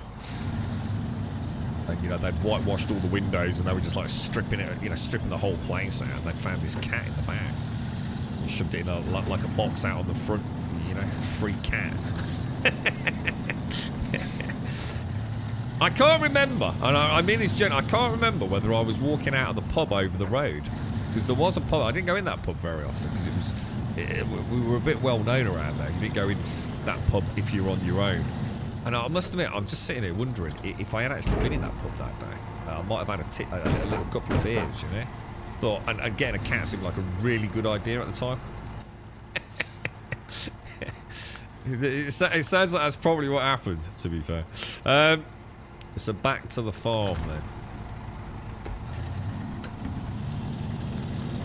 Oh, what? Manx cats have partially paralysed rear legs. Oh, man, that's awful, dude. Mind you, a lot of these animals have, like, bad things, don't they? A lot of breeds have all sorts of issues, don't they? I remember reading something about what I called the sausage dogs many years ago. You know, the sausage dogs. Beautiful, right? Cute as hell. Oh, man, do they have a bad life. Those things are a mess inside, man. So just like a dog, McGlash. Ours was a rescue. Another cat was run over outside our house and Mum took it to the vet. And while there was... there was a surrendered litter of Manx cats. We got a Manx as well as the run-over cat. Was that run-over cat alright, mate? Actually, so what they are, is that what the sausage dogs are called? The Dachshunds. Yeah, they have all sorts of problems. But they all do. They all do, don't they? They've all been, like, inbred and crossbred and fucked around with for fucking years, haven't they? There's so many of them suffer from all sorts of liver issues and skeletal issues. It's sad, really, isn't it? Humans, boys. Humans.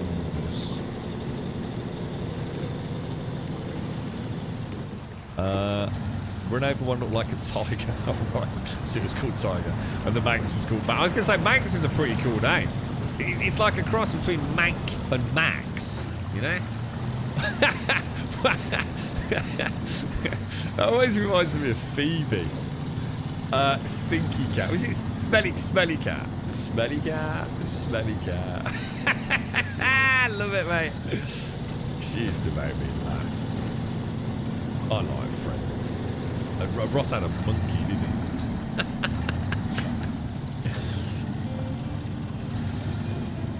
he? Yeah, that's exactly, but yeah. I mean, was that not what? I don't know if that's what staffies or pit bulls. It's got to be pit bulls, right? Well, weren't they like literally bred to kill fucking bears?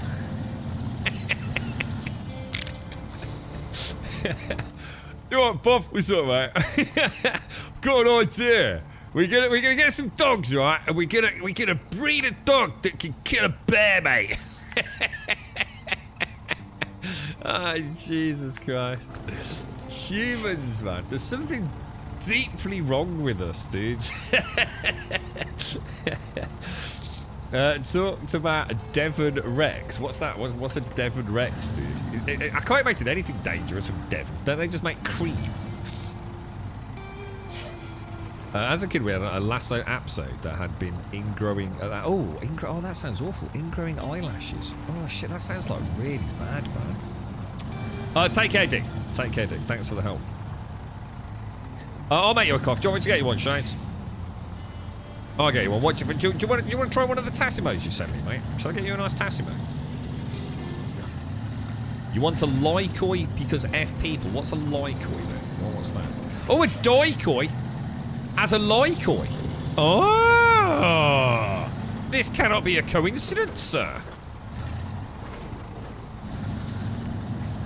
Have a mongrel. But doesn't that not further compound the issue? Because, like, a mongrel is still gonna be from...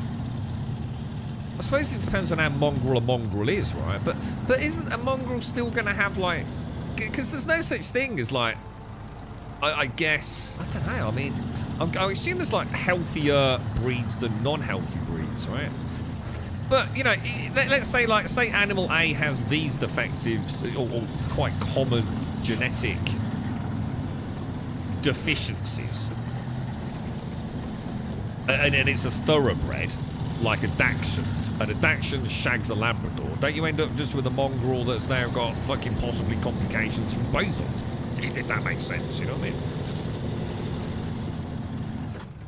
So instead of just like having a couple of ailments that might be specific to that breed, if you're not now got something that's got like multiple ailments because it's crossbred.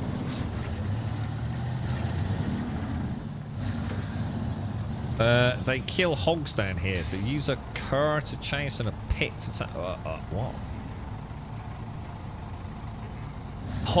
Dogs that chase hogs. The aggressive old English bulldog, which is bred for bear and bull baiting, was often also pitted against its own kind. Oh, that sounds awful. Can you imagine what? I mean, how that? You'd have to be mad to watch something like that. Imagine like just having a bear and then unleashing a pack of hounds on it. Fucking hell, dude. That's horrible, isn't it? Rachel had a sphinx. What do you mean by a sphinx? Ooh, you got me thinking. Maybe I missed that episode. What's that? A sphinx. You never had a tax? I'll get you a tax versions. Do you want anything fancy? I just make it black. You're not going to want like cream, like brown sugar, and a dash of caramel, some foamy latte.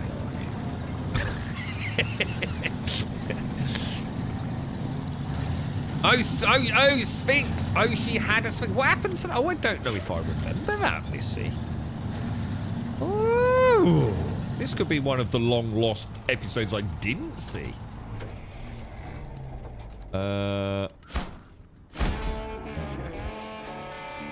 Level 6, boys. I wonder what we've unlocked.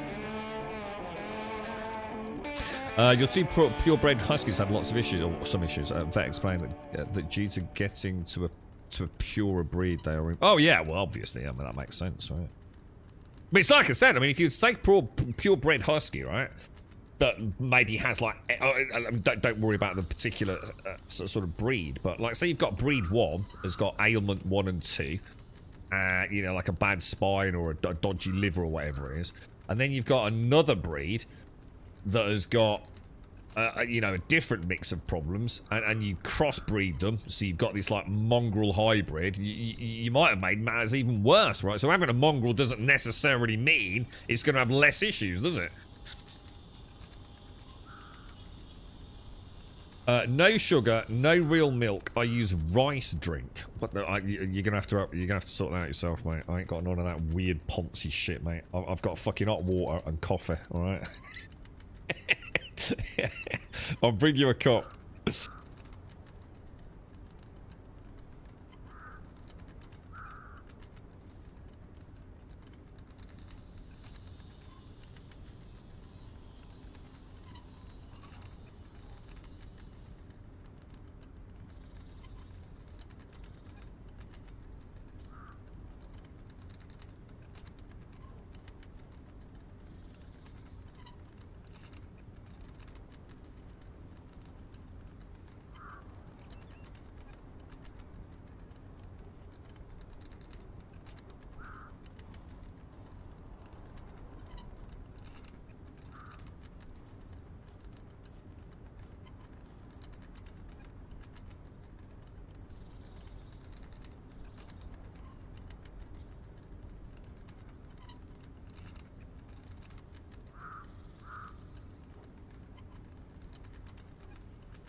It is. I made the mistake of opening Twitter because I wanted to see if we'd got any updates on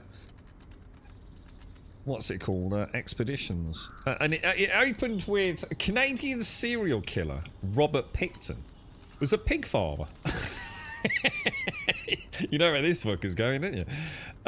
Who admitted to killing 49 prostitutes by handcuffing them, strangling them, and gutting them before feeding them to his pigs. What the fuck, dude? He later admitted that he actually intended to round it up to 50, but got a bit sloppy and got arrested. Jesus Christ, dude. What is the matter with people, bruh? There are some crazy fuckers out there, dude.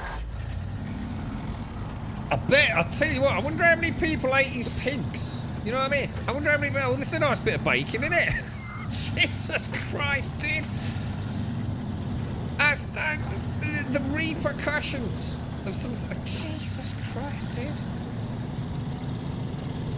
That is horrible, dude. And apparently, he's eligible for parole after 25 years. The fuck, dude? He killed 49 women, fed him to pigs, and he's eligible for parole after... Dude, seriously, what is the matter with this world, bro? It don't bear thinking about, does it? The horrors that are out there. Alright, hang on. What are we doing? Have we got a quest? We've chosen not to really do not a drill because that takes us into Smithville, right? The essentials. Okay, where do we get fuel from? Fuel ×2. Where'd you get fuel from? That's a really good question. Bricks we know. Planks we know. Fuel I've got no idea. Oh, fuel must be in Smithville Dam then, right? We could try, we could try that one. Let's just see if there's anything else in this. Steel River Supplies. Delivered to the town, consumables, which is at the farm, right? Perfect. Perfect.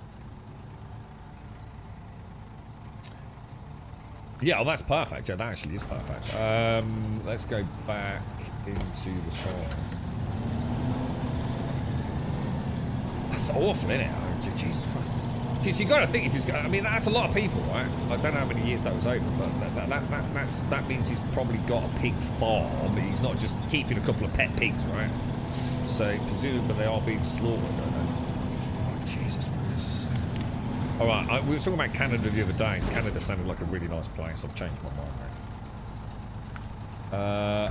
Right, consumables. We only get consumables, 2 consumables off the town store. This is going remarkably well, boys. Remarkably well. Oh yeah, purebreds can cost a fortune. We were going to get a rescue dog when we first. Well, the girlfriend decided we were getting a dog. I had no say in it apparently, but I can't remember what happened. And we ended up going round to someone's house. No, she went round to someone's house. Oh, I think I couldn't make it. If I remember, we were going to go to... I don't know, one of these... I don't know whether it's RSPCO or somewhere. We were going to go and have a look over a course of a couple of 3 weekends. And I ended up having to do a load of work. So we didn't... And she was getting a little bit impatient. And there was a place, I think, near her work. So she popped around there in a dinner hour. And that's how we ended up with coding, if I remember. I'm sure it was something like that. I think they paid us to take them off their hands because they're knobs.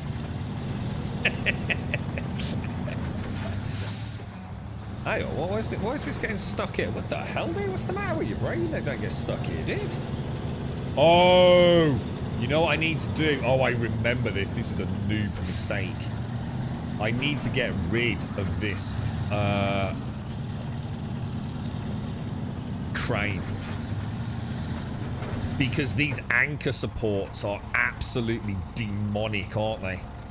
Especially on this side. The amount of times I got this thing wedged in because of those freaking anchors. Noob mistake, boys.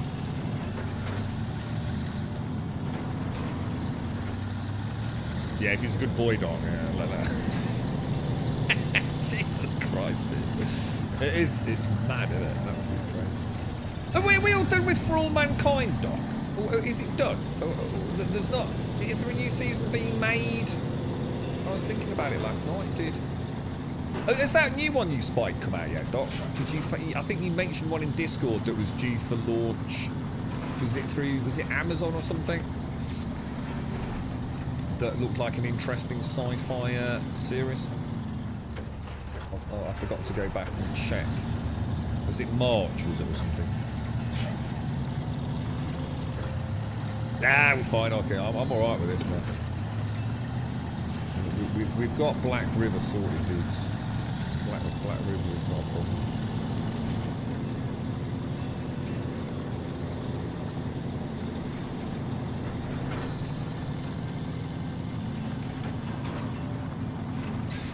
Yeah, I reckon we'll try a little bit of Skull and Bones. Is everyone playing Skull and Bones with the Season 1 update? And like, what is the Season 1 update? I mean, obviously I've got like the base game to do.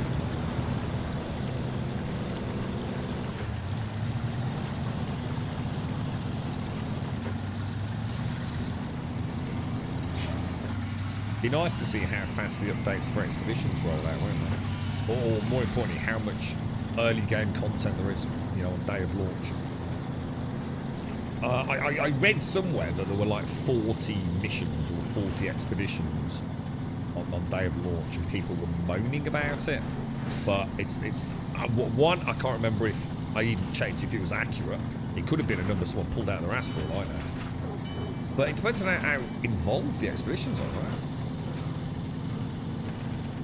So some of them could be like hours long, you know, all sorts of backtracking and God knows what else. So I'm not really too worried to be honest. No, same distance, Michael. What, really? Do you want me to turn the sound down? We're not in a noisier truck, are we? Anyone having problems with the voice? Back in November 2023, series co-creator Matt Walpert told Den of Geek that there are still plans for several seasons in total. That's our goal. And that same month, co-creator Ronald D. Moore confirmed to Collider that there have already been talks about developing a 5th season. So we're going to get at least one more, aren't we? There's got to be a point, dude, where most of the cast disappear, though, right, Doc? Because of the sheer amount of time that has happened within For All Mankind. I don't know how much truth there was to it as well, but a couple of the actors apparently, I think unofficially, said that they were getting a little bit... I don't want to put words in their mouth because it's already a little bit of a kind of fly on the wall comment from one of the people that work on the show that they were saying that the amount of time in makeup was getting a bit silly, Doc. Do you know what I mean? And that can only get worse and worse, right, Doc? So, I mean, it'd be interesting, won't it? Can it still survive if some of those... Because let's be honest, there's been a lot of removal... I'm going to be careful of spoilers here, Doc. Of certain key figures. Just once in a while, Doc. I can turn it down a little bit, dude. Yeah, I'll knock the game sound down just like a notch and let us know then if it's... Is Beast Boy? Yeah. And possibly also, it starts turning into a very big commitment as actors get to be a little bit more... Because he's quite a sought-after actor these days, isn't he? And the other thing is, and this was something, I can't remember which show this was, you know when someone's been playing a character in a show for a very long time, and that show involves them wearing a lot of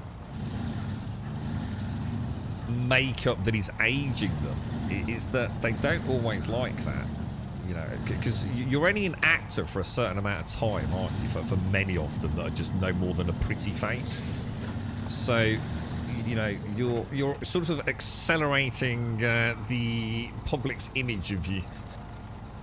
So we watched Pierce Brosnan in a film just a few nights back. Fucking hell, dude. I mean, he still looks amazing for his age. But damn, because I haven't seen Pierce Brosnan in anything for a long time. You know, like when it's someone really successful, they're in films every year. You know, you're always seeing them, aren't they? So it's like that aging process doesn't hit as hard. But I haven't seen Pierce Brosnan in anything for ages. And it's further amplified by the fact that Pierce Brosnan is on multiple occasions almost naked in that film. And he's got like that proper old man legs. And you'll know what I mean if you see it, and if you've seen them in films. Proper old man legs. Like no muscle on them. You can almost see that the balance isn't there, you know? He's not a young man anymore. And it's kind of weird, dude. I hate it. I hate seeing actors get old. It's a constant reminder of your own mortality, isn't it? Based on the truck. Yeah, I mean, just let us know. I mean, I can definitely... I've knocked it down like a fraction. And obviously, the way the volume works, that's probably going to be quite a difference. So let us know. I mean, I can drop it down a bit further as well if you want. So it's no skin off my nose. Thanks for pointing it out, Michael. Last couple of bits were the same. Well, it'll be complete... You can't compare game to game. Because we always adjust. to be honest, McGlashan. So it's not the last couple of weeks. It'll be the last games we played. So yeah, if it's too quiet, just shout out and I'll turn the volume down. I have a default setting. So I always start a stream on day one with the default sound setting for the game audio. And then we turn it up and down as necessary over the course of the first stream and adjust from there, so. And no one's mentioned it this time around, so I just assume we were okay. Do you want me to, shall I drop it down? I mean, let me know now. So we'll carry on chatting for a minute or two. And then, because I've only dropped it down what I'd call like a half point, if that helps you get your head around it. And I can easily drop it down another half point, and that will be quite a significant reduction. That'll be a 5 decibel reduction of the in-game sound, which is pretty big. Just a smudge, yeah. So we've gone from 20 to 25. So you should be able to notice that, Dykel. Thanks, McGlashan. Thanks, Dykel. Oh, unless they sell that. Yeah, I mean, there's the other thing, Joshua. I mean, I remember the first time I saw, was it Peter Cushing in Star Wars? And I was like, oh my god, dude, that is crazy. And like, you know, when you look back on that now, it's not even like the best example, is it? And I was like, oh my god, dude, the future, innit? I watched has anyone watched that film with like loads of the old dudes? It's like De Niro and Hopkins. They play like a bunch of gangsters, but they're the gangsters over like, you know, over 50 years. That is such a weird film, dude. Such a weird film. Oh, that was it. Was it Constellation? Was it? So it's not Amazon. It's Apple. Apple. Is it like all out on one go, Doc, or so we can binge watch it, or is it going to be one of these ones where we? Where the hell am I getting a fuel carrier trailer from? Just out of interest. I didn't realise that was this one either. Was Helldivers pretty bad then, McGlash? See, no one mentioned it. I must have asked 1,000 times with Helldivers, and not a single person said that there was a problem with it. Don't ever. Well, I suppose we don't need to worry anymore. But in the past, I've always said, you know, if there's an issue with the sound, just shout out. It's the one thing you can never get right as a stream, without having all the fancy hardware and mixing decks and things. You know, when you've got a simple setup like I have. No matter how, I'd have to sit there before every stream, and the problem is I'd have to play the games more than I'd like. You know, I'd have to do some. At the minute, if I'm playing a game on the stream, I normally jump in to the point where I get the girlfriend to like jump through like cutscenes to get me to a point where I can move the character. And normally, in any starting area on any game, I can gauge if that game's going to run okay, decide on if I want to cap frame rates, or, you know, get some basic graphical settings all worked out. But, you know, I'd have to play through till we got into heavy combat, or until I got a louder gun, and you know, have it all finely tuned and balanced, or start using, you know, advanced compressors and things, and I just never had the time to do it, man. Just never had the time. So, like I said, you know, in the past, it's always just been, if you can't hear it, just shout out, man. It's literally just like the nudge of a dial on OBS, really. Enjoy that coffee, Shades. I'll make that just for you, mate. How many cups you had, Joshua? Was it yesterday I went to the toilet a lot, or the day before? I think I thought I'd had 2 cups of coffee. It's in it. I'd had 4 cups of coffee before the stream. I think it was on Monday. I kept saying, didn't I? Why the hell am I piddling so much? You know, I hadn't realised I'd been up for a lot longer than I'd realised, and I'd actually had one as soon as I came in through the door as well. Right. This is not the same storage, is it?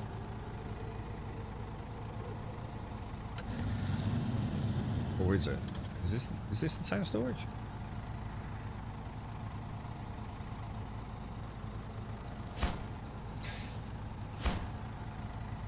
Fuel carrier trailer. Where the hell am I going to find that?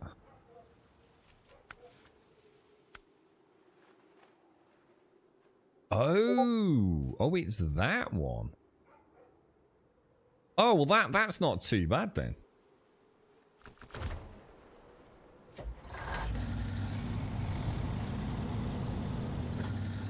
What, for me, McGlashan? Fuck, dude. About to hit critical mass, basically. If that's what you mean, McGlashan. It might have been my Discord, actually, yeah. God, has he got super hearing today, Don? Let me turn it off. You got a fancy UN set, Daikoi. You got to turn it up. You can hear a pin drop. Toby, bark for Daikoi. Nah, fuck McGlashan. Yeah, it's pretty much the end of everything now, dude, sadly. I've tried ever so hard for so long, but yeah, it's the end of an era, bro. The end of an era. I'll never get anything that offers the sort of flexibility that I've had up until this point, so I can start winding things down, I think, dude. I thought I was hearing bleeps earlier. I think I even said at the start of the stream I thought I heard a Discord bleep, Dykel.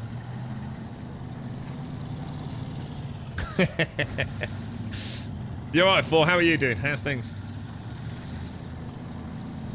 You alright, Miss Groot? How's Pal World going, Miss Groot? Have you dominated? Have there been any updates for Pal World? Have they sort of spoken about like their roadmap and things? Oh, I know they did have a roadmap.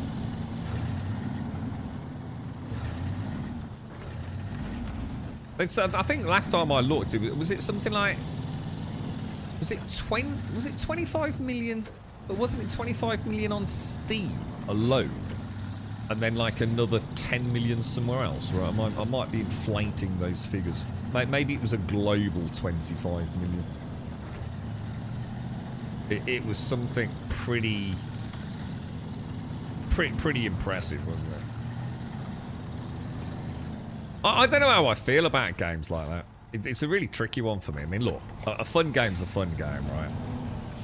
But when I think about some of the games I've played that have only been £20, £30 and have never seen the success that something like Pal World has, which really to me is a non-game. You know, to me, there's nowhere near enough mechanics to even call it, you know, an engaging video game. Don't get me wrong, I enjoyed it, but it just seems like such easily just churned out trash, you know, and somehow it just got enough traction because of the Pokemon thing to blow the gaming world wide apart. And it's tricky, isn't it? It's like fucking hell, dude. You know, I've known some devs like absolutely work their fingers to the bone, man, on good price games that offer some fantastic value. And you haven't seen a fraction of the success they saw with that thing. And then what is it, you know, if you really look at it, the world itself is like absolutely like, there's not a lot to it, is there? But it's just one of those games, you know, when you're playing it, it just works, doesn't it? I mean, I really liked Power World. You know, I do not for 1 minute begrudge the, what did I, £22 was it? £20, £30 I spent on it? It wasn't a lot of money, was it? But I would never put money like that down on a game like that. But, you know, I'd played it on Games Pass, and even though it was absolutely terrible on Games Pass at the time, it got its hooks into me, man. I mean, remember when the base burnt down? The whole base burnt down? Dude, any other game I would have said, I wouldn't have rage quit. I'd have gone, I ain't got time for that. You know, I wouldn't have been angry. I'd have just been like, fuck that. But one, like, silly mistake, and the game burns down an entire structure in like less than 60 seconds. I mean, by all means, like, give me a chance to put it out, you know? But I did it. If nothing, it invigorated me to play it more. Very strange game, man. Goes to show, though, you never know, do you? You just never know. We want to take a right here, don't we? Oh yeah, I'm sure they'll be working very hard in this group, and I suppose a bit like Helldivers, they probably had a lot of technical issues with the servers and the hacking and the cheating and all the rest of it as well, didn't they? So they probably had to spend a lot of time getting that all up and running. So yeah, I'm sure when you've got a money maker like that, you keep it going for as long as you can. So it's 25 million total, was it, Paul? I was going to say, I thought I might be inflating it with 25 and then an extra 10. That's just insane, isn't it? I mean, what a phenomenal success. Absolutely phenomenal. Last Epoch, Pal World puts big double A. It does. Double A, triple A, quad A. It does, mate. It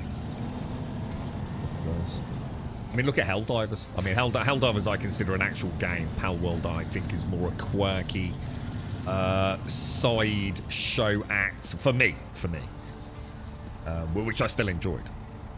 Whereas Helldivers, I think, you know, for what is that, £30?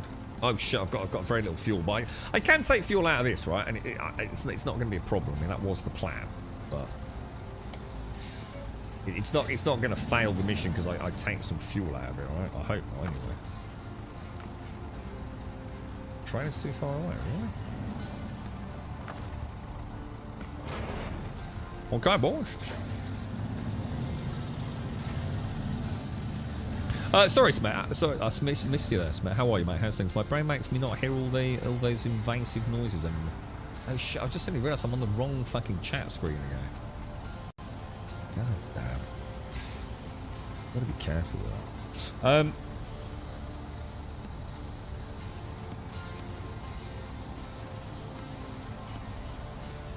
Because you have not played for a few days, Miss Group. It's having time out as I've got a bit bored with... Yeah, see, I couldn't even do the breeding. I think I did like one. I just found the breeding so boring. So that wasn't a hook for me, sadly.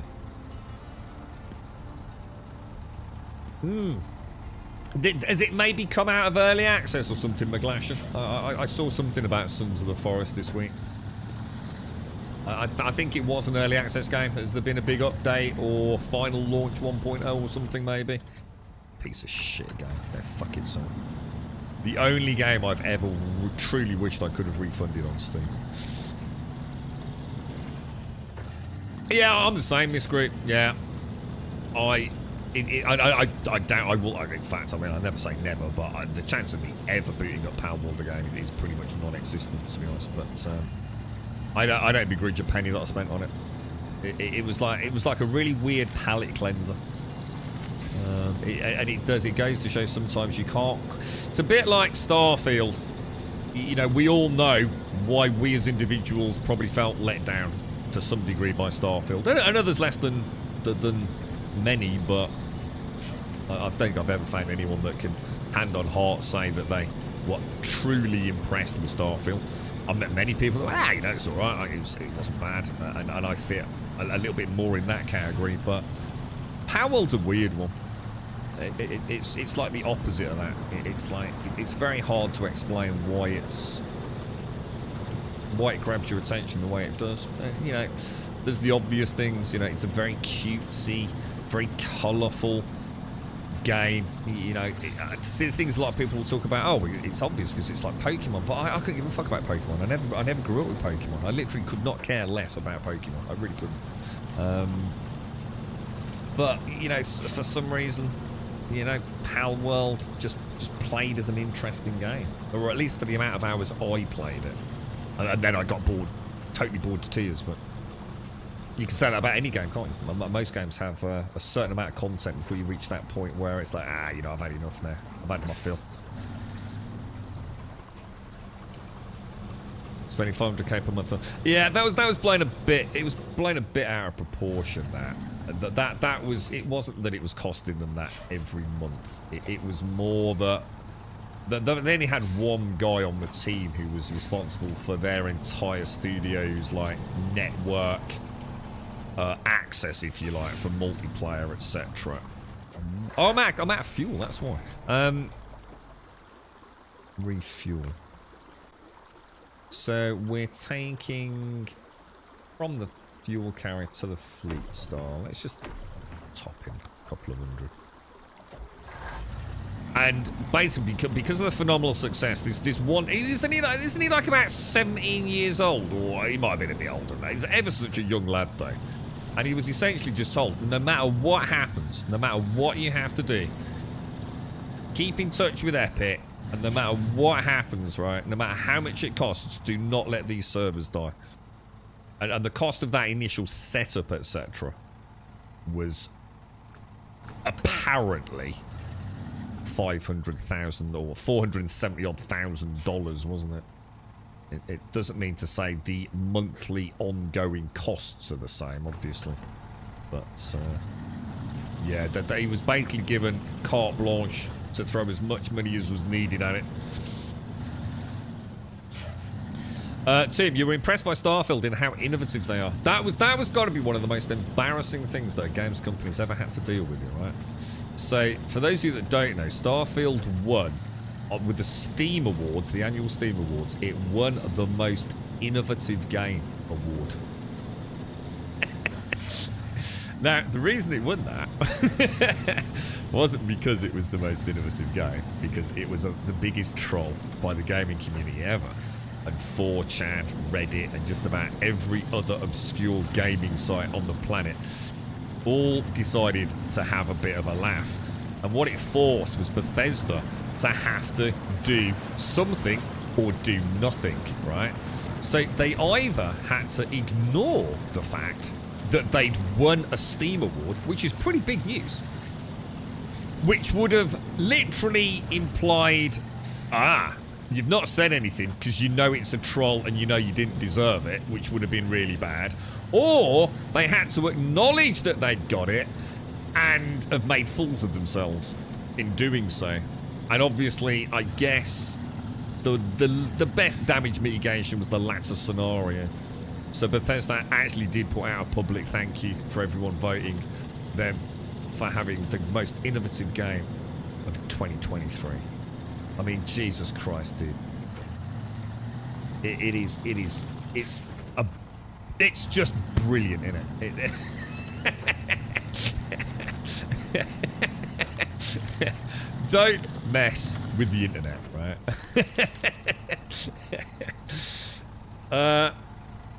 How are you, team? How's things, well? You had funny Power World, but Icarus got talking to him. Yeah. See, Icarus. So someone linked this. I can't remember who it was in chat earlier. Linked. I think it was Neo. Linked the survival game that's coming out March 6th. I think there's a demo for it. Wild Survival Wilds or Wild Survival or something like that. And I actually thought about Icarus. I thought, well, what's this doing that I wouldn't be able to get bigger and better in Icarus? To be honest, it's like we said. You know, you just don't know, do you? You just don't know, man. It could be a cracking game, you know, or it might be absolutely terrible. You just have to. You need a new game to. What? You're not got anything to play, bro.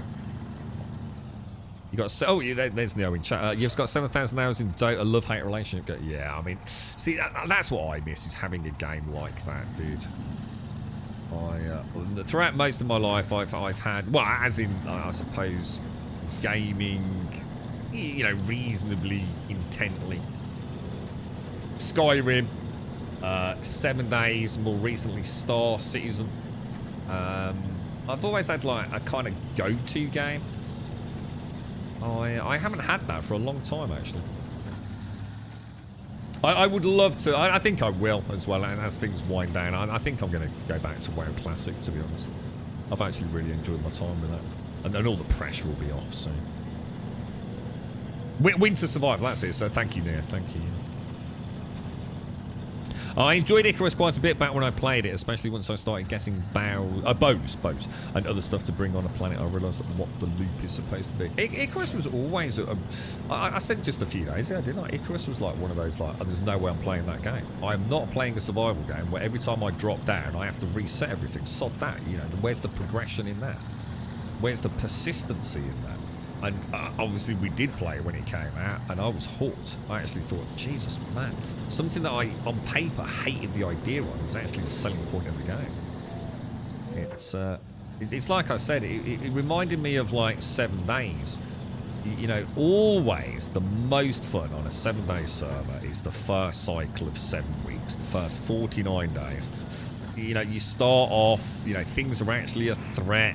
You've got a long way to go before you've got a copious amount of ammo and you're steamrolling through tier 5s. That's where the fun is. And that's weirdly how what Icarus did. It kind of, that constant soft reset, but with some, you know, but with some progression. It wasn't a full reset. It actually worked really well. I was genuinely surprised how much that tickled my pickle, to be honest. Yeah, so we were talking about, and Icarus is totally changed. And now, apparently, there's even, like, whether or not it's a mode or whether or not it's just something you can toggle or not, you can actually have permanent progression now, can't you? Well, I'm not sure I want that in Icarus myself, because, like I said, I was actually quite smitten by the idea of soft resets, to be honest. Grimace is a game like that, but has that relationship with chat. What, sorry, what's that, Bob? Sorry.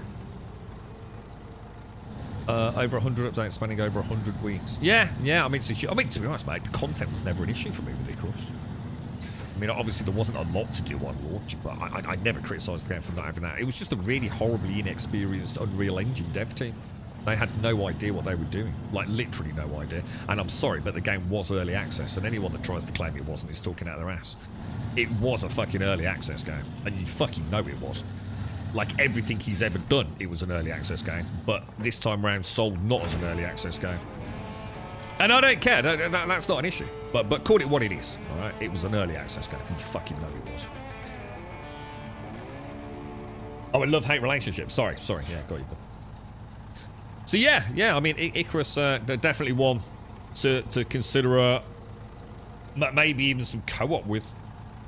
Quite like. I've always liked the look, and the thing is with Icarus as well, because it's UE, we can have a tinker with it as well if there's things we don't like. Let's have a look at what we have here. We aren't doing not a drill. Materials order. That's Smithville. Delivered to the preacher's house. Delivered to the farm in Smithville Dam. Delivered to the service hub in Smithfield Dam. So it looks like, unless someone can tell me I'm wrong, I've done everything I can in Black River that is in Black River. All right. Everything else requires going from Black River to Smithfield Dam, right? The only exceptions being the contests, which I'm actually not that bothered about. I will get around to them, but I'm really not bothered. We could... Oh, no, that is a timed one. The only one we haven't done is deliver the drowned truck to the farm. Because I genuinely do not think I can get that truck out of there with what I've got.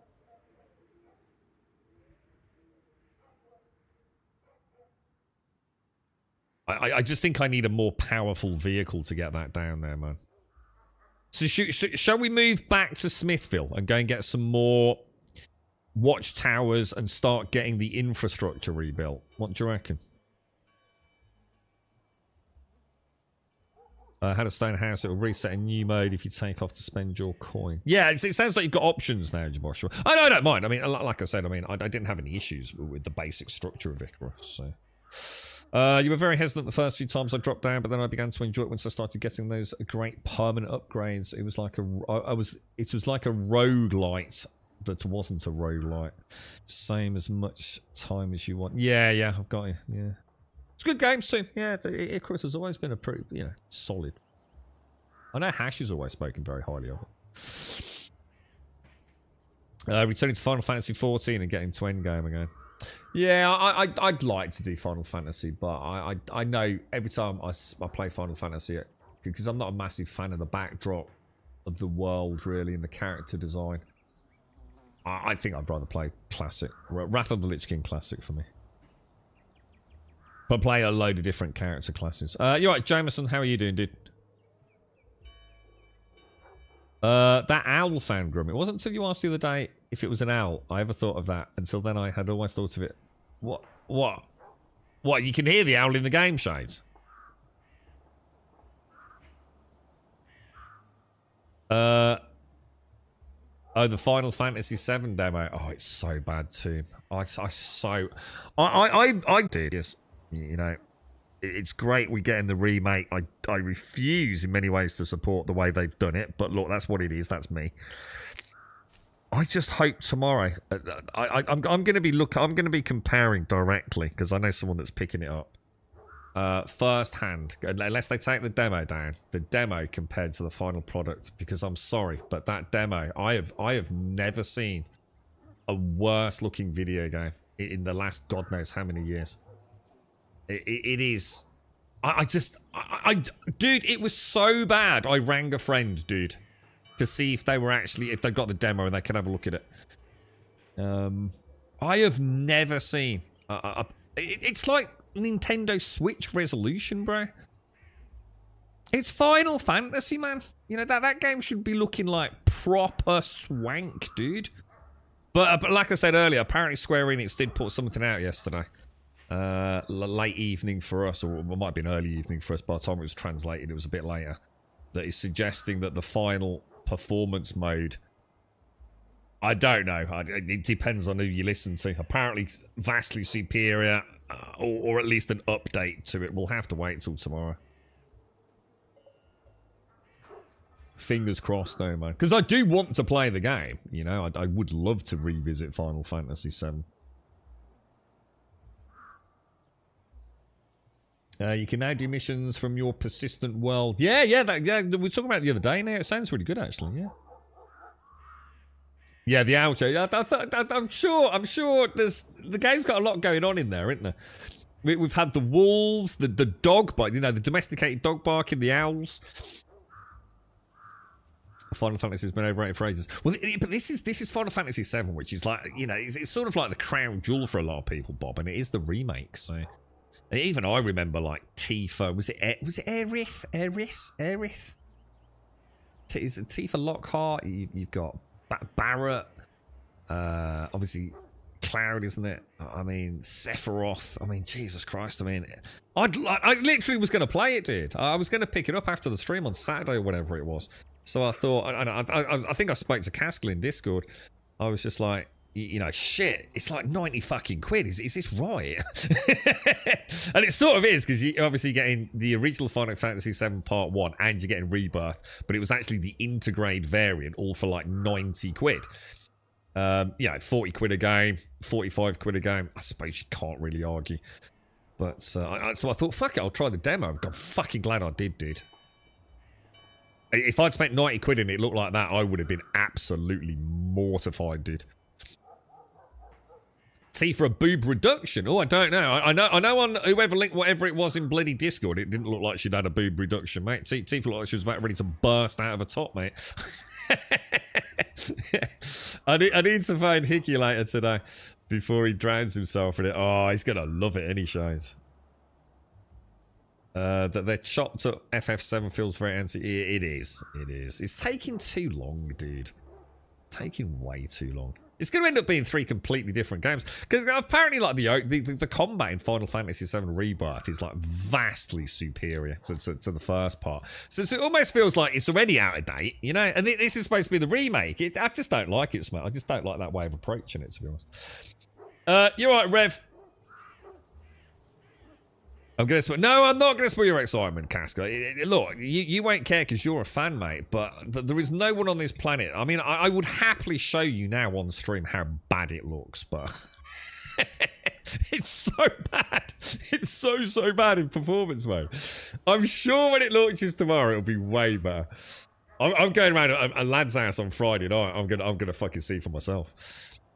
As long as they don't take the demo down, we'll be able to switch between the demo and the final product, won't we? So I'll have my answer. You need a PlayStation 5 to get to play the next bit, so I'll wait until it's all out on PC.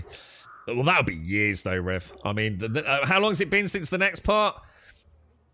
Is it like, how many years is it since the original FF7? So what's the gap, the timeline between Final Fantasy VII Part 1 Remake and Final Fantasy VII Rebirth Part 2? It's got to be at least 3 to 4 years, Rev. So you're talking another 3 to 4 years before Part 3's done. This is where my flawed logic took me, Rev, when I was speaking to Castle about I'll pick it up for a £5. But I didn't realise I'd be picking it up for a £5 in like 2036. It's going to be a long time before that comes to PC, bro. You don't care about the graphics and the way they monetize the game. I just find it incredibly boring. You just don't like it, yeah. I haven't got a comment. I haven't got a comment on the game. It's just that the thing for me is it's Square Enix and it's Final Fantasy, and I booted it up expecting that's why I did the demo. That's the reason I played the demo. Normally I don't bother with the demo because I personally knew the game was going to be cool. I know the game's going to be a great game. I just wanted to see what it looked like, you know. So sometimes it can be a bit weird going back to the PlayStation. I have to make a choice between like performance or graphics mode. And I thought, okay, let's just go and have a look how it feels. Let's just go and see what the game, how the game performs, if you like. And I was actually really shocked, dude. Apparently the community's been really outspoken about it as well. Like, hugely outspoken. People are up in arms about what it looks like. So I know it's not just me. So PlayStation 4, Part 2 is PlayStation 5, and Part 3 will be PlayStation 6. Is that the way they're doing it, Caskell? Yeah. It's a tough one to it's a tough one to swallow, isn't it? You're right, James. Yeah, same as Final Fantasy 11 was with PlayStation. So I only played 7, 10, 13, and A Realm Reborn 14. They're the only ones I've ever played. Oh, and I played a little bit of Final Fantasy 16. That was a piece of shit. You can wait years. You're going to have to. That's what I mean, Rev. You have to, mate. Yeah, you'll have to. It'll probably still be 90 quid. Or by then, 120 quid. It's going to be another 20 years before the whole game is out. They will pull a Bethesda. Yeah. I mean, the thing is, I know I'll play it at some point. I know I will. I don't know. Should we give this one a bash or not? Or should we... Well, I don't know what to do, dudes. I just don't know what to do.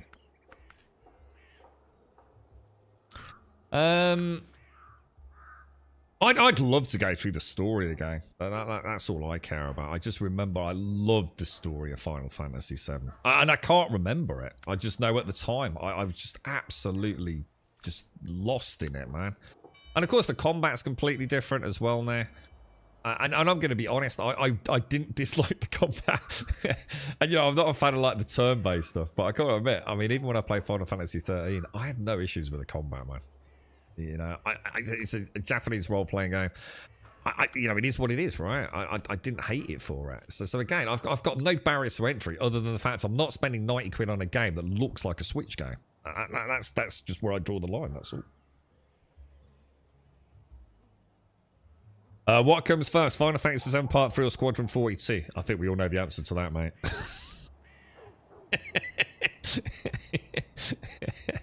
I'm not into crypto or gambling, but, you know... Seems like there's a pretty solid bet in there, to be honest, right? Oh, dear. Are you playing Alan Wake 2 Final Draft on UK Plus with highest difficulty, having a blast? Well, hang on, what's difficult about Alan Wake? How can Alan Wake have a higher difficulty, you're saying? There's not really any combat in it, bro. Do they make the puzzles slightly more obscure, or like less glowy things in the dark, maybe? It's like 10% combat in Alan Wake. I need a better truck. What, to go into Smithville? Nah, we'll be all right. I think what we do. I reckon what we do. Right. Let's recover. Oh shit! I did not mean to do that. Delete trailer. What the fuck? I didn't just fuck up, did I? Recover. Yes. Right. Okay. So if we go back to the map,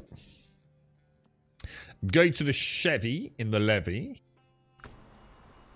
and I will also recover that bad boy. That's my 3. That's only really the 3 that I've got. Right. Hang on a minute. What happened to the scout? Didn't we have a scout somewhere? Oh, yeah, we did. And I'll also recover that. So those are all my vehicles, really, aren't they? So if I go to this bad boy and I retain it, and I then go to the global map and I go to... Well, actually, let's go to Smithville Dam. I go to the garage. Is there a faster way to go to the garage than to scroll all the way down?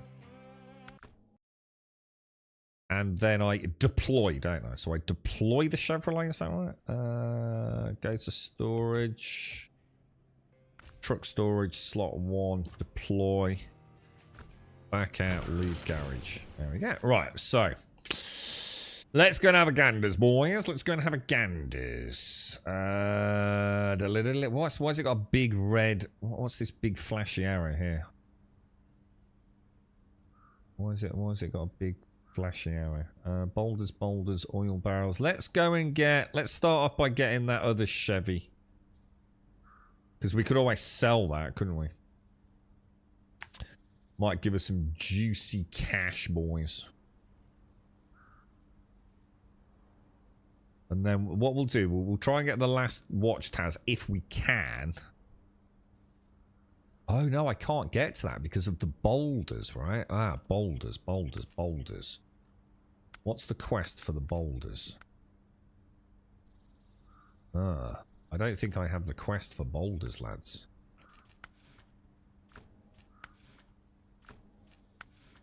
Alright, let's go and get the quest for these boulders here.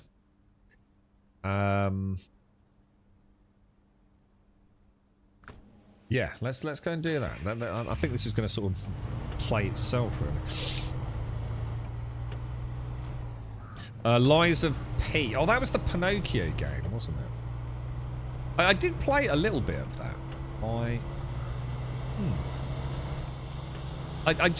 I suppose the problem is with things like that is I just feel like I'm playing what it is, which is not a Souls game.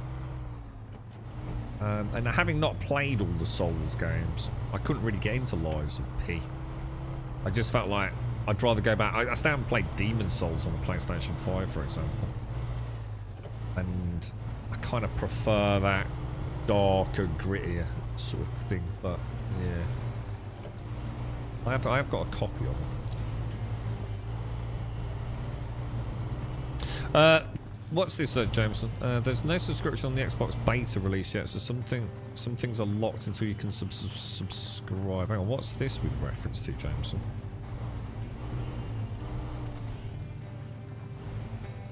Hang on, what are you talking? You are not. You are. I know for a fact you are not talking about Final Fantasy, Janus, are you? Because there is seriously, if you think for 1 minute, dude, no. Ray tracing, no. Good lighting, no. Nice textures, no. Absolutely not, bro. Absolutely not. I can literally put it on right now. I've never seen a deader, flatter, uglier game outside of the Switch, dude. And that's running on a PlayStation 5 in performance and their graphical fidelity mode, which is locked at 30 and doesn't have a proper motion blur implementation, so it looks jaggedy as hell, dude. Yeah, see, there you go. So you're playing at 1080, so you're probably getting an upscaled, I don't know, is it even checkerboarded on Final Fantasy? God, yeah, dude, there's just no way, dude. It's awful, dude. No, we're not don't put on the visuals, Caskell. Don't get butt up, mate. It's facts. I'm sorry, mate. It's facts. You know, I'm not here to. I'm not shit talking it. It's fact, dude. The game looks like fucking shit. It looks so fucking shit. Square Enix have had to put out a public statement saying that it's going to look better on launch tomorrow. So don't blame me, bro. The fucking people that made it are fucking addressing the fucking issue. Alright, let's get down here and go and get those boulders.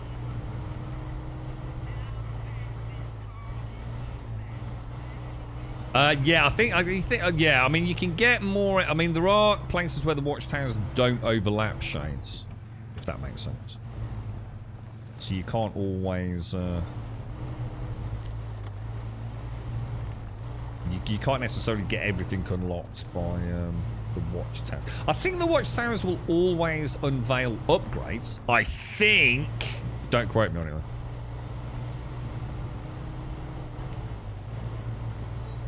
So I'm not too sure.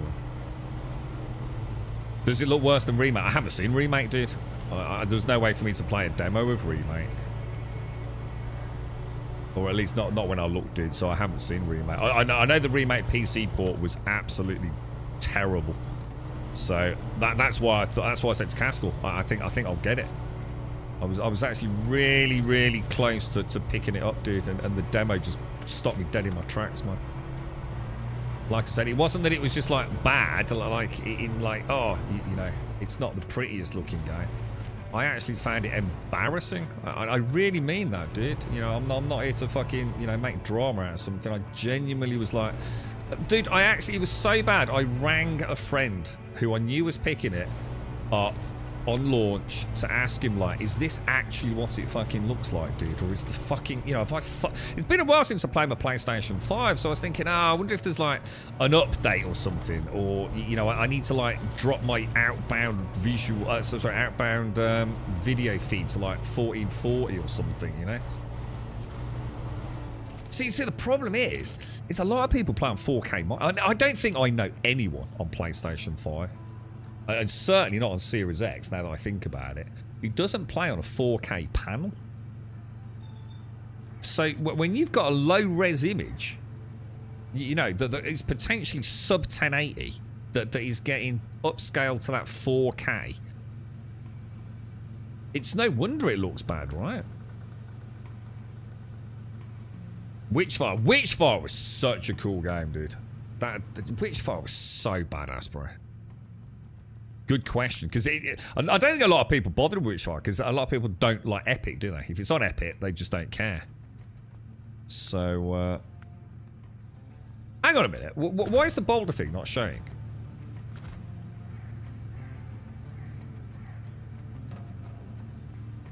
Oh, because I've already accepted it. So, hang on. So where is it in the list? Oh, it's called the Long Way, not Boulders. Deliver to the Boulders the service spare part. Oh, that's not how it was in Black River, is it? That's not how it worked. Okay, in that case, do you reckon the Fleet Star would get through there, guys?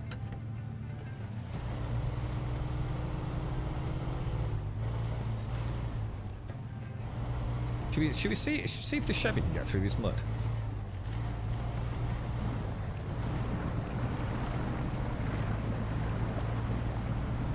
Right, there is no way the Fleet Star is going through there.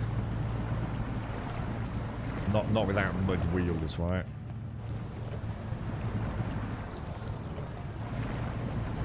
Oh, I don't know. We might have got rid of that tree. Could try it. I mean,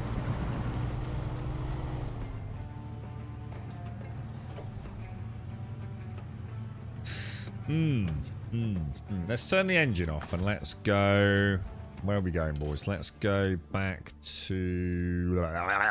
Where are we going, boys? Where are we going? Global map.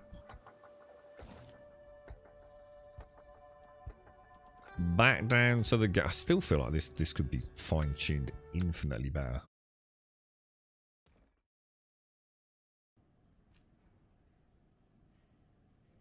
You're on 1440 on PC. Yeah, no, I'm talking about the guy. Yeah, the guys, because most of them bought... They bought really nice panel TVs, dude. You know, all sorts of fancy QLEDs and OLEDs and AMOLEDs and God knows what else, dude. To marry up with their Xboxes, you see. So nearly everyone I know that doesn't play, say, PC and is exclusive to console, essentially that was, you know, they bought the PlayStation 5 and then a year later they treated themselves to whatever the fancy panels were. So, you know, crazy big 70+ inch fucking flat screen 4K HDR TVs, dude, you know. So I can understand, like, sometimes why, you know, a game just, you know, it is a PlayStation at the end of the day. But I don't feel like that demo was doing anything really, dude. Do you know what I mean? It's not Cyberpunk, is it?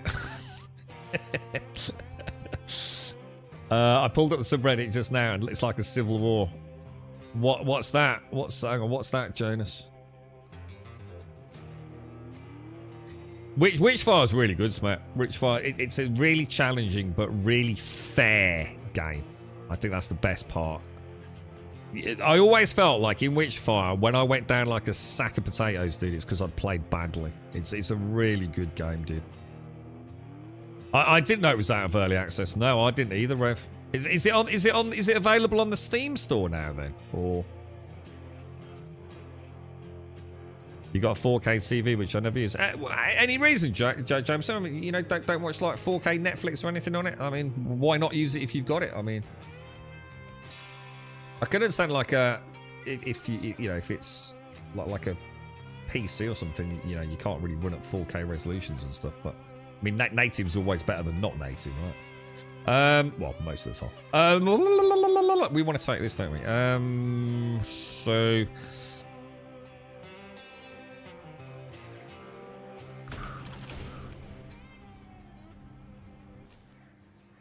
Where would we get truck spare parts from? If I take this to Smithville Dam, is there any way to pick those parts up at Smithville Dam? I don't suppose I tried that, did I? Is there a way to check that out? Otherwise, I've got a bloody... Oh, for God's sake. Why do they make this such a pain in the ass? I've got to recover.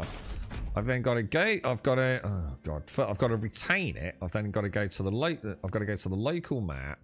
Then go to the global map. I've got to go to Smithville Dam.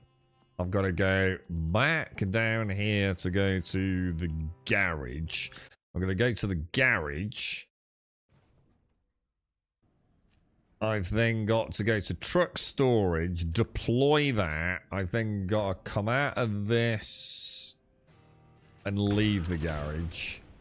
I've then got to come into here, go down to the long way. Are there any service spare parts? There are. Perfect. Okay, we got it. We've got it, boys. We've got it.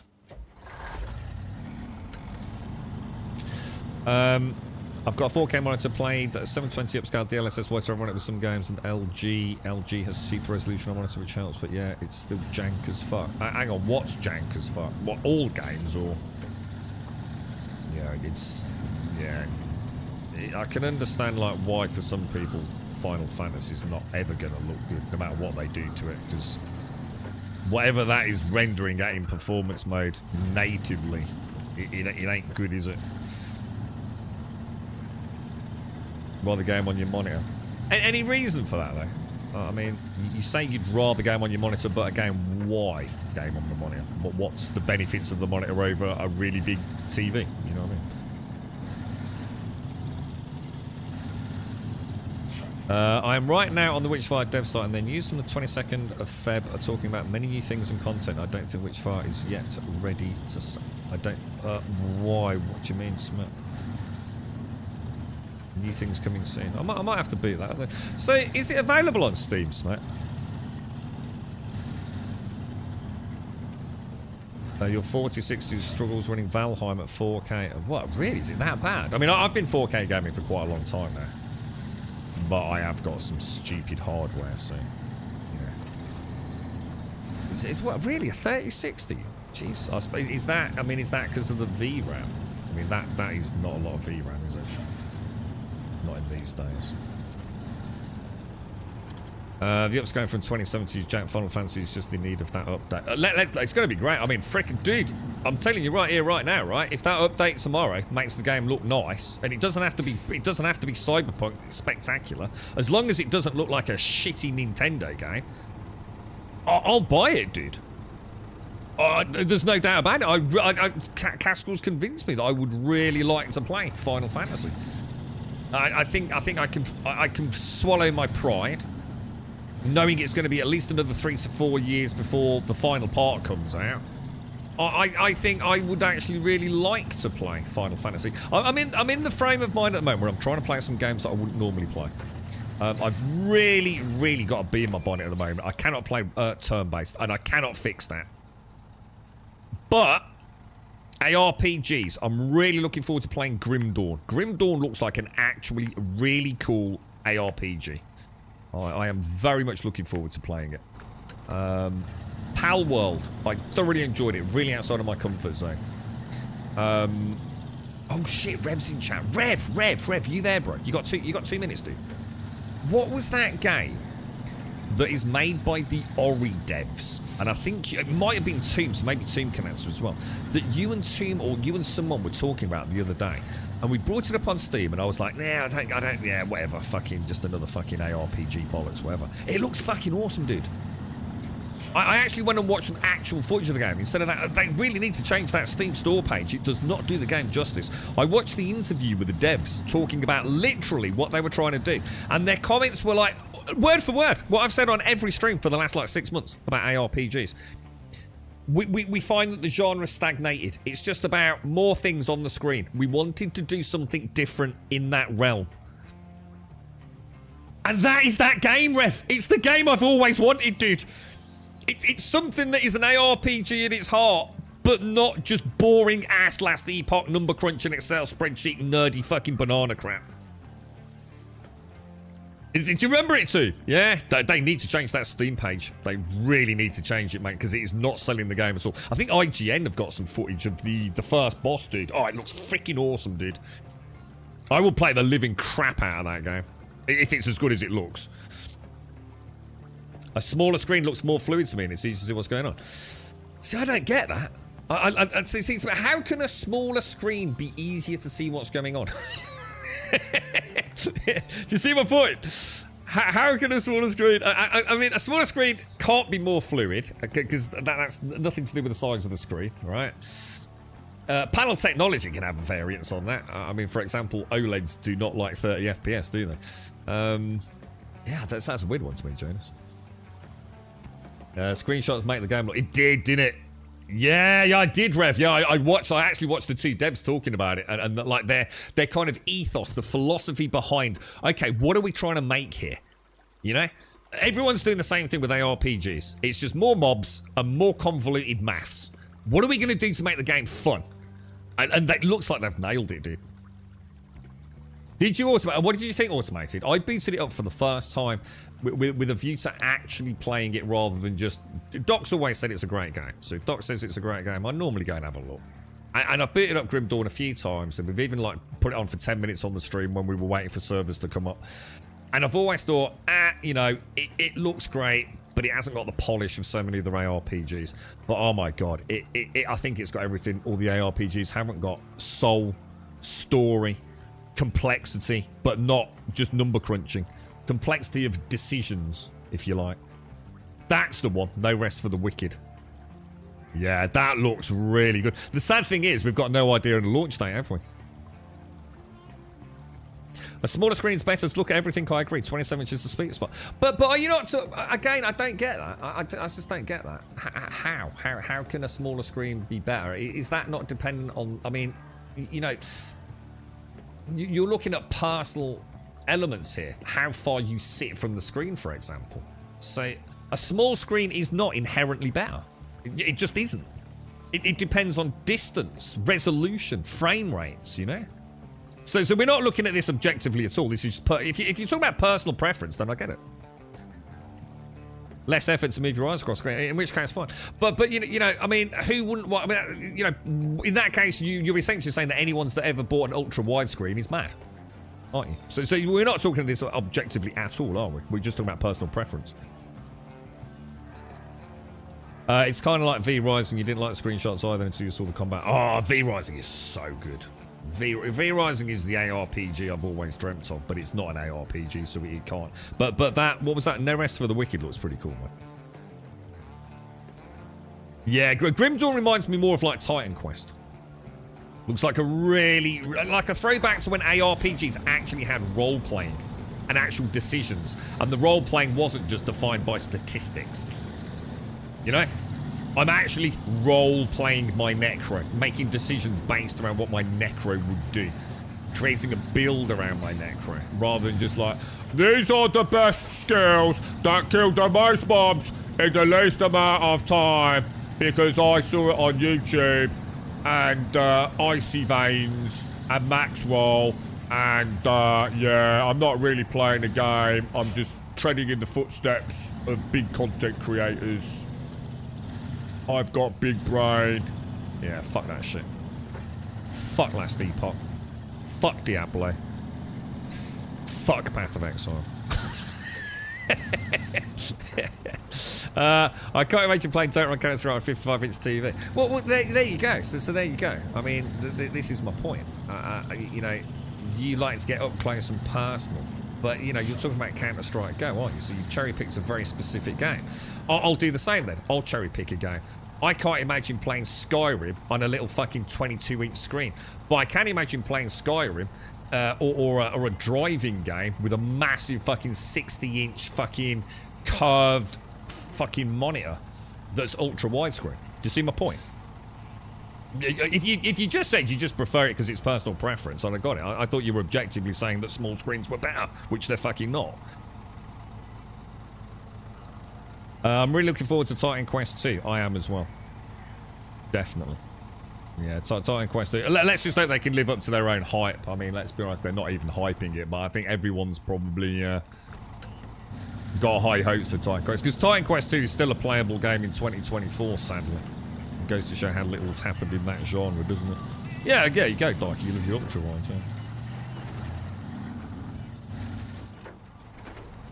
yeah. Right, okay, let's... oh, hang on. I didn't pick up the spare parts, did I?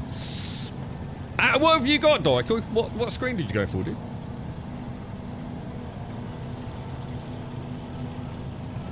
I've never gone ultra-wide. I can't go ultra-wide because I stream. And it would just be pointless. It would involve too much fannying about for lots of benefits in my end and no benefits for anyone else. But I think now I will seriously consider it, to be honest, Michael. Have you got a curved one, D? What have you actually gone for, mate? I mean, if you've got a I mean, I don't know how old yours is, so I don't know if there's other options and alternatives out there now, but... Yeah, if you get... Just don't worry about it now, Dyke. If you've got a chance to drop it on Discord or DM me or something, do. If you genuinely have got some experience with it. I know a couple of guys here have bought widescreens or curved ones and sent them back. They just didn't get on with them. So I know sometimes it's not for everyone, is it? What was that, Smet? Zindig. So what were we talking about? Zindig, Neverwinter Nights. Neverwinter Nights. We talking about Neverwinter Nights, the original Neverwinter Nights, and Neverwinter Nights 2. We're talking about Neverwinter Nights, the MMO.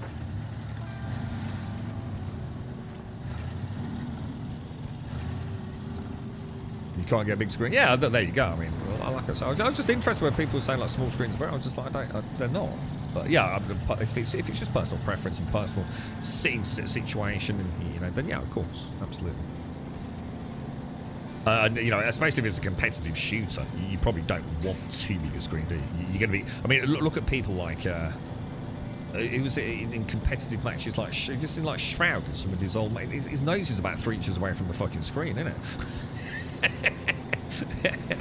So some people play like really close, and some people play so quite relaxed, hunched in their chairs, don't they? It's always quite interesting watching esports. And like, you know, it's not the same for everyone, is it? You know, this is what I was saying. You know, so a small screen is going to be a lot better for some people. A bigger screen is going to suit other people. It depends on the games you're playing, you know.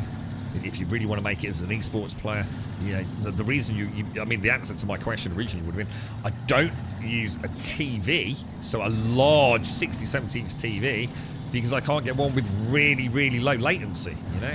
Even in gaming mode, you know, if you want sub 1 millisecond latency, you are looking at a different type of panel, aren't you?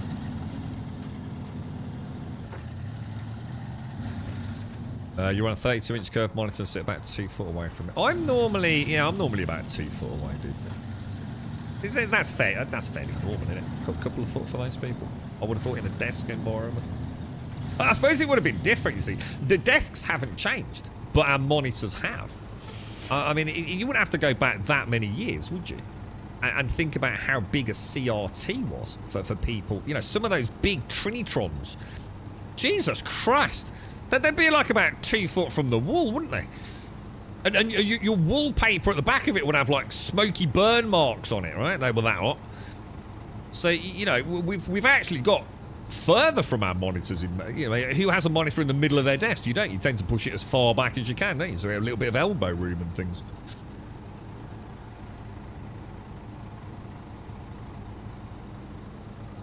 You actually sit 3 to 4 foot. See, that's a long way away to me, 4 foot, to be honest. That seems like a long way away. But yeah, I mean, if that's your sweet spot, that's your sweet spot, right? 640 by 480. What was that? Was that what CRTs were? Yeah.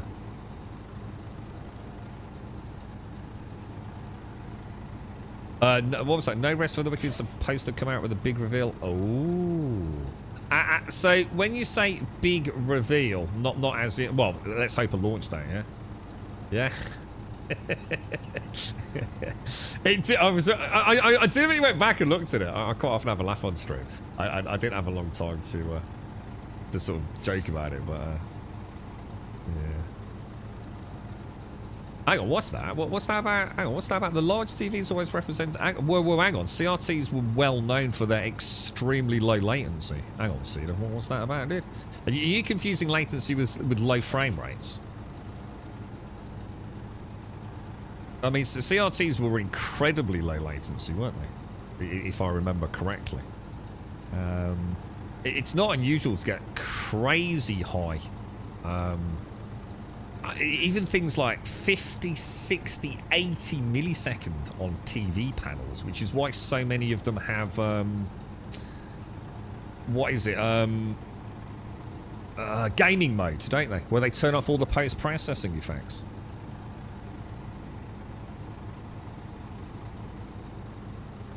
You sit about 2.5, 3 feet away from them. I was gonna say, I must admit, I would guess. I'm just trying to think about all the people I know with gaming rigs, and I would have thought most people on average, like you say, I'd say 2+ to 3 foot seems like fairly common desk scenario, doesn't it? I would have thought. You have to have mine like my head is centered to the screen. Yeah. I quite often struggle on stream because I have to turn around a lot, so I quite often am missing like the right hand side of my screen because I turn to my chat screen, which is on the left, and because of my leg, if it's acting up even a little bit, I tend to sit off center, so it's a really bad sitting position, to be honest. But with this fancy-ass new chair, I don't get any negative effects anymore. So that has actually helped me remain comfortable. But I often do not see things on the right-hand side of my screen. It's not because I've got bad vision. It's literally out of my peripheral vision, to be honest. So it's like who was it who was talking earlier about? Was it Jonas who was saying about not having to physically move his head? I get that. I totally get it. You know. Whereas if I'm playing Skyrim, I like to move my head around. You know, Skyrim to me, that's where an ultra widescreen would be absolutely amazing. You know, I can have my character in the middle of the screen, but then I can be like looking around at this wonderful vista, you know, and see Whiterun on the right-hand side of the screen, whereas normally I wouldn't. You see, and like looking around the screen is wonderful. But you know, in Counter-Strike Go, I don't want weird shit on the periphery, do I? I want everything in focus. I want every pixel screaming at me. You know, pay attention to this. So, you know, that's what I was getting at, really.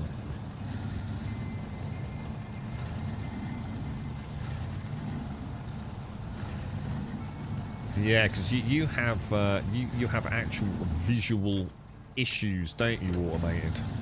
Is this what the stuff you were talking to Thor about? Yeah.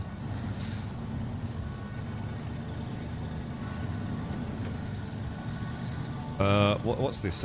So what is it, Dycore? Are they expensive? What are we looking at here, dude? So it's the 35-inch ultimate curved 1800. So it is only 1440 though. It's got G-Sync, 120 hertz, height adjustable. Is it got HDR?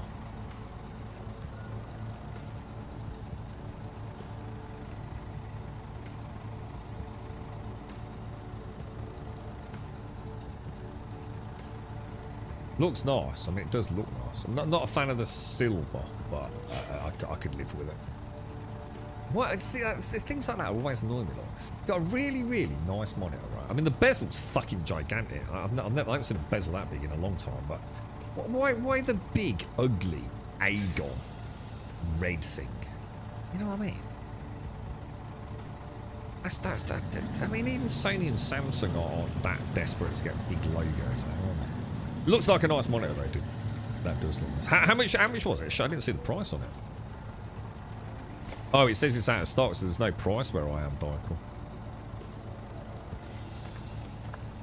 I'll tell you what, I really like the back mount. The back mount looks really robust. That does look nice. Oh, and has it got lights on the back? Like for a bit of that old Philips back lighting. Oh, it has, hasn't it? The adjustable lighting effects on the black panel can be changed to red, green, or blue. Love it, man. Even like the stands for these things are getting like RGB now. Look.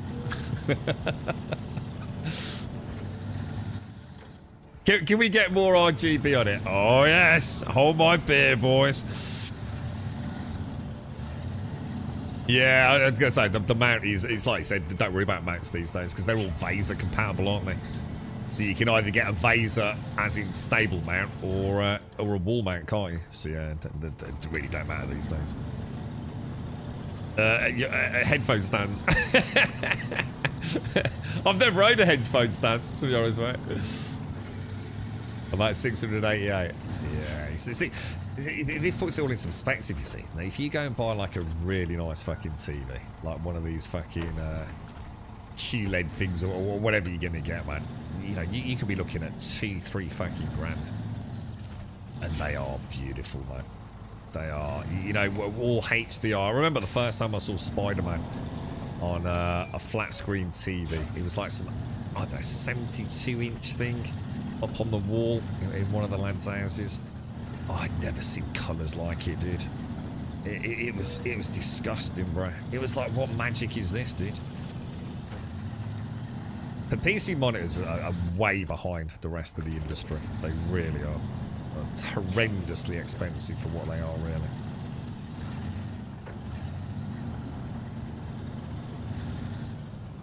I totally see why people go for some of these really fancy flat panel TVs, and especially if you're playing a mix of like, oh my god, PC and console.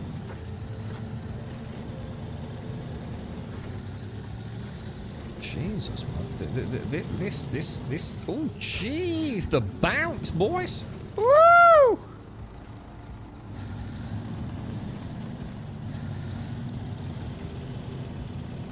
I paid a lot for the brand. What, AOC? Are AOC a big brand? I mean, I've certainly heard of them. I always think of things like, who is it? Asus seems to be heavily involved in the monitors. What's that Beng one? Benson one? Then you got like, is it like the what's the cheap one that Argos sells? Begins with an L. LG, well, LG apparently used to make some nice TV panels, didn't they? That's it, BenQ. That's what Liama, yeah, Liama. Apparently some of that stuff's really good. I think the only thing that I really noticed on the Liamas was the viewing angle.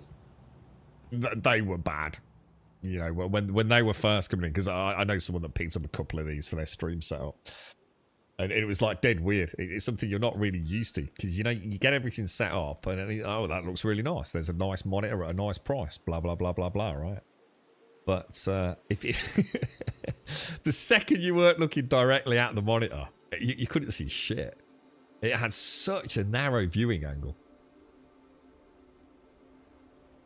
Hands.G. Oh, I don't know about those. But I always think of BenQ, Asus. What are the other big brands in the in like the display sector?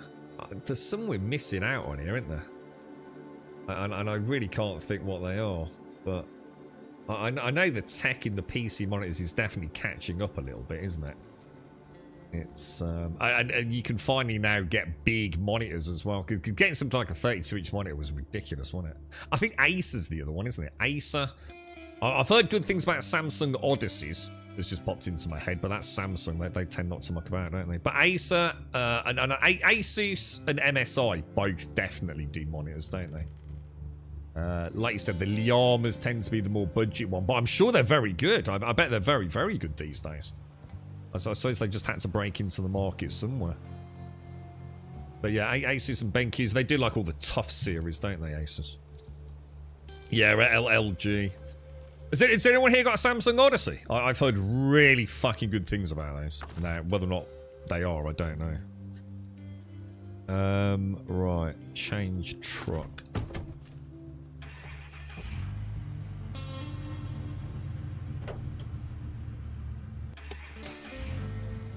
I don't know whether to...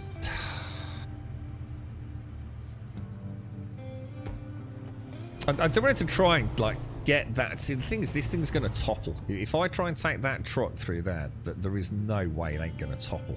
Which means the only way through is through that mud, right?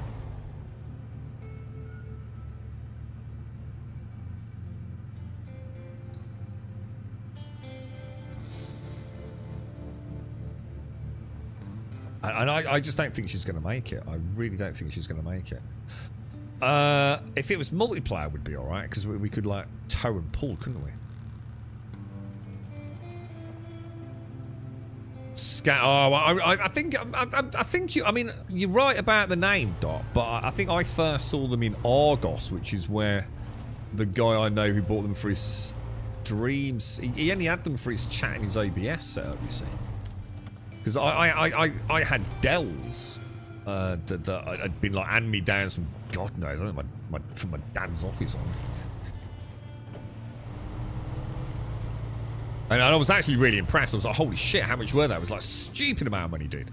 They're only like 1920 but 1080, 120 hertz. But they had, what was it? What do they call it? Portrait mode, like landscape and portrait swivel.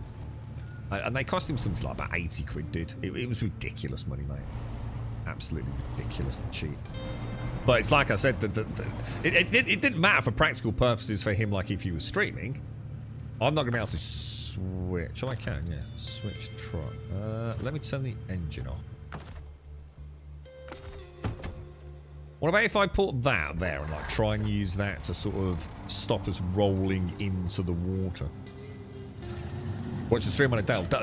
Mate, those Dell monitors, man. Oh my god, dude. You could have taken that monitor, right, off its stand, yeah? And used the actual panel to hammer nails into wood. They were the most durable, robust pieces of visual display equipment I've ever seen to this day, dude. They were absolutely beastly, bro. And bearing in mind that, I'm sure they were from my dad's office. Bearing in mind they must be like about 1,000 years old, right? Jesus Christ, and then he freaking fell off there. Yeah, Dell don't fuck about with some of their stuff, man. They really don't. You missed the carcinogenic and radioactive hum of the CRT screens. Did they hum, did they? Did CRTs hum? I don't remember that. You got a 4K Philips gaming monitor and it's excellent. Philips there's only actually 2 manufacturers of panels these days, aren't there? Samsung and who's the other one? Is it LG? Samsung and LG? And like everyone else just basically uses the same panels and fiddles about with the tech, really, don't they? And see, the old RCRTs were hugely popular and still are for retro gaming setups. Like hugely successful and popular for those. Because those games excel on that, don't they? The glow. Did they glow in the dark as well? When you turn them on and off? Oh, so you're not like an ambient hum throughout then, no. I was going to say, I didn't actually know that. I can't imagine a humming. Probably a bit panicked, wouldn't you? Right. Can I not switch truck? Change truck, Chevy. Okay, so what we can do now is I've still got to get that. Oh no, I can just recover it, couldn't I? So if we start this up, pop the lights on, we can go and actually do the quest that we came here to do because we've cleared the road now. Okay, well, the thing is, Matt, you know what's funny about this? If you actually dig into the research, you know, with the brightness of some of these new panels, dude, you have to be really careful, dude. There's a lot of research on this with the the nits, the overall nit value and things, and some of these modern panels are fucking really bad for us, dude. Like really fucking bad for us.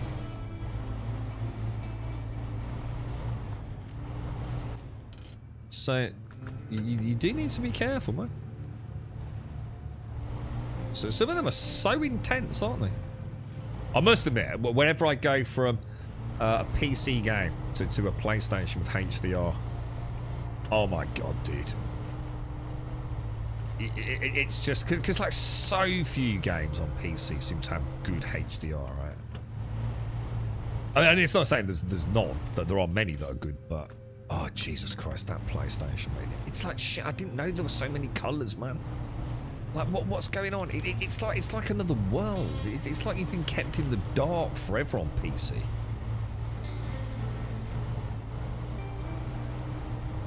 Your new are these like for the new job? Are they? These Dells, are they?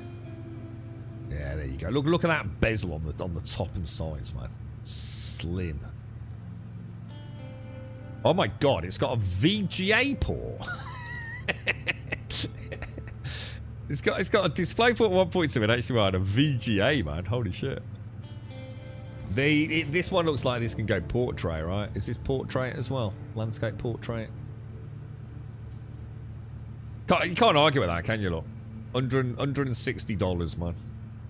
But I mean, to be fair though, that actually seems really expensive. I mean, it's only, what was that noise? It's only 1920 by 1080 at 60 hertz, and it's $160 for a 24-inch. That actually seems expensive, to be fair.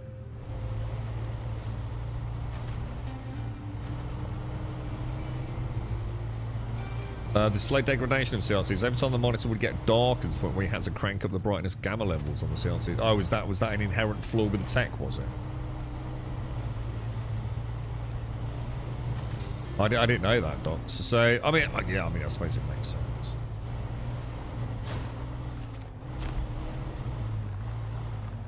A new Chevrolet, boys. Is that mine now then? So I can just change truck, get in there, and I can just recover it. Oh, it seems to have a broken gearbox. I guess. Is that right?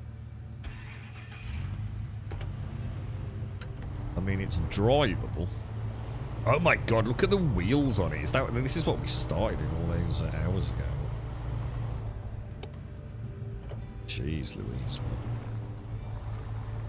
Well, I don't think we need to worry, because we've basically done the quest, haven't we? So we can always soft reboot, can't we? What quests are we going to do? See, I don't know how... This quest is going to get really weird now, because it's nearly everything in Michigan, Black River requires me to come to Smithfield Dam, Michigan, doesn't it? So how am I going to know, dude? You know, I could choose a quest and find out I can't actually get. So see, if the quest is in Michigan, Black River, to say deliver some concrete, right? And it turns out that it's actually got to be delivered over here, I'm not going to know, am I? All it says is deliver it to Smithville. Have you seen this game Myth of Empire? Myth of Empires is really old, isn't it, dude? Isn't this a really, really old IP? Is it like a remake or something? I'm sure I've heard of this. I mean, it says so this one is 21st of Feb 2024. I just assumed this was a really old franchise, dude. So maybe not then. Not if this. I mean, this says it's not. It's only been out a week, right? I don't know then, dude. It looks like a buildy game, but it also looks like it's not a buildy game. It looks like a hybrid, doesn't it? Actually looks quite interesting. On the face of it, I assume... Oh my god, this actually looks quite cool, dude. So you actually ride around on a horse and... Oh, interesting. No, I haven't, dude. No. It seems to have mixed reviews. But let's be honest, Steam reviews don't always count for a lot, do they? Oh, I'd have to read into it in more detail. Take care, Automated. Stay safe, man. What the heck is this Star Wars Dark Forces remaster? I don't know. I know there's something about Battlefield, isn't there? Isn't there a remake of Battlefield or a relaunch of the old Battlefield game? Don't know if that's the same thing or not. Hang on a minute, I've lost my chat again. God damn, that's going to drive me potty. Isn't this the game there were ass issues? Well, when you say Myth of Empires, I think I'm thinking of Age of Empires, aren't I? Which is years old IP with many games in the franchise, I think. So no, I don't think I have Neo. It's on a server. It's got PvP. So do you have to play on a connected server? Do you? I don't even know what a potentiometer is, Doc.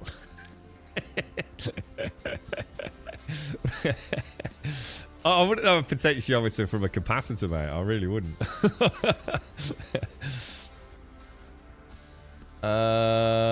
Alright, what quests are we gonna do, man? Jesus Christ. I think anything that kind of... anything that puts infrastructure back, really, innit? Like the bridge, yeah. Deliver wooden planks. Are there any wooden planks? Oh, shit. Oh, but what we could do, though... we could bring the wooden planks in from... yeah, that would be quite easy, actually. Let's do this. Let's start tracking that. Now, will it keep tracking it when I go to the other map, though?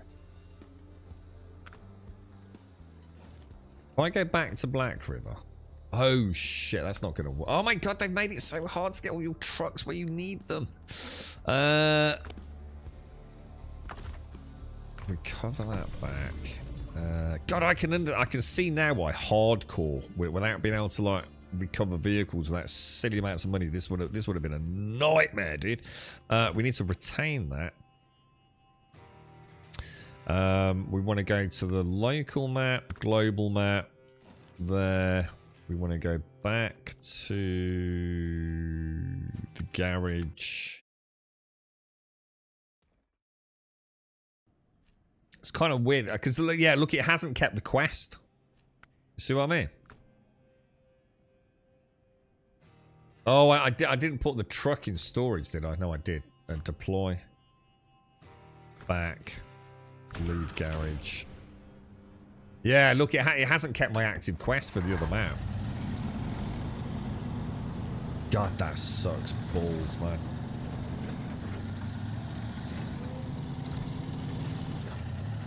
It's just chosen a random quest on this map, look. That doesn't answer anything, Dicor, does it? I'm doing a quest now that involves me picking up wood from this map, so it should be showing me the map. Doesn't matter whether progress is saved, you're missing my point. It should retain my quest, and not when I choose. No matter what map I'm on, it should remember the quest I'm doing. Otherwise, what happens if I forget what I'm doing? You know, shit. Was it metal beams? Was it wood? Fuck. What was it, dude?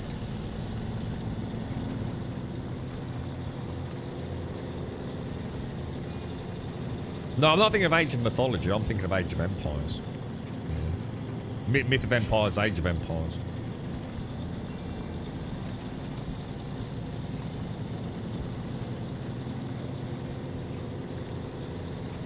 Then there's corresponding one here. What do you mean, dude? What do you mean, corresponding one here? What are you saying? What? It could be one of these. It can't be, because if it was corresponding here, it would have just kept the same quest, wouldn't it? Yeah, again, it still doesn't disprove the point. I'm trying to repair the bridge in Smithfield Dam. In order to do that, I need to get the wooden planks from Black River. And for some reason, when I came back to Black River, even though I've never chosen to do the drowned heavy truck mission, as soon as I came back here, it seems to have randomly selected drowned heavy truck. I've never once requested to do that mission, ever.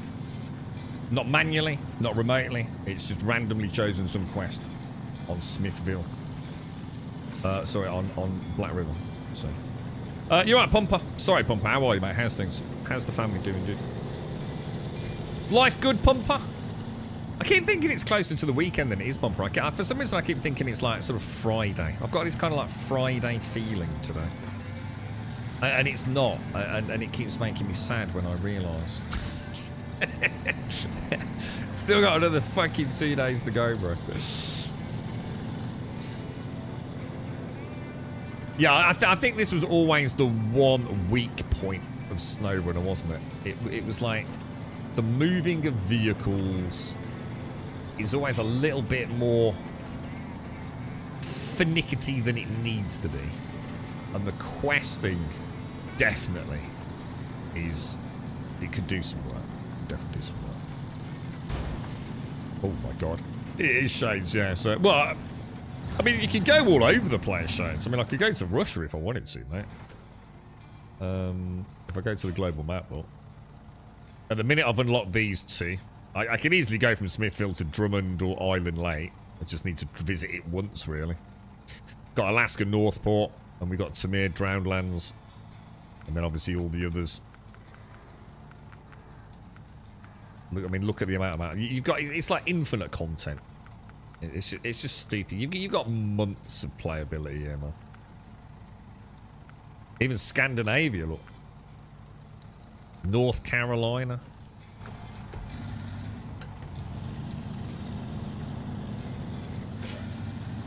It's, I think this game is not going to get uninstalled for a long, long time. This is a very chill one just to jump on and then just, you know, to do a mission, you know? Bite-sized chunks, you know?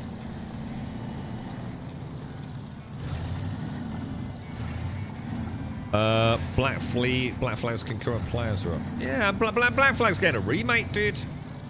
I went back and played Black Flag pretty recently, dude. See, it's nothing like Skull and Bones.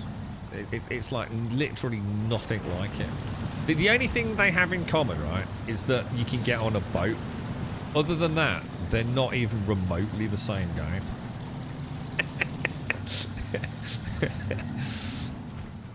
But a lot of people just wanted Black Flag multiplayer, didn't they? So they've gone back to play Black Flag. But yeah, it's like proof in the pudding, isn't it? Completely different games, man. I will definitely play the remaster, but whether or not we're around, dude. But yeah, I will 100% play the remaster. Really good game, man. Really, really good game. And it's weird because I say that, and I haven't really done that much of the Assassin's Creed part of Black Flag. I actually just really enjoyed being on the ship and doing treasure hunting and the diving under the ocean in the barrel. We want wood, actually, don't we? I may have taken that corner a little late there. But yeah, it was Ed. What was his name? Edward Conway? No. What was his name? Kenway. Was it Kenway? Was the dude? Because he's not even an assassin, is he? He's basically on a ship, and there's also an assassin, and he steals the clothes off the assassin, and he throws away the hidden blade. The monster.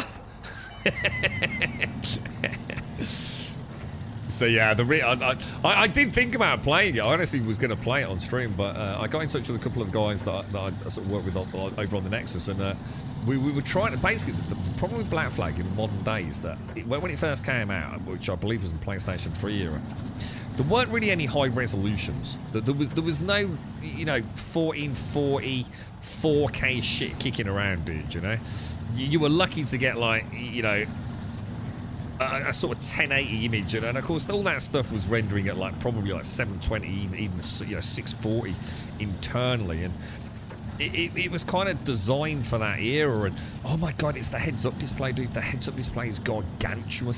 It's like the mini-map is like a third of the screen, dude. And it makes it really hard to play, man.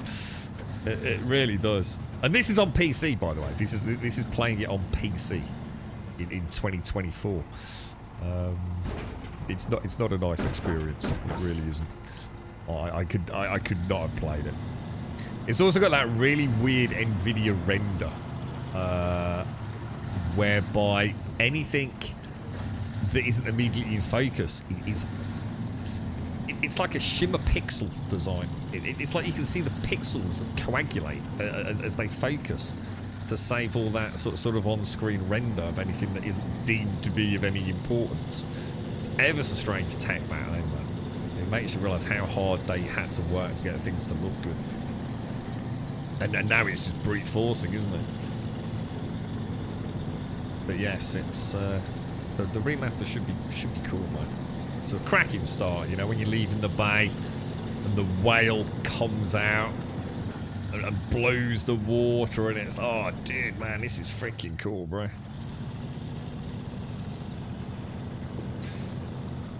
You've got 25 or 30 moose running around, Shades. What? In your neck of the woods?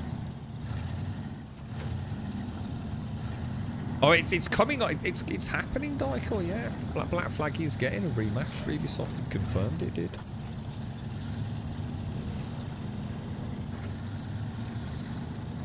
Oh, did you actually have a game-breaking bug? What was that? Was that around the time of launch, or is that because, you know, that support's kind of like been rescinded in modern days? Is it like an online element of the service?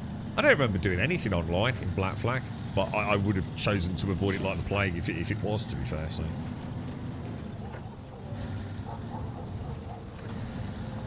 how do we actually get to Smithville Dam from here? It's we want to hang a right here now.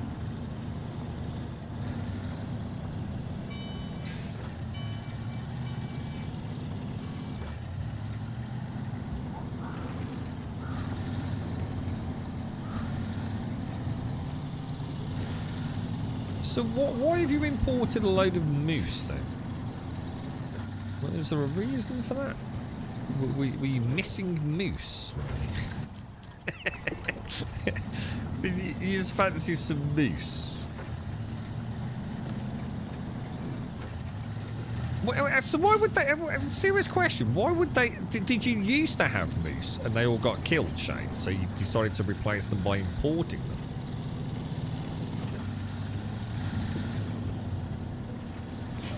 But they like over-hunted into extinction. That would be awful. Mind you, it happens far too often. Serious question, would you recommend Nightingale for someone like me? No, I wouldn't. The way I describe Nightingale is it's not a bad game, dude. But I can't in honesty recommend it at all in its current state. One, because let's be honest, it's early access. So my argument would be, unless you're 100% certain, I would wait. Let's see if they can actually make the game kind of cool. I personally wouldn't recommend it for one reason. Everything feels too drawn out. I've used the same sort of analogy over the last few streams, dude. You're at a bank and you're waiting to see the teller, and you're standing at the red light and you take 2 steps forwards and there's the teller. There's no one in the queue. It's just simple, you know? Bish bash bosh, job done, right? But you know, sometimes you go into a bank and they have those plastic or canvas ribbons to create like a zigzag. So instead of having one long queue with people behind one another going out the door and everyone gets cold, they create a queue in a small sort of square, don't they? And it's a zigzag line. Exactly like it is in the bank in World of Warcraft. Or at least in Stormwind, I think. That's how Nightingale feels, dude. It feels like instead of walking the 2 meters to the kiosk or the teller, you have to walk 100 meters to get there. And it's no more fun. It doesn't add anything to the game, you know? You're just mad that you can't just get there sooner. Everything seems, you know, the heads-up display is more convoluted than it needs to be. There's a lot of mindless clicking to get anywhere, whether you're on controller or mouse and keyboard. Controller plays fucking awful. Worst I've ever seen in a video game. Terrible. Mouse and keyboard, which I've played a lot like that. That better bring my wood with me. The best way I can describe it, Smetanoff, Nightingale, right? It's not a bad game. And I think a lot of people will get some enjoyment out of it, and I'm sure I will one day, maybe. But the point is, it feels like sometimes they've tried to be different for the sake of being different, dude. How the hell they will ever explain to anyone why they chose the hotbar system is utterly beyond me. It's fucking terrible, dude. It's fucking trash, too. It's change for the sake of change. So no, I don't, Smack. I find it absolutely bland as fuck, to be honest, dude. So you've got a big wild park that we tried to turn back to how it was ages ago, but that needs either cows, horses, or moose to take care of some of the vegetation to function. They decided for moose. So have moose ever been indigenous to your area, Shades?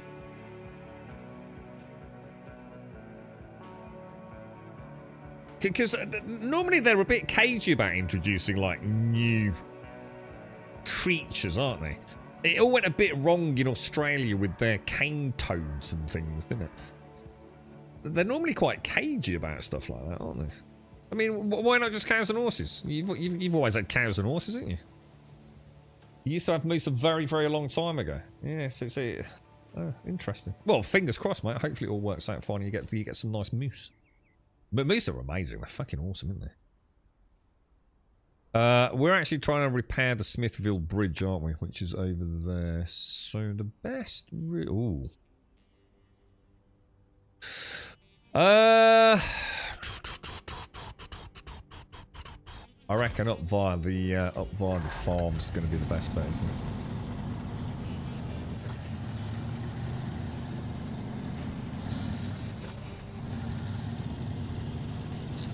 Is there a difference? What's the difference between a moose and an elk?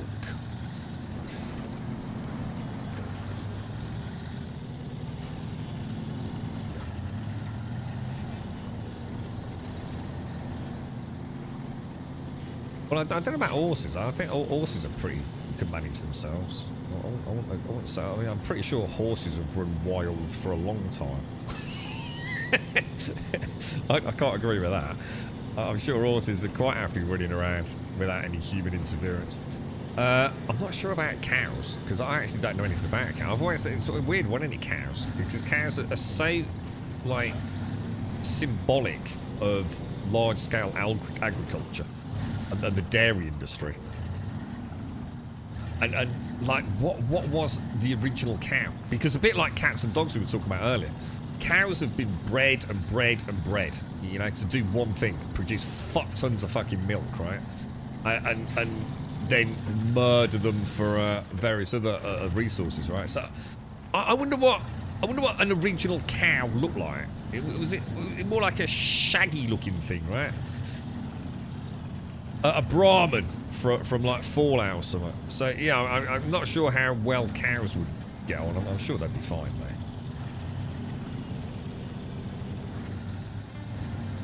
A female elk. What? A female elk is a cow?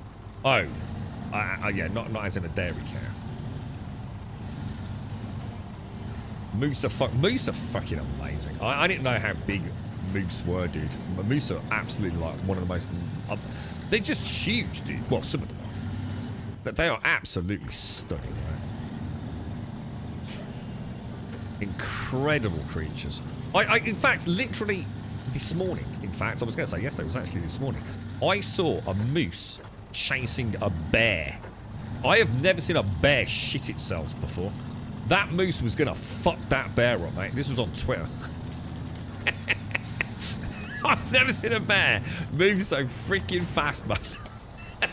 Can't even steer, I'm laughing. I shit you not, man. That bear looked like he oh, fuck me. Have you seen too much of it? Yeah. You got a link to it, mate. Honestly, imagine like a bear that's turned into Winnie the Pooh, right? And the artist has somehow made Winnie the Pooh look like proper shit scared, mate. Fucking hell, man. I've never seen a bear like it. He was like, fucking hell, dude. I'm out of here, bro. It's like, you know, like you see like cars like drift around corners. This bear literally drifted twice, man. His big fat ass. His moose about to fuck him up royally. Yeah, fucking bear. Moose is serious business, man. This is what you got to look forward to, Shades. You see, oh, moose are lovely. Yeah, wait till there's one sitting in your fucking garden, or one's clambering up the wall on your balcony, Shades. I'll wait on it. Then I saw people playing it for 2 days, and then everyone kind of said, "Yeah." It's had a hugely lackluster reception. I think I sent Leafy a code for it yesterday. I sent it to you. I did ask in Discord if anybody wanted the code, dude. I think Alethean. popped in first. So I think I did. It was him. I think it was Elisa. If I get any more, I'll send it over your way if you want some.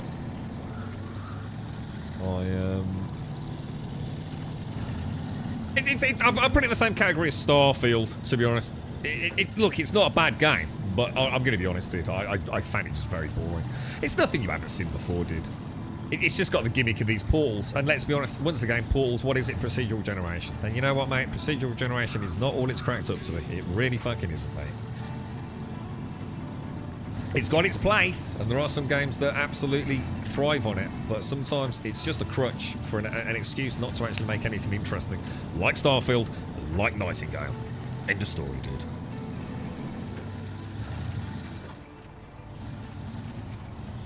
What's that? But do you still have apex predators shades like wolves and bears? Isn't a moose a bovine an elk a deer? What does bovine even mean?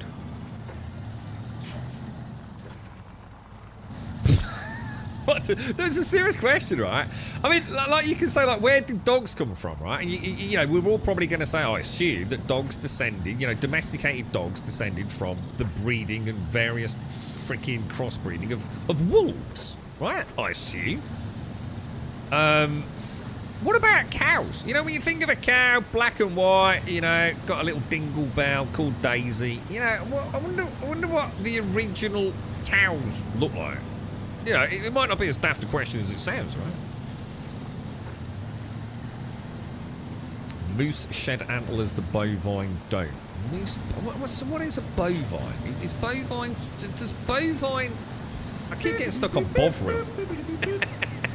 That time of the month. Is bovine something to do with, like, domestication? Well, no, maybe not domestication. Human farming of said. You know, is it bovine? You know, so we'd include things like cow. No, I don't know. What does it mean? What does bovine mean? Have you ever seen a house cat defend its territory from a bear? I haven't. No. Wolves we've got, but no bears. Oh, I'm on the wrong chat. Oh no, I'm not on the wrong chat. Oh, have you got it, boy? Is this the fucking thing? Is this the bear? I was watching this about 4 o'clock this morning, mate. Let's have a look. It is that one, yeah.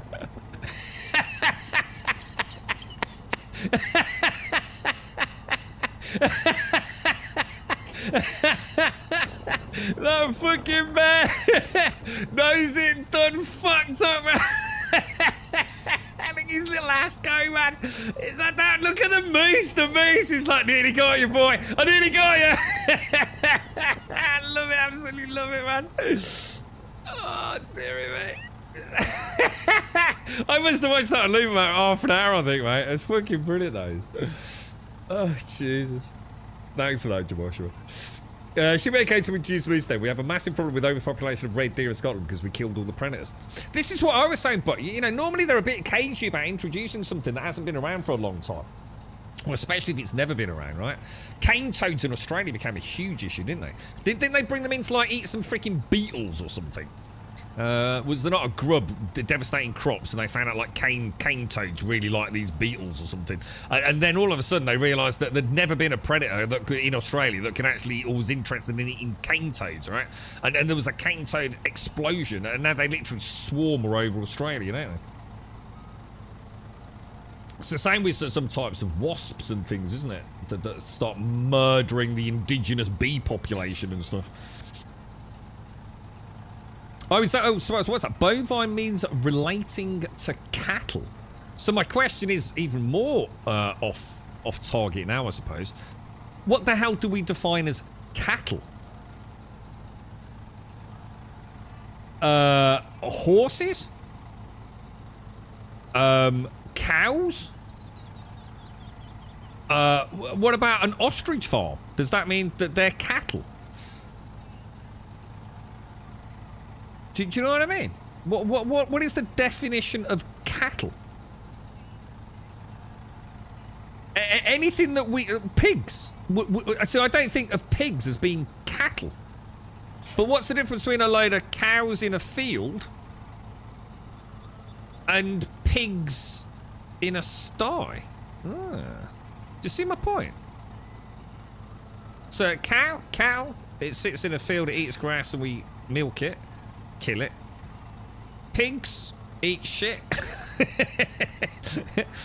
What about an ostrich farm? What's the difference between having ostriches in a field and cows in a field? Are they all classed as cow? Bob, thank you for the 25, dude. Thank you very much for the 25, Bob. Thank you very much, sir. Thank you very much. Aurochs, OG, hang on, Aurochs, alright, what's an Auroch?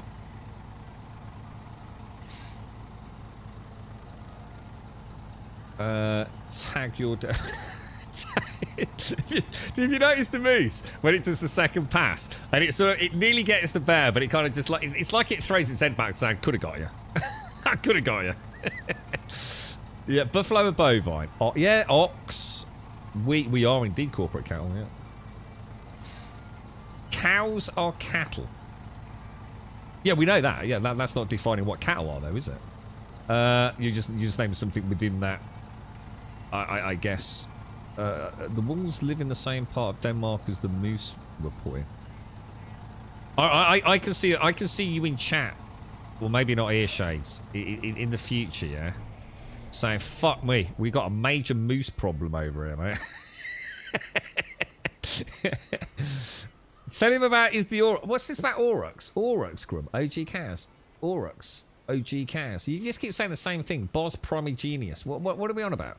Aurochs. Is this a joke? Is it a gaming joke? Has it gone over my head? I have no clue, but know that... Oh, is it something to do with hooves?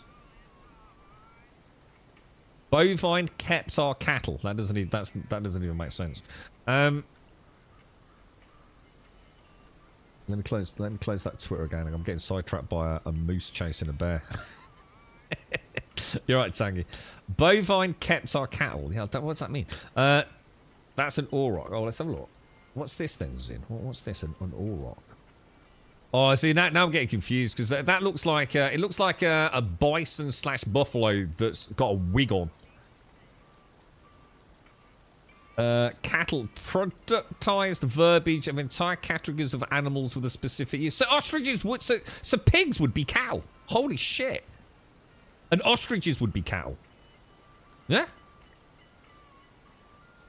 Oh, cows and ox are cattle, but not buffalo. But all are bovine. Oh my god! So so basically, the original bovine equals cow is wrong. Wow. Okay. The Aurochs Bos Primigenius is an extinct cattle species considered to be the wild ancestor of modern... So that's what Zin was saying. Ah, Zin. No, there's not a 5-minute delay. I just like to chat to everyone, dude.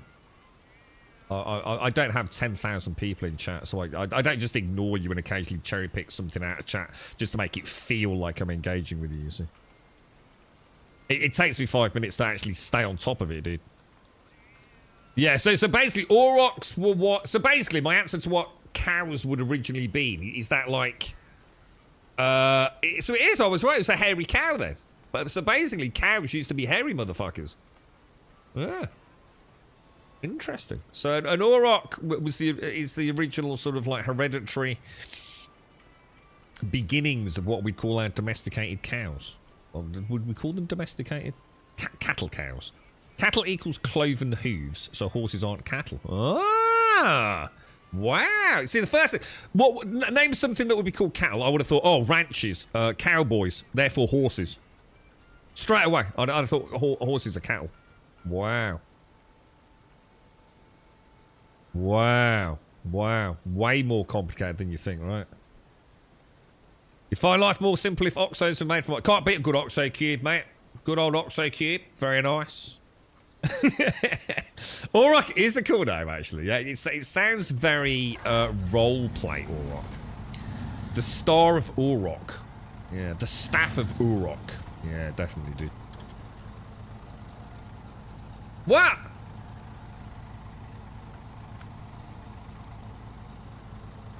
Oh.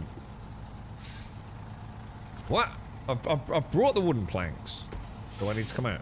You're right, take it. The game, yeah, it's a really good game. Snowrunner is probably one of the most underrated good games out there. It's also a game that works, which we should never, ever, ever... Oh, do I have to deliver it to the other side? Surely not, dude. Oh, you absolute asshole.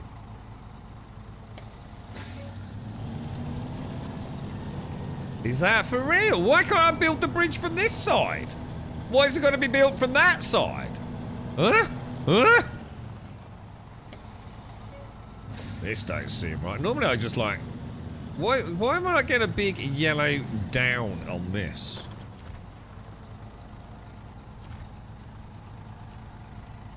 Whoa. What the hell, dude? Look at that bridge. I made that bridge, boys. Some bits of wood that I found. Perfect. So shall we... I tell you what then. Shall we go and grab the Chevy and bring her over? Let's turn the engine on. No, that's not the way to do it. Oh god, how do I do this? Oh, how do I know which Chevy it is?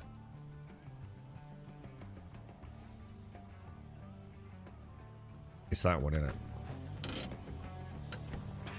This. I love this thing. I tell you what, I really hope Expeditions has got some cool shit,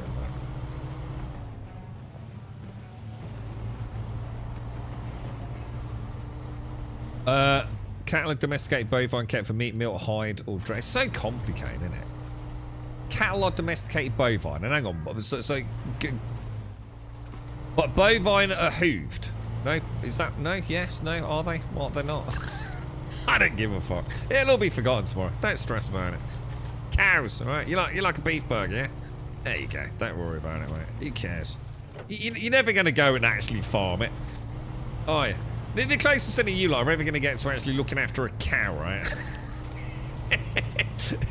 As if there's a fucking apocalypse. And I'm going to be honest, knowing you lot, that cow will fuck you up long before the zombies do, right?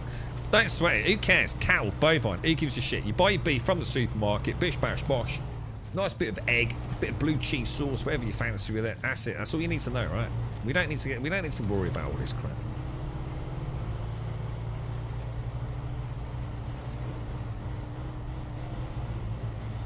You never have to kill a chicken. You never have to kill anything you eat. Unless you're a fisherman.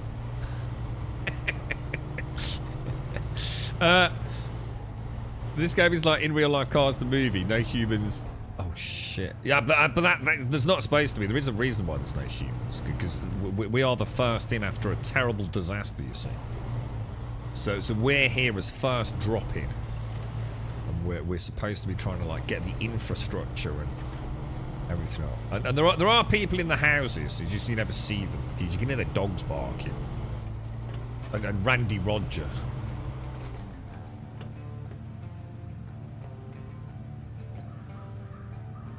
You're effing kidding me, you can do it from any side. Well, it looks like it. I mean, I must admit, I didn't look like... The fact I didn't see a big yellow arrow was worrying me. But,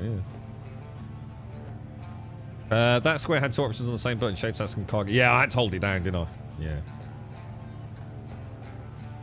Yeah. 4 stomach creatures with horns to kill you. Oh, yeah, because herbivores have a much longer digestive tract, right? We learnt about gizzards and giblets the other day, didn't we? Expeditions is surprisingly cheap. Was worried because Dragon's Dogma 2 also comes out at the end of the month. Yeah, I was going to say, because Expeditions is March 1st, isn't it? Or the 5th if you're not buying the super duper version. I'm not so convinced about Dragon's Dogma. I'm sure I'm going to be very interested in it, but it's a very swashbuckly, choppy action role-playing game, and I don't mean like an ARPG. It's not a slow, steady Skyrim, is it? So you know, as much as I like Dragon's Dogma, the novelty of clambering on the backs of things is not going to be there this time around. So I'll probably leave Dragon's Dogma, I think, and pick it up maybe when it's a little bit cheaper. Because, yeah, you know, I like my role-playing games. And I did love Dragon's Dogma. But, I'm going to be honest, I've never been a huge fan of role-playing games where you play as a party. And I think a lot of people prefer that. But, you know, like when you're playing the sword and board dude and you line up for a really nice execution and you mage in the background, cast a fireball on everyone's dead, and it's just like, fuck's sake, dude. I think it's going to be a good game, and I think I will enjoy Dragon's Dogma 2. But I'm not... You know, I'm not excited. You know, like if it was Elder Scrolls, although let's be honest with Bethesda's track record, probably not. But you get my point, you know? Or if it was like the next Witcher, I'd be like quite pumped. Dragon's Dogma. It was a, let's be honest, it was a janky fucking game, the first one, right? But it was novel. At least the game, it was doing something different. And I think that's why we all loved it. And it had that wonderful online component with the pawns. Which I think a lot of us enjoyed.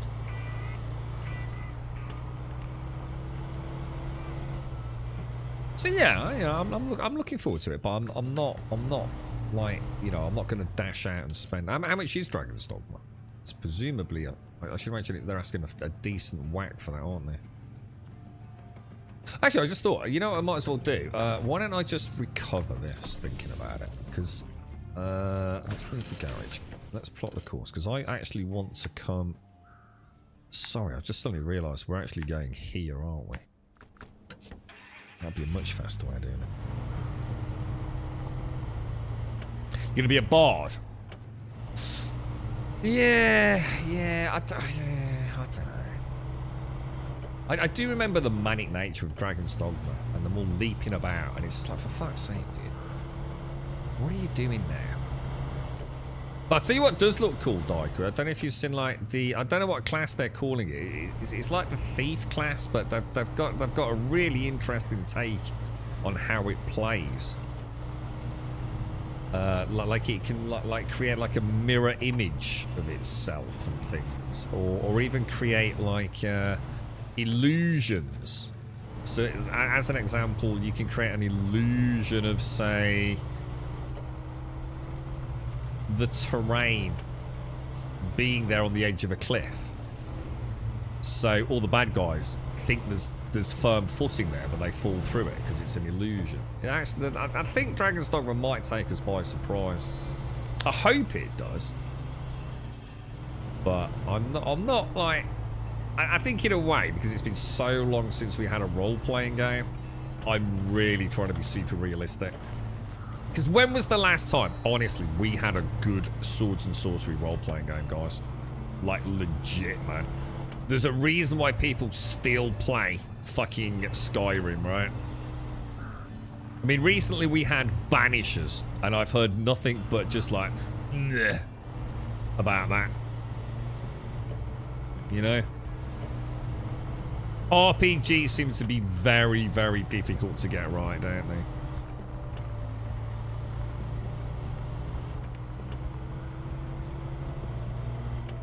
Oh no, Dark Souls. Oh no, it's nothing like a Dark Souls game, dude. No.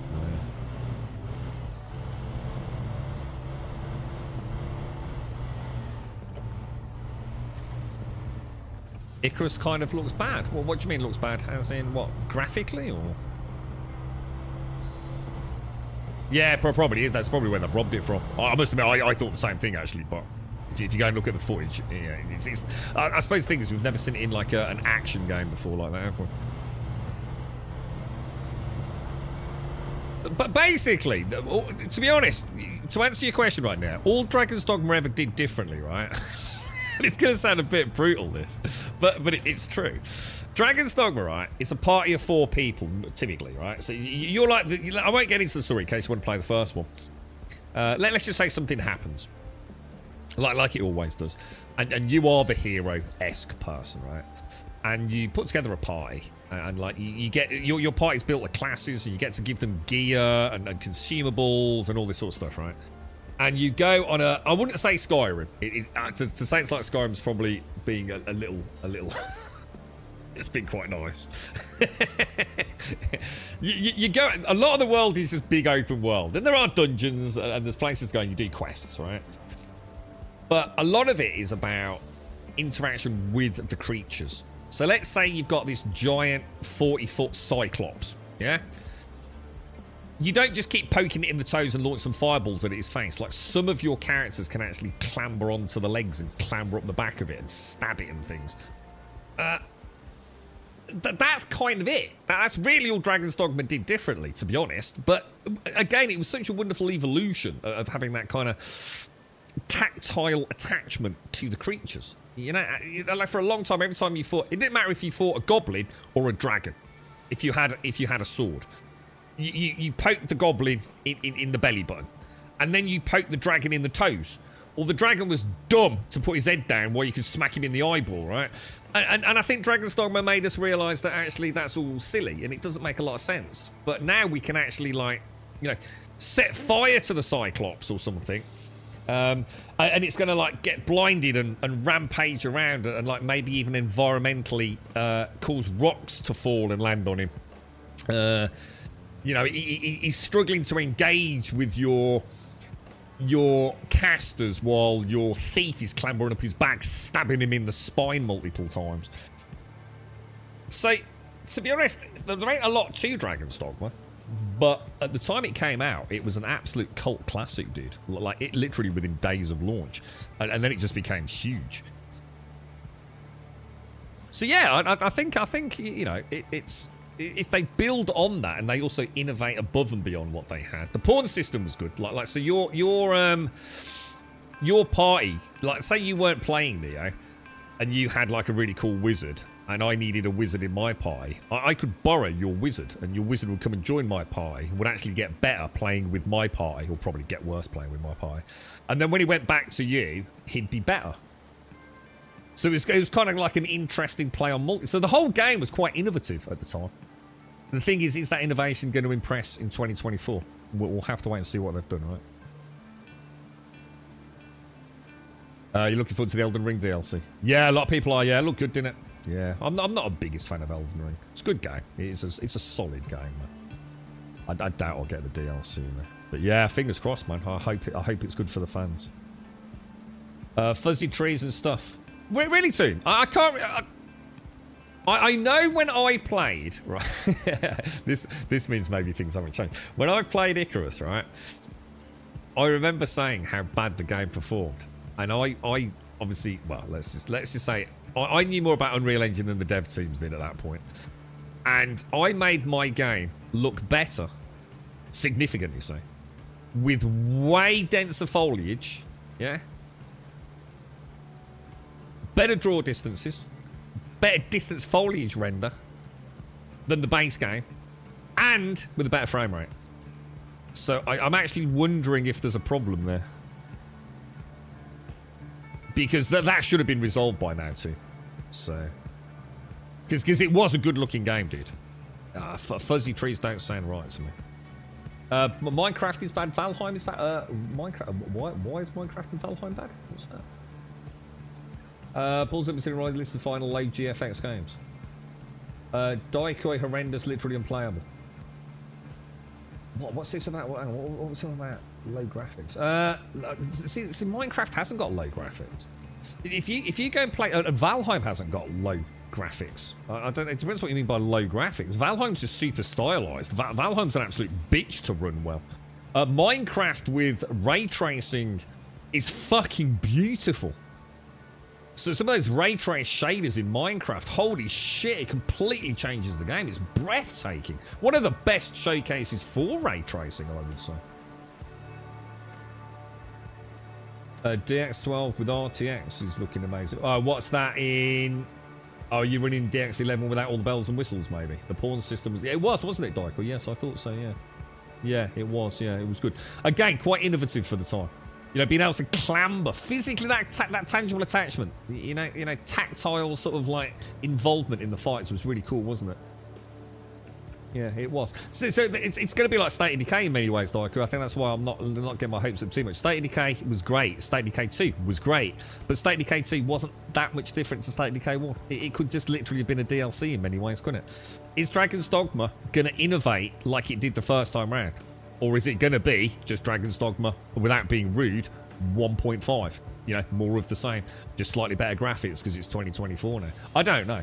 And to be honest, mate, I would play a remaster of Dragon. I would play a remaster of Dragon's Dogma anyway. So even if it is, you know, more of the same, I think I'm going to enjoy it because I did enjoy Dark Arisen. You're right, Automated. How's it going? How's the job going? So it's ultra run smooth with ultra graphics and shit. Yeah, well, we're playing it maxed out anyway, Nia. The problem was they completely fucked up everything within their. Well, I mean, even the .ini profile was completely messed up in Icarus on launch. So we were playing it on ultra graphics back then. We took it to ultra plus and got better performance out of it. Yeah, apparently it was set to DX11. I was able to force it to use 12 in the Steam launch options. I was going to say, normally, if you've got DX11 and DX12, it literally has a pop-up on Steam, doesn't it? Asking which one you'd like to launch.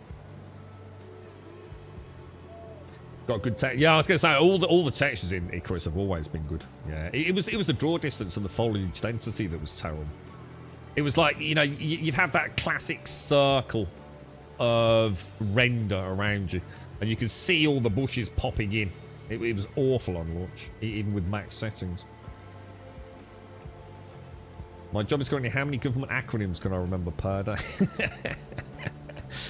I've got to admit, it's hard, isn't it? When everyone knows the jargon, and it's like, what the fuck does that mean? I don't mind more of the same as long as it... Yes, I'm the same, dude. I mean, how old's Dragon's Dogma? That is an old-ass game, bro. You know, it is a seriously old game now, right? I mean, I played it originally on PlayStation 3. So God knows how old it is. It's got to be like a decade, innit? I would have thought. So, you know, even if it was basically that remastered, I'm sure I'd pick it up. I'm just not going to pay 60, 70 quid for it, obviously. Oh my God! Should read chat, should I? They don't change too much just for the sake of changing. Yeah, one of the other things I liked about Dragon's Dogma was the things like putting the lanterns on your characters so you could see. It had what I liked about Dragon's Dogma at times was it actually did enable a level of Skyrim immersion that, you know, I think a lot of other role-playing games have never allowed me to do. Because you remember how dark the nights were in Dragon's Dogma?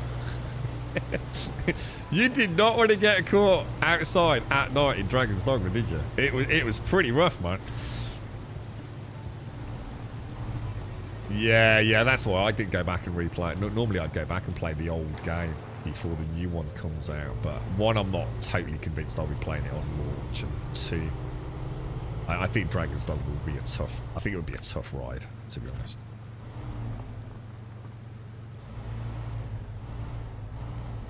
It was never the best PC port either, was it?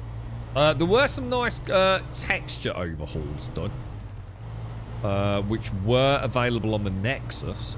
I can't imagine they've been taken down for any reason. And there were some nice overhauls of some of the spell effects and various other things, which would bring it up to looking at least a little better. 4-party as in that you choose your 4 party members in the same way like if you're playing Baldur's Gate, you get to choose your... So, you know, you might decide to play your main character as a sword and board, so you might recruit an archer or maybe a thief if you needed to get, you know, through some doors in a dungeon. So rather than playing like Geralt or your primary protagonist in, say, Skyrim, as a single hero, you actually play it as a party of 4. Or up to 4. I don't think you have to have 4, but... And they, from what I remember, I can't remember how deep down the rabbit hole it went. I don't think it was Dragon Age Origins level of, you know, semi-autonomous control with the characters.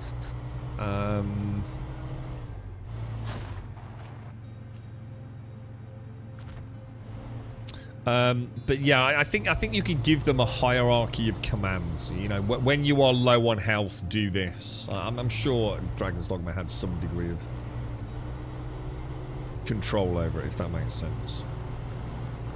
But think of them as basically think of it as Skyrim, right? Where you make your character, yeah. But you have a companion, right? But you can choose your companions, yeah. So you might choose a warrior from the White Run Inn, or you might choose a thief from wherever it is.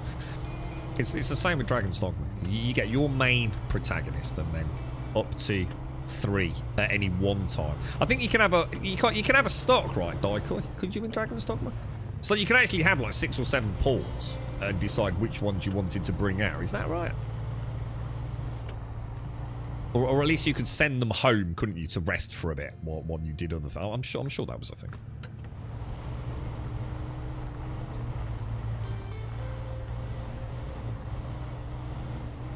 You make one hire the rest if they use the same. Yeah. I'm sure it'll be pretty similar to the first. It's definitely not co-op multiplayer, is it, Dragon's Dogma 2? I think I'm just seeing what Grum was talking about. The tree right to me next looks good, but the teeming trees on the side of the rock is blurry as hell. It was dog shit on launch, dude.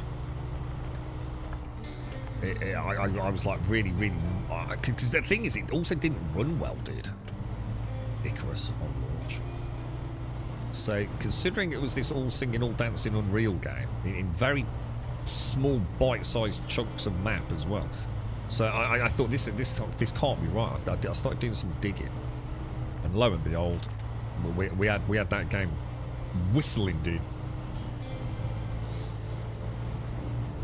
Oh, the standing desk automated. Yeah, you said you're a big fan of that. Yeah. I'd love to give one a bash, mate, but it would cost me so much money. I'd have to redo everything, and you know, this area gets repurposed for other people to use. Yeah, I just know it's never going to happen, which is a shame. I mean, forcing chat. You're a big advocate of the standing desk, aren't you as well? Yeah, Dragon's Dogma 2. Yeah, Dragon's Dogma 2 comes out end of March for. You like the party-based games? Yeah, well, in that case, and this is quite high action as well. So, lots of cool creatures to kill. Fantastic creature design. Fantastic. So some of the best I've ever seen. Not necessarily completely deviating from what you've seen before, but because you can actually clamber up on them or chop, you know, like if you got, is it like chimeras and things? Cyclopses, Minotaur, stuff like that. Yeah, amazing. And the beauty of it was a little bit like Monster Hunter. I wouldn't want to give you the wrong impression, but you could say you've got, you know, I don't know, the head of a lion and the tail of a snake and I don't know, the wings of an eagle or whatever, and some like hybrid monster thing.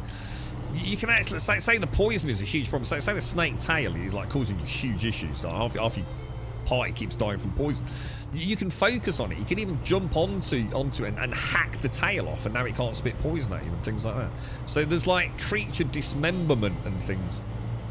It's quite cool, you know. And bear in mind, it wasn't the smoothest. You know, it wasn't. You know, it had a lot of jank back then.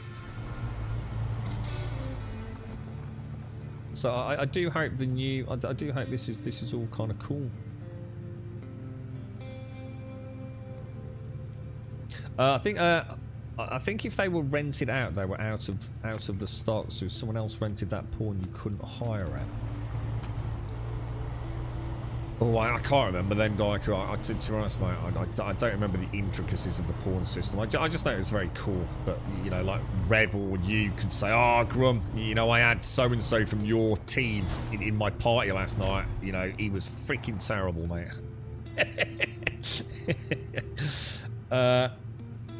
I just installed the standing desk last week. Cost you 170 quid. I love it. Yeah. See, the cost of the desk isn't the issue, because, like you said, you could probably get them for a reasonable price. Although right now, £170 is impossible. But everything would have to change. You know, I've got a couple of Unity things that all kind of click together, and everything would have to change, man. It would be so exorbitantly expensive. And the thing is, for me, I'd be getting rid of stuff that is perfectly functional. And I'm a bugger for not doing that. If it works, I ain't replacing it, dude. You know, a desk is a desk, right? And until the day it cracks in half, and you know, even then, if I can fix it, I'd fix it.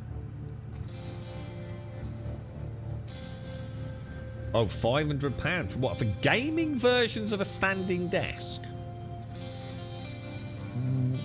Why would a gaming standing desk be any different to a normal standing desk?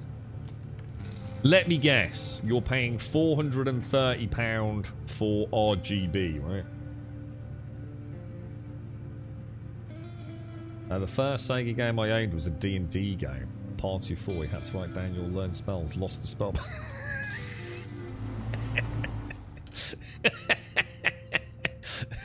That sounds like that would be like one of those really cool moments in like tabletop for the goblins. You still got that fireball spell. Yeah. Come on then, quick darling, get that fireball spell. Lads, we might have a bit of a problem. I left my spell book on the toilet. You've got the Secret Labs manga. I'm gonna. Is that Magnus Pro maybe? Sit to stand. So well, straight away I know that's going to be expensive because it's Secret Labs, right? And they actually do make some pretty good stuff, don't they? So I'm standing up and gaming. I have to sit. I can't ever stand. I'll sit anywhere, even on the curb outside instead of standing. We've not convinced you then, SC, I know. Oh mate, we won't send you a standing desk then, mate. I don't think this is going anywhere. But then what's the purpose of it?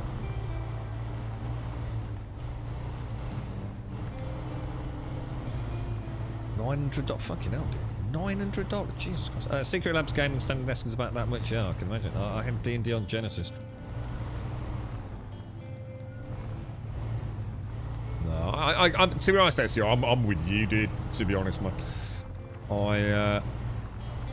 I know it's supposed to be good. I know standing up and playing video games is supposed to be great. I've never seen it myself. To me, it's a bit like being in a bar, SCR, right? Standing at the bar is cool, right? But I'd much rather be fucking sitting down, right?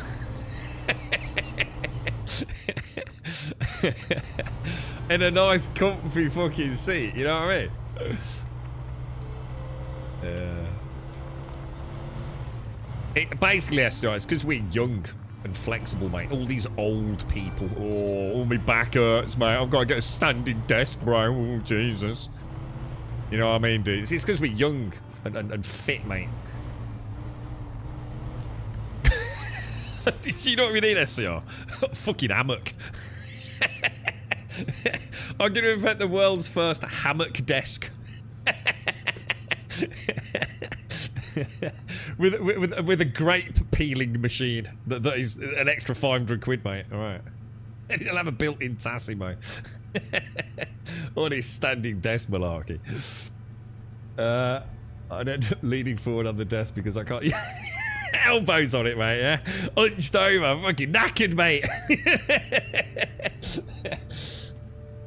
Dungeons and Dragons Warriors of the Eternal Sun. God, it just sounds like a cool game, doesn't it? It's the laying down. Yeah, I'm making one. It's called the hammock desk, Joshua, yeah. The Scorpion. Oh, I saw the Scorpion gaming show. That was on Twitter again, yeah. I'll make it work, Caskell. Don't you worry, mate. Let's have a look at these desks then. I'll give you a mini review. Secret Lab Magnus, the Magnus Pro. Sit to stand metal desk. Okay, so it's £999, and let's be honest, there's nothing special about it, is there? It just simply, it literally does have RGB lighting, yeah? It doesn't do anything. It's literally a desk. The definition of a desk, I assume, is, you know, a sort of horizontal bit of something with some vertical bits on it, right? It's literally doesn't do anything any other standing desk would do, you know? It's £999. I mean, it looks gorgeous. If you can afford it, I would get one tomorrow, mate. It looks amazing. But, you know, it's a desk that goes up and down, right? The same as all other standing desks. So that's the Magnus Pro for £1,000. The Cozy Gaming... Oh, this is the Scorpion one, isn't it? This thing, you see, like, as cool as it looks, right? If I walked into one of the lads' houses and it got that, I'd just walk straight back out and go to the pub. Because... That is micro dick level, on a level of micro dick even I can't comprehend. I mean, it's just dumb as fuck, innit? I mean, I don't know about you lads, right? But after you've had a couple of beers, yeah, that thing looks like it would probably kill you. I don't think you'd have a ball sack getting in and out of that after a couple of beers, would you? Do you know what I mean?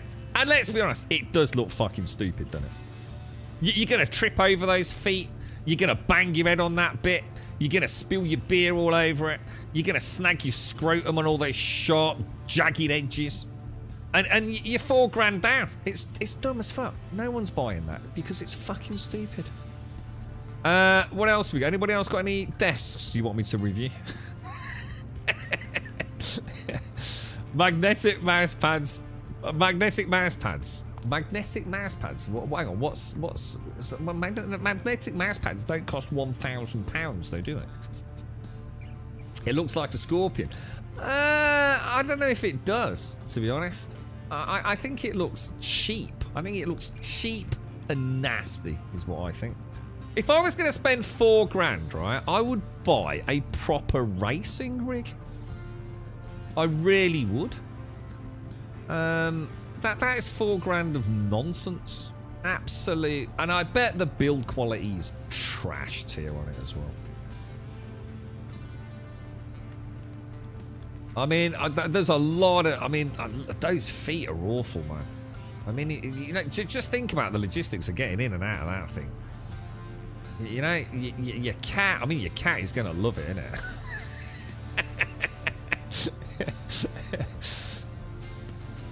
And you'd feel like an absolute dick, wouldn't you? An absolute... You know when you get your ass handed to you by an 11-year-old in Fortnite and you're sitting in that with a £4 fucking gaming rig, yeah? Ah, dude, man. It's time to give up gaming at that point, isn't it, mate? Terrible, dude. Absolutely terrible. Even the rich folks don't buy shit like that. You know what those things that are targeted at? Poor people who want to pretend they're fucking awesome. Because no rich person would buy that, because they would be able to afford something that is actually, like, cool, actually well built. You know, like a handcrafted pine desk or something, you know what I mean? No rich person's going to buy that. That is Peasantville trash, is what that is. It's for people who are penniless, but want to pretend they're not. The very definition of that scorpion chair.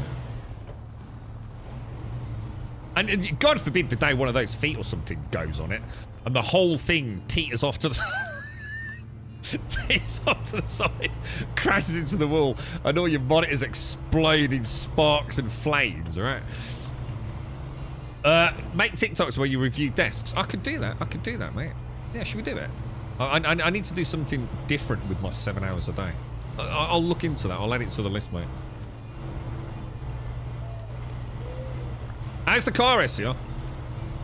Kills everyone in the house. Well, that might not be a bad thing. I mean, that could be worth the price of purchase, then, right? In fact, hang on. I might have a plan here, right? So, basically, like, you've had a row with your missus, right? Like, say you're Bob, right? She's caught you smuggling a Greggs sausage roll into the house, right? And you've done fucked it, and she knows she's onto you, right? What you could do is you could buy one of them, right? And then you could, like, sort of, like, not put it together quite right, because you know it's going to be flat pack, right? It's going to take 6 weeks to build it, but you can leave a little bit loose, and it'll fall on the missus and kill her. It's like murder, but not. It's genius, right? Someone already does TikTok reviews of car parks. Really brilliant, innovative. I like that. Yeah, I like that. I wish I owned a car park. Car parks, zero maintenance. Just I a Jeff. You know, £2 an hour. Open the gate and close the gate. And they're just money making machines, aren't they? Exactly, Townswin. Exactly my point, mate. Cars cost you 350 quid today on bits and pieces. All right, look. I know when you say bits and pieces, right? You're trying to imply they were essential parts of a modern day automobile, yeah? Like wheels, yeah? And I know that's bullshit when it comes to USCR. What did you fucking buy, dude? Did you buy, like, a new 7,000 watt subwoofer or undercarriage RGB lighting? Come on, what did the 350 quid go on, bro?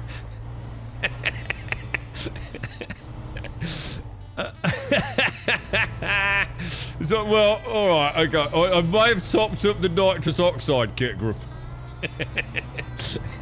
I know someone who got into an ATM machine. He makes money every time someone takes money out. Oh, that's what we call link over here. Radger's got one of those. Well, it's not his. But yeah, near Radger's, there's a link machine. And every time you take money out of it, it costs you £1 £69. It actually is. It's £1.69, dude. Every fucking time, dude. And it's near Radges, our local corner shop. It's like permanently out of money. People take that much cash out of it. A new battery, new gas bonnet struts, gateway control module, and some software to code it. Next week is 4 new tyres. I bet the tyres are going to cost a bit in there, mate. And a whistle for the tailpipe. Toot toot. MOT taxi. Oh Jesus! I can't. That's why I got rid of mine, dude. It's just so expensive, bro. I just couldn't afford it, man. The girlfriend has one, but that's because there's obviously no. She's not got the option of jumping on a mountain bike, has she? But yeah, I mean, I can. That's a fair cop, and she has to travel a fair bit as well. So. You go to bank. Yeah, but you can't, though, can you, Doc? I mean, let's not be silly about it. If your nearest bank or building society is a bus journey away, and the bus is going to cost you £5.50, it becomes a false economy, doesn't it? Whereas if you've got a little link machine, you know, near your local shop, you've got to spend £1.69, haven't you? I'm going part one. I can tell you for a fact, if I was to go to a bank, the nearest bank to me, to take money out for free, I mean, I can take money out at Tesco's. They don't charge me anything. But if I wanted to go to, if I ruled that one out, the cheapest I could get to a cash machine, unless I went on my bike or something, would probably cost me about. Oh, actually, the bus. I think the buses have got a deal on at the moment. Actually, I'm sure all bus journeys are something like £2 or £3, regardless of distance. It was something to do to tempt people back onto the buses after COVID, if I remember. But I know this for a fact: it's more than £1.69, and you'd have to pay both ways.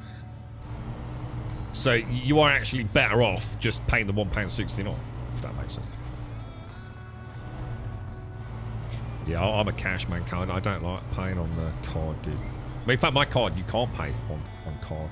My card is a hole-in-the-wall only card.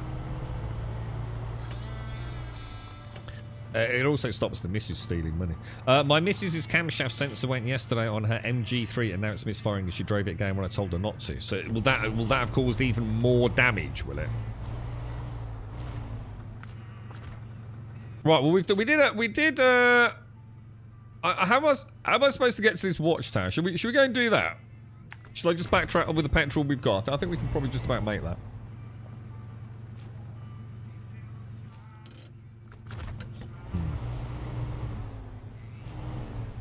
Use out, yeah, Apple Pay and what's Samsung's one? You got Apple Pay, what's Samsung Pay, whatever they call it. Haven't you? I refuse to go down that road. I will not do that for as long as it's possible for me to do it. I like cash. I pay for everything with cash. Well, as in, you know, day-to-day stuff. I like cash. Cash is the future, man. When the apocalypse hits, cash, man. Oh, I love coins, Dyke. Oh, I love coins. Oh, I love them. I love a nice, juicy £2 coin. Ooh. A little pocket full of £1 and £2. Throw in a couple of 50s and a 20 pence. Oh, you feel like a man. Like a real man.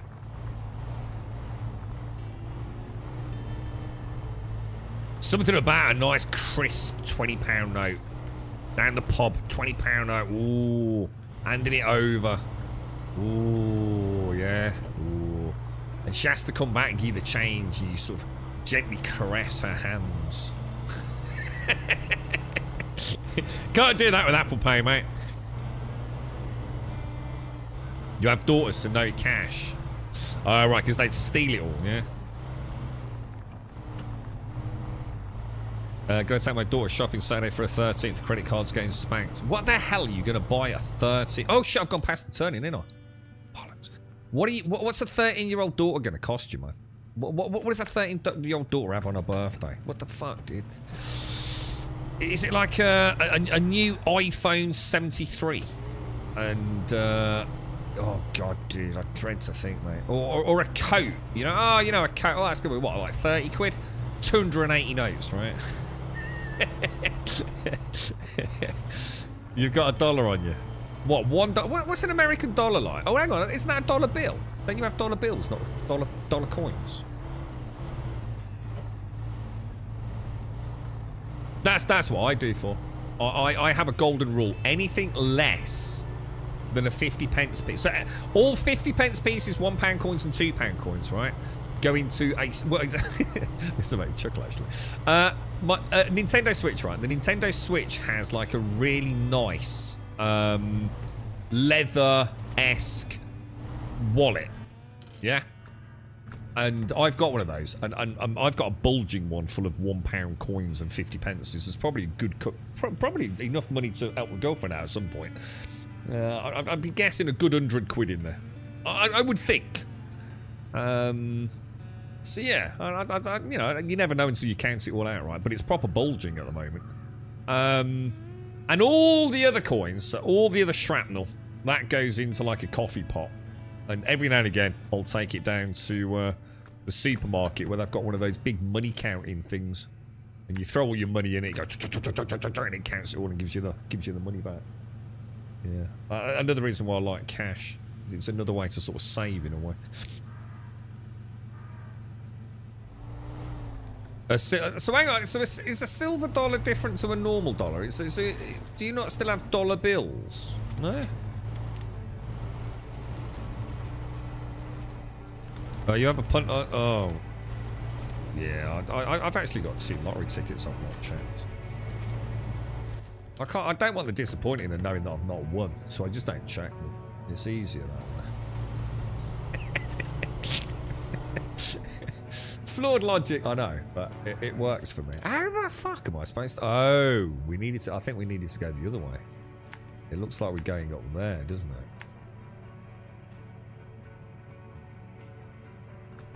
Ah, shit. I think I've gone the wrong way, lads.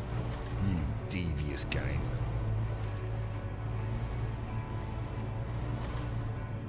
Rolled your coins. Oh, what do you mean, like in your hands? Oh, I do that with my little chit. Oh, I do that all the time. In fact, it's sitting next to me. Is that what you mean? Like fingering it? I've got a brass one. Mine's a brass one.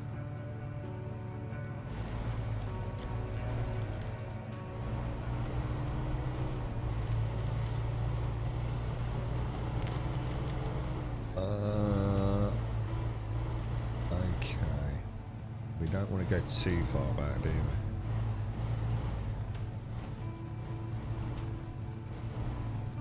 Do you reckon it's up? Oh, it is, yeah. Oh gosh, it was obvious as well. I suppose I just missed the tower. Oh, is that what you mean? Rolled coin. Oh, I have like a brass coin that I eternally fidget with.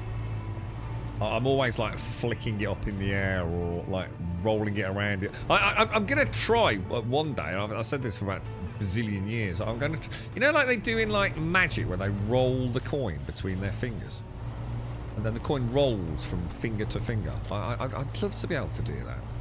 I'm sure there's a bit of a trick to it, but I've never got a chance to actually go on YouTube and practice it. But I would like to be able to do that because I think that looks really cool.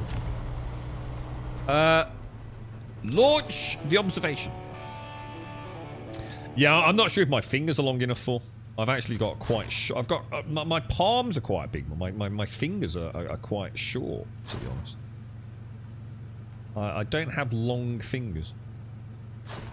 You gave your oldest a $50 bill. Is that to get her oil changed? Instead, she went and ate sushi and got her mom to pay for her oil change. Damn, that is smart. That's brains, mate.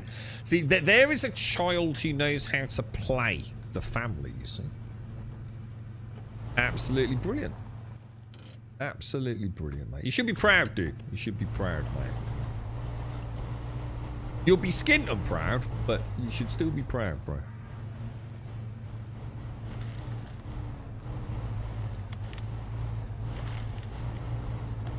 Not so happy. I wouldn't be happy about the sushi. It was like a nice slap at McDonald's or a Nando's, maybe. Sushi, yeah, no, I don't think I'd be happy about that, mate. I think I'd ask me $50 back if it was for sushi. That's where I draw the line, bro. Let's have a look. Grum's hands. Oh, that means I must be on the wrong thing. God, it's because you keep dropping freaking... Ah, I've lost me chat. Where's me chat gone, dude?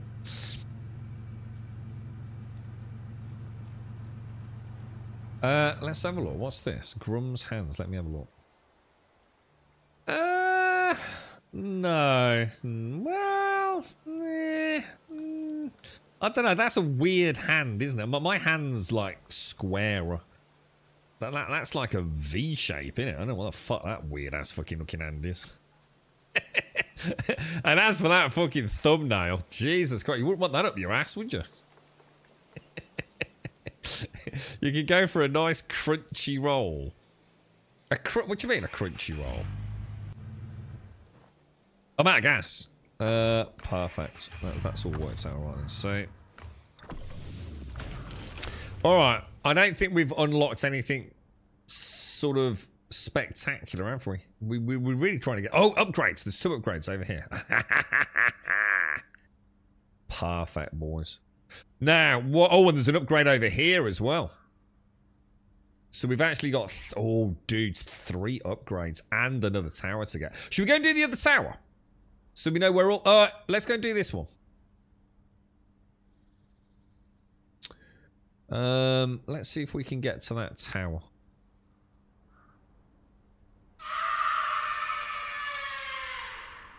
Oh my god, there's no way it's 3 o'clock shows. Oh my god. I honestly didn't think it was even 12 o'clock. Oh wow, Shades. Jesus. Wow. That, I mean, some days the stream flies by, but that is up there in one of the top 20, man. Jesus. I don't think I need to, Tangy. Yeah, I don't think I need to over there, mate. I think we can easily hit that tower, can't we? What I might do is bring one down to this middle area, like one of the big tankers. But I think while we just unlocked the...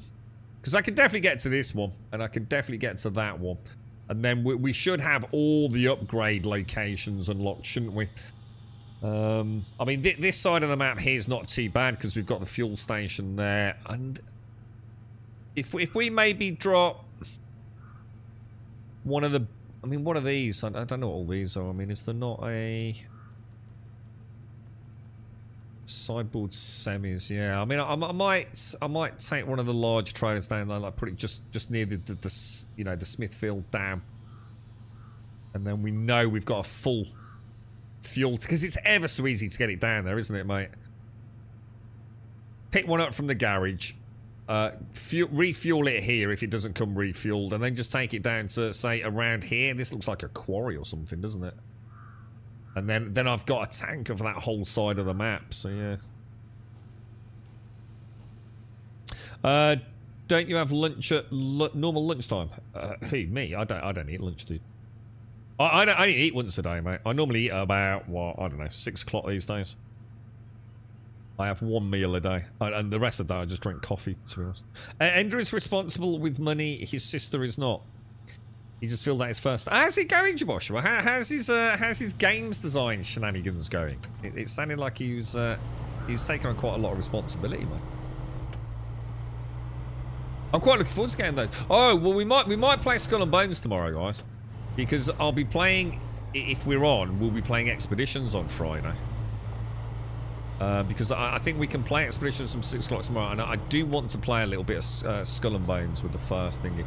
I need to see if we've got a sponsorship for it as well. I don't think we have, but I might just put another stream in on Skull and Bones tomorrow. and then go into expeditions, but we'll see. Anyway, so everyone that's joined us, thank you all very, very much. It's been an absolute pleasure as always. If you want to come join us on Discord, feel free, !Discord in chat will get you a link to that. Just say hi in introductions or post an email, anything you want in introductions. If you post in there, I can click your name, sort out your posting permissions. In the next 2 to 3 minutes, you'll have full access. It could not be any simpler. Don't worry about it. You don't need to engage in any of the sections. Just it's a nice way for us to click your name, sort out your posting permissions, and we don't have to take things like phone numbers and ask to fill in email addresses and all that kind of stuff like some Discords do. But thank you all. Thank you for a very enjoyable day. Thank you for the time warning as well, Shades. Thank you all to everyone that subbed and obviously all the support throughout today's stream. Thank you all ever so much. Hugely appreciated. Hopefully we'll be back tomorrow morning at 8:15. We normally stream from 8:15 in the morning through to 3:15 in the afternoon. It is exactly 3:15 here in the UK. Actually on time for a change. But yeah, you know, things are obviously going to change, well, hugely shortly. But to everyone that's enjoyed it or been along today, thank you very, very much. Stay safe out there. Have a wonderful evening, and I will see some of you, if not on Discord, I will be back here tomorrow morning with fresh coffee and something. It'll either be Snowrunner or Black Flag. We'll see. To everyone that's playing Final Fantasy tomorrow, have a top one, because I doubt we'll see you. But have a wonderful day. Stay safe. Thank you for watching.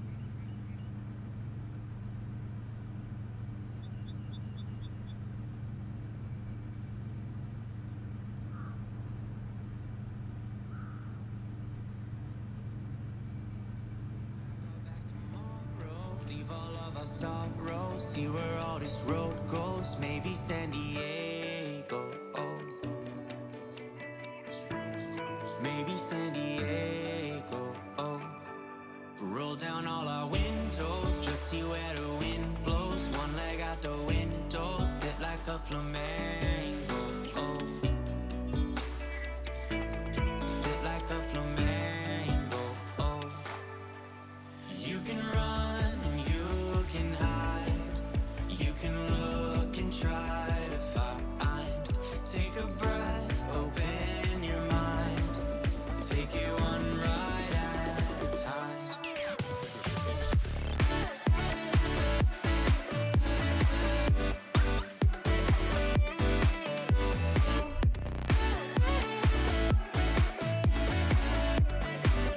Take it one ride at a time.